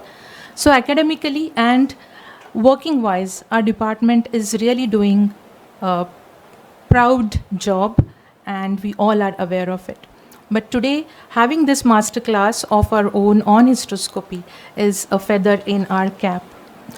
When, as Madam said, when we started discussing it, we initially thought of one day, and then gradually, as Madam told you, that we planned it the way theory class, then the histo trainer, and then all residents will get an overview of good live surgeries tomorrow by none other than Dr. Krishna Kumar, and Dr. Atul Ganatra would also be there. These are big names from IAG. And then we will also have some practical tips from them in the afternoon. Hysteroscopy has become a need of an hour. As residents, we have to learn it during our post-graduation. And some seniors like us who have not been taught hysteroscopy during our residency, but still to keep pace with the newer generation, we also need to learn it. and we cannot leave our jobs, our practices, and go and learn it and pay the hefty fees. But such courses would definitely learn or make us understand or help us learn the hysteroscopy art from the stalwarts who have come today with us, and many such workshops we are planning to have in our campus. When we started planning, none other than these friends which we thought of, as Manish always put the Ganesha slide. Manish is always on my mind when we design a course, and he has visited our campus graciously many of the times. Pankaj and Nilesh are buddies, and they are always there to help. So such we decided to have this. But our great fortune that we could get both of you as our guests today, and I'm really overwhelmed, sir, to have you. And it's my proud privilege to introduce you, sir. Sir is like a father figure, Dr. Dilip Kamath. Sir, his looks are deceiving. He is a doyen, or we can call he's a dawn of OBGY. And you know, I will go through CV of sir, and we have to understand that it's a celebrated life, and he's a big person, and I'm so overwhelmed to have sir as our chief guest today. Sir is founder, president, and patron IMA, past president POGS in 1999 and 2001, 1999 to 2001. Past chairman and patron Pimpri Chinchwad Doctors Association 95-97. Past general secretary of Association of Sports Medicine Pune. Joint organizing secretary when POGS had All India OBGY Congress in 1982 and 1996, which is a proud moment for Puneites. Sir was joint organizing secretary, and everybody vouches for it that how the Congress went on. Organizing secretary for AMOGS, that is All Maharashtra OBGY Conference in February 2001. And Manish would agree with me that we all have learned what is our society and how we have to work for it from Sir. Sir's professional experience, his practice started since 1978, and he has Kamath Hospital, which is it's named by itself. It's a landmark in Pimpri Chinchwad area. Sir has been undergraduate teacher since 1975, postgraduate teacher for University of Pune since 1998, examiner UG and PG both, and he has received so many honors and awards. Gold medal and certificate of merit from Government of Maharashtra for highest number of sterilization operations done in 1983-84. First prize and certificate of merit for best presentation and research work at Annual Staff Society meeting BJ Medical College and Sassoon General Hospital in 1975. I was 2 years old. C.L. Zaveri National Award for Best Paper and Research Work at 42nd ALCOG Pune. AICOG it should be, in 1996, and Certificate of Honor for from University of Pune for Captainship of Winner Team Basketball in 1972. So we have overall a great personality, and he is Gurutulya, म्हणजे त्यांना दुसरा शब्द नाही आहे. आणि आम्ही नवीन लोक जेव्हा येतो POGसाठी काम करतो, तेव्हा आम्ही बघतो की आमचं ते जो आपला लाईट हाऊस असतो, त्या लाईट हाऊसच्या दिशेने आम्ही चालतो, आणि आमच्यासाठी हे लाईट हाऊस आहे. The way sir grooms the newcomer, the way he welcomes, the way he scolds, and the way he teaches us is something which we should really celebrate. And sir, thank you so much for being there. And I request ED Madam to please felicitate our chief guest.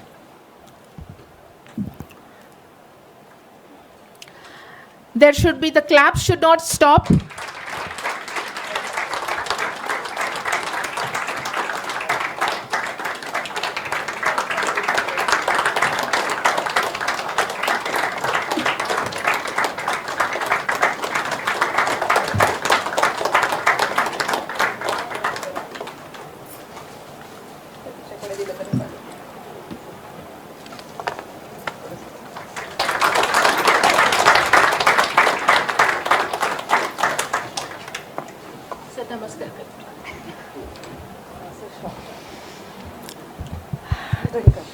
Now the second personality which is there with us is again my good fortune, everybody's good fortune, sir, and thank you so much for accepting it at at such a short notice. Dr. Sanjeev Khurd is consultant infertilologist and IVF specialist, past 30 years. IVF, past 30 years, the practice is unachievable for today's generation.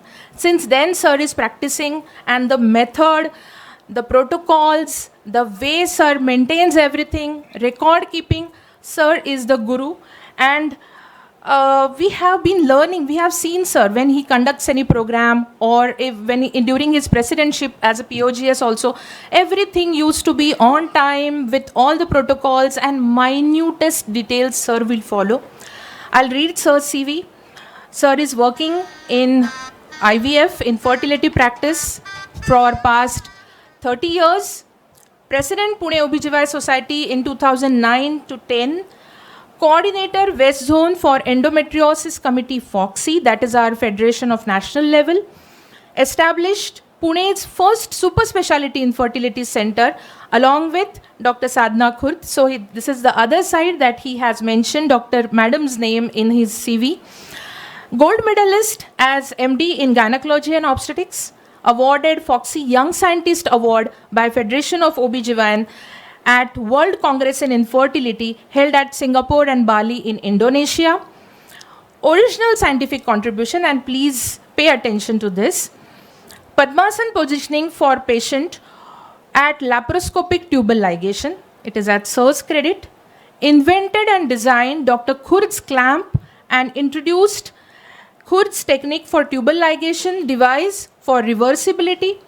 Khurd's peritoneal jelly, a new sign for pelvic endometriosis, and Khurd's spotted deer sign, a new diagnostic sign for PCOS.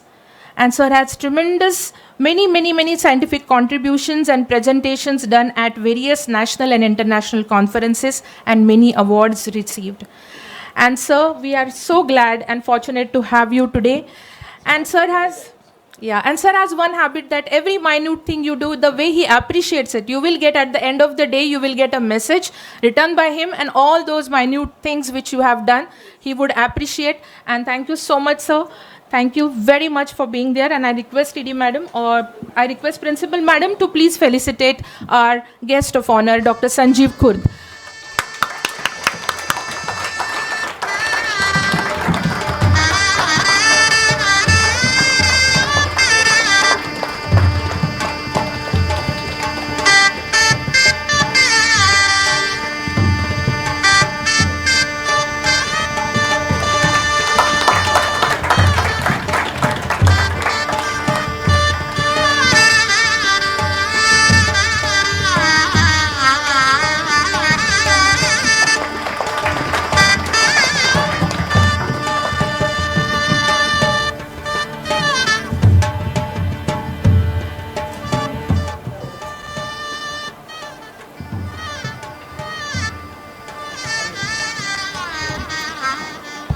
Just I'll end with this thing कि आज department of OBGY धन्य झालाय.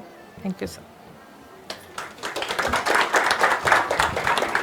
Thank you so much. Indeed, very overwhelming for all of us who have been students, and now we stand and bow in front of you, sir, as teachers, that we continue the legacy forward to the next generation.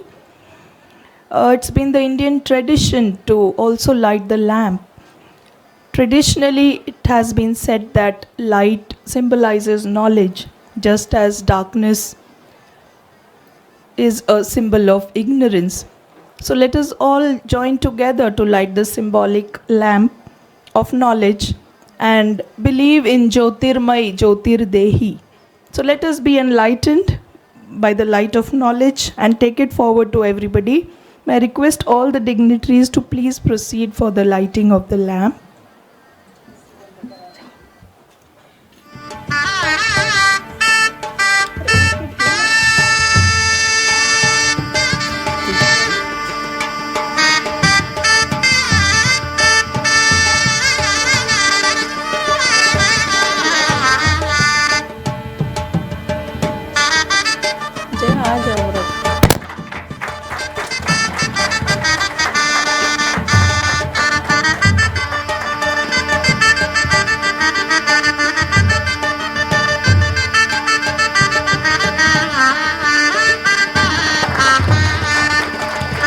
let us all hope we get as bright and as enlightened as the flames of this traditional Indian lamp of ours. Thank you, dignitaries. It's time now to listen to the doyen sitting here, Dr. Sanjeev Khurda, guest of honor. So without wasting even a single second, it's over to you, sir. Well, respected dignitaries on the dais, and my very dear friends. Honestly, I'm really overwhelmed. Well, I must really sincerely thank Vaishali. It's only because of you that I got to be here.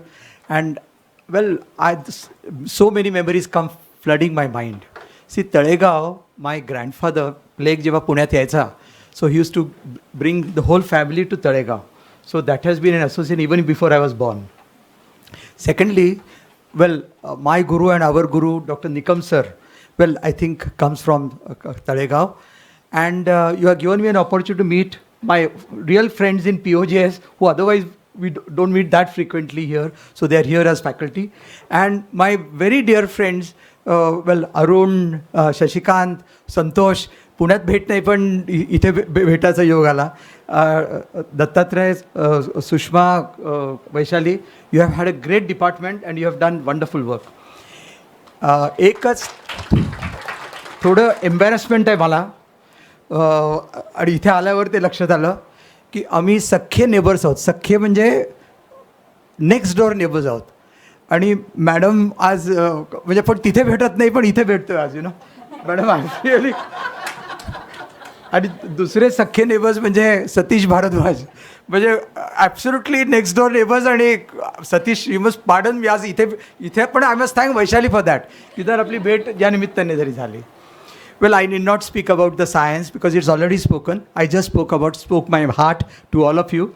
It's a great being here, and thank you very much for this wonderful opportunity. Thank you.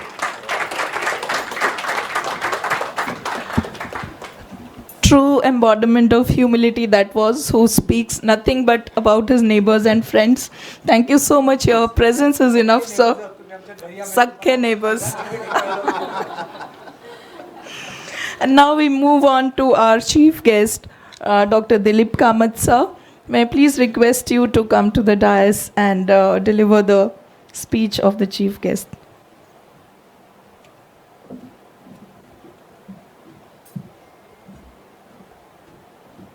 Good afternoon, everybody.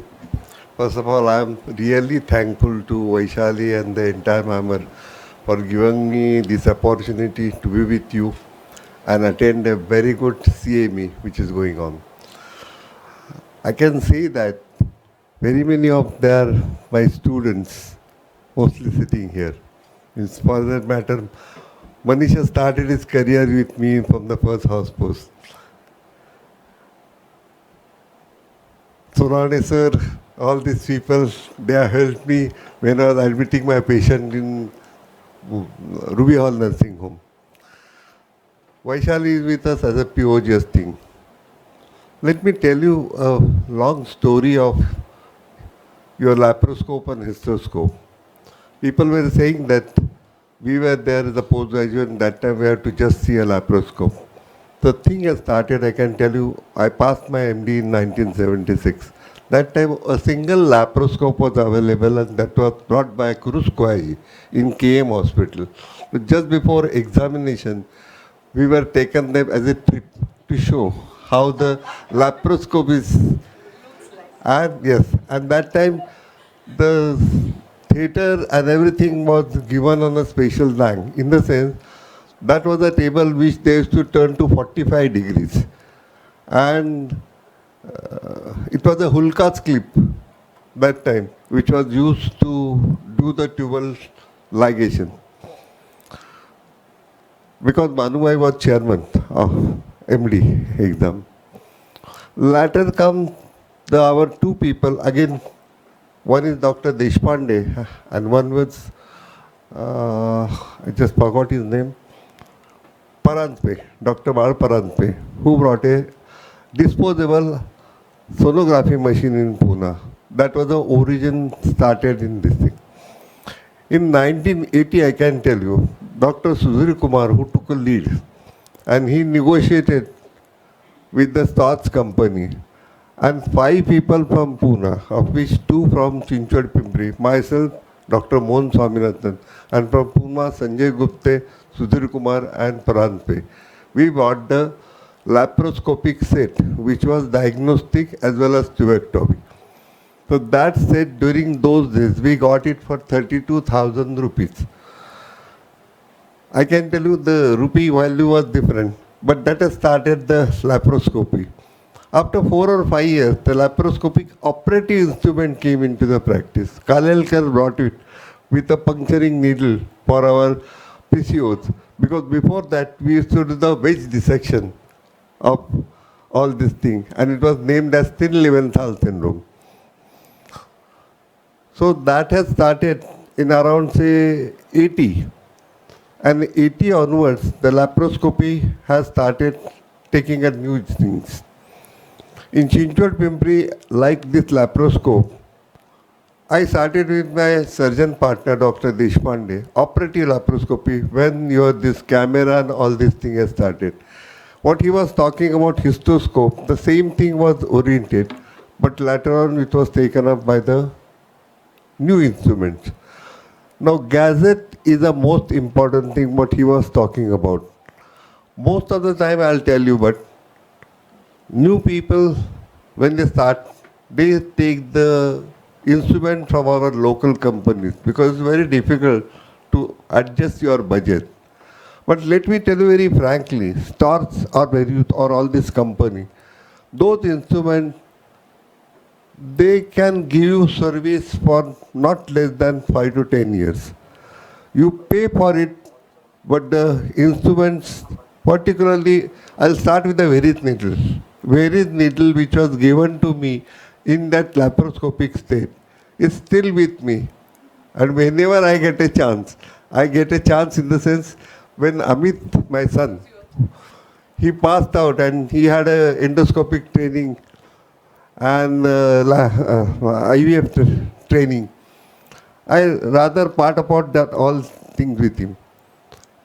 Eventually, my instruments in the sense that old laparoscope, my trocar cannula, my Veris needle, I kept it like that because the various sizes, various degrees laparoscopes are available for their surgeries. Hysteroscope, I was listening. Same thing happened around 85, 87. Hysteroscope came in the situation, and Mumbai was little ahead for this laparoscopic hysteroscope, office hysteroscopy. I can say that Rishikesh Pai took a major lead in propagating this office hysteroscopy. And that time it was a craze to get that.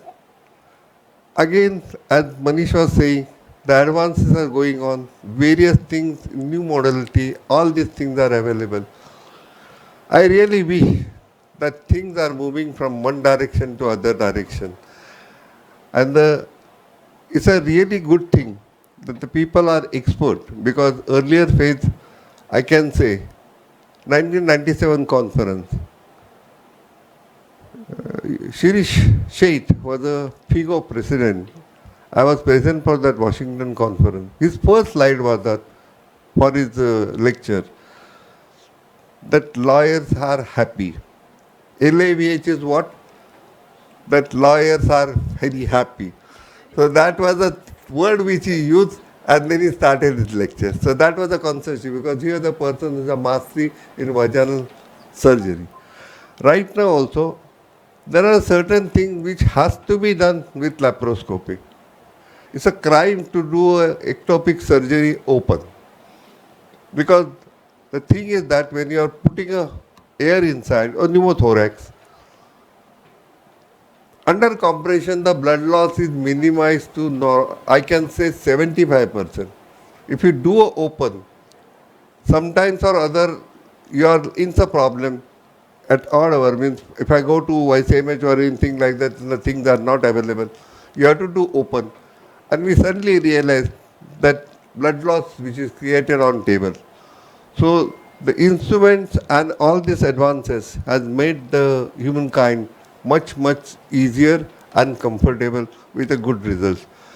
And I'm very proud that all these young brigades, they are coming out with a great ideas, with a great things. And I wish that such a type of CMEs, which has Vaishali has taken a lead and given the ideas to all the undergraduate or postgraduate people who are attending.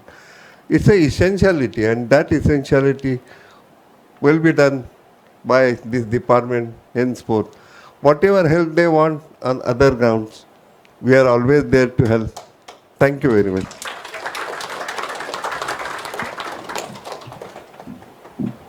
Thank you so much, sir. What an honor it is to listen to someone who was among the 5 firsts to hold the operative instruments in this very city and who continues to teach, and like Vaishali rightly said, who's a lighthouse for us to look up to. We'll surely continue with this, sir, and we hope to pass on as much as we can to the generations to come. With that, we come to another lighthouse of our own, our executive director, who always has a vision and who is behind these kind of things, sometimes coaxing, sometimes reprimanding, but make sure that we are always on the line of excellence and quality. So over to you, Dr. Suchitra Nagre, for all of you. Thank you Sushma. मला वाटतं आवाज तुझा एवढा बसलेला असताना तू कंपेअरिंग करतेस हेच खूप कौतुकास्पद आहे. On behalf of all the trustees, management committee and governing council of Myers MIT group and Mymer Medical College, the students and the faculty, I welcome you, Dr. Kamath sir, Dr. Sanjeev Khurd. I also welcome our own Pankaj Mate. I think it's always a pleasure when your own students come back and they are part of a faculty for the same institute for the postgraduate teaching course. So it's a proud and privileged moment for Mymer Medical College that you are here, and I'm sure all Mymerians are doing great in their respective fields, and so all the credit goes to my teachers who are serving this institute for so long. I also welcome Dr. Manish, who is a legal doctor, if I can say, because I think on this weekend there was a massacon in Pune, and Pankaj was an expertise again for the medical legal aspects in surgical field for even the surgical department. So it's a great honor to host you again at Mymer Medical College, and we are very sure that if we get stuck somewhere in legal aspect, we will definitely come to you for the same. Dr. Nilesh Palkaude, who is our own faculty, I can say, part of faculty, yeah. So I welcome everyone. Just for information of all the delegates, I think I can just say that Department of OBGY of Mymer Medical College is one of the most active department of this hospital since its inception, and all the credit goes to the entire team of faculty. Earlier it was Dr. Gayakwad and so many more, but today under the able guidance of Sushma, Vaishali and Pawar sir and Gopal Ghare, I think we are doing great job to serve the rural population of Pune city. And when it comes to the academic events, we are always trying to perform better, give better. And when I was listening to Kamath sir, I was just wondering की पूर्वी जेव्हा communication नव्हतं आणि equipments develop होत होते आणि anaesthesia, तर मला माझं लहानपण आठवतं. मला एवढंच आठवतं की कोणाचं ऑपरेशन झालं की पोस्ट ऑफ त्या माणसाला खूप उलट्या व्हायच्या आणि ते ऑपरेशनच्या दुखण्यापेक्षा तो उलट्यांमध्येच थकून जायचा. हे मला थोडंसं पुसट आठवतं जेव्हा मी शाळेत होते पुण्यात शिकायला. पण मला वाटतं advancement in the field of education and medical, especially healthcare, it has come up so well.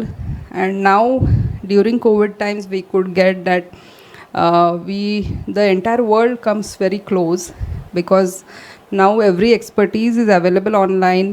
All the people were used to travel across the globe to conduct anything, but now we can have any expertise available on the Zoom, on digital platforms.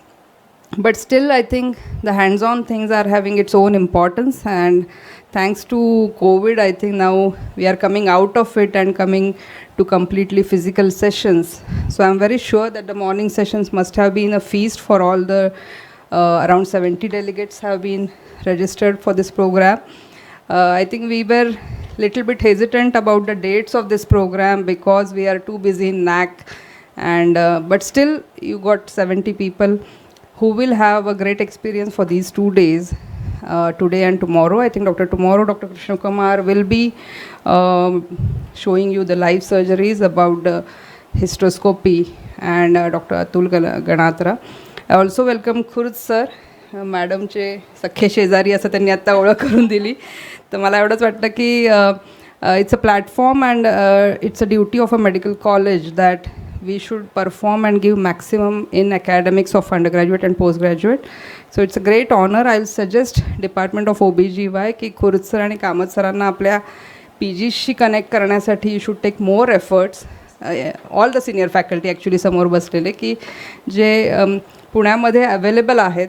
So definitely we should have and take advantage of it, and they should be called for having the interactions with our PGs and other departmental, interdepartmental programs as well. So once again, I welcome all of you, and all the delegates also I welcome on behalf of the MIMER team, and wish you all the best. And I'm very sure that this academic feast, OBGY will try to offer time and again to all the new budding doctors of OBGY field. Thank you so much. Thank you so much, ma'am. Indeed, I vouch on behalf of the department that we definitely will take forward your suggestions of tying up postgraduates with all these stalwarts in the field, and we will continue to hold many more such events. Coming towards the end of the inaugural, may I now call upon the organizing secretary, Dr. Sachin Ved Pathak, to please give away the vote of thanks.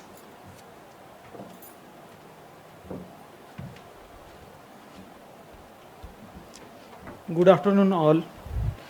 Respected Executive Director Dr. Suchitra Nagare Madam, Chief Guest Dr. Dilip Kamath Sir, Guest of Honor Dr. Sanjeev Khurd Sir, Respected Principal Madam Dr. Swati Belchare Madam, Medical Superintendent Dr. Kamath Sir, and all the dignitaries on and off the dais. Exactly 1 month back, we received permission to conduct this hysteroscopy masterclass from respected Executive Director Dr. Suchitra Nagare Madam and Department of Obstetrics and Gynecology. We want to thank you, Madam, from our bottom of heart for same, and also for gracing this inauguration program.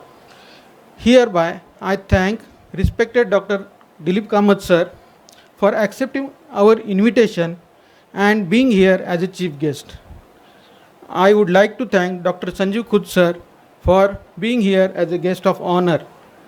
I take this opportunity to thank respected Principal Dr. Swati Belchare Madam for wholehearted support to organize this event. I want to thank all the speakers, Dr. Manish Machwe Sir, Dr. Nilesh Balgavde Sir, and Dr. Pankaj Mate Sir, and hope that their talk will help us for upgrading our skill and knowledge of hysteroscopy. My sincere thanks to our HOD, Dr. Vaishali Korde Madam, and Professor Dr. Sushma Sharma Madam for their valuable guidance to conduct this program. I welcome all the faculties and delegates for this program. Thank you. Now we'll move for lunch.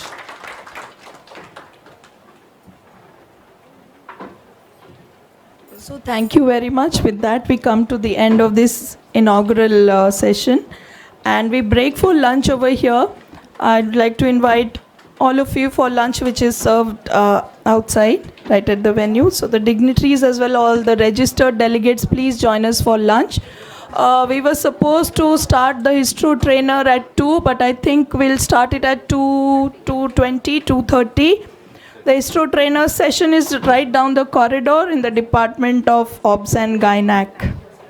So please do join there for the next session and enjoy your lunch. Have a good afternoon.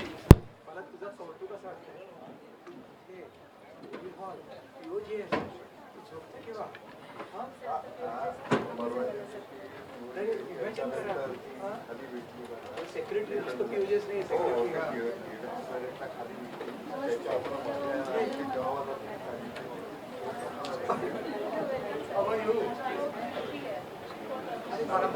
Sorry, I would have.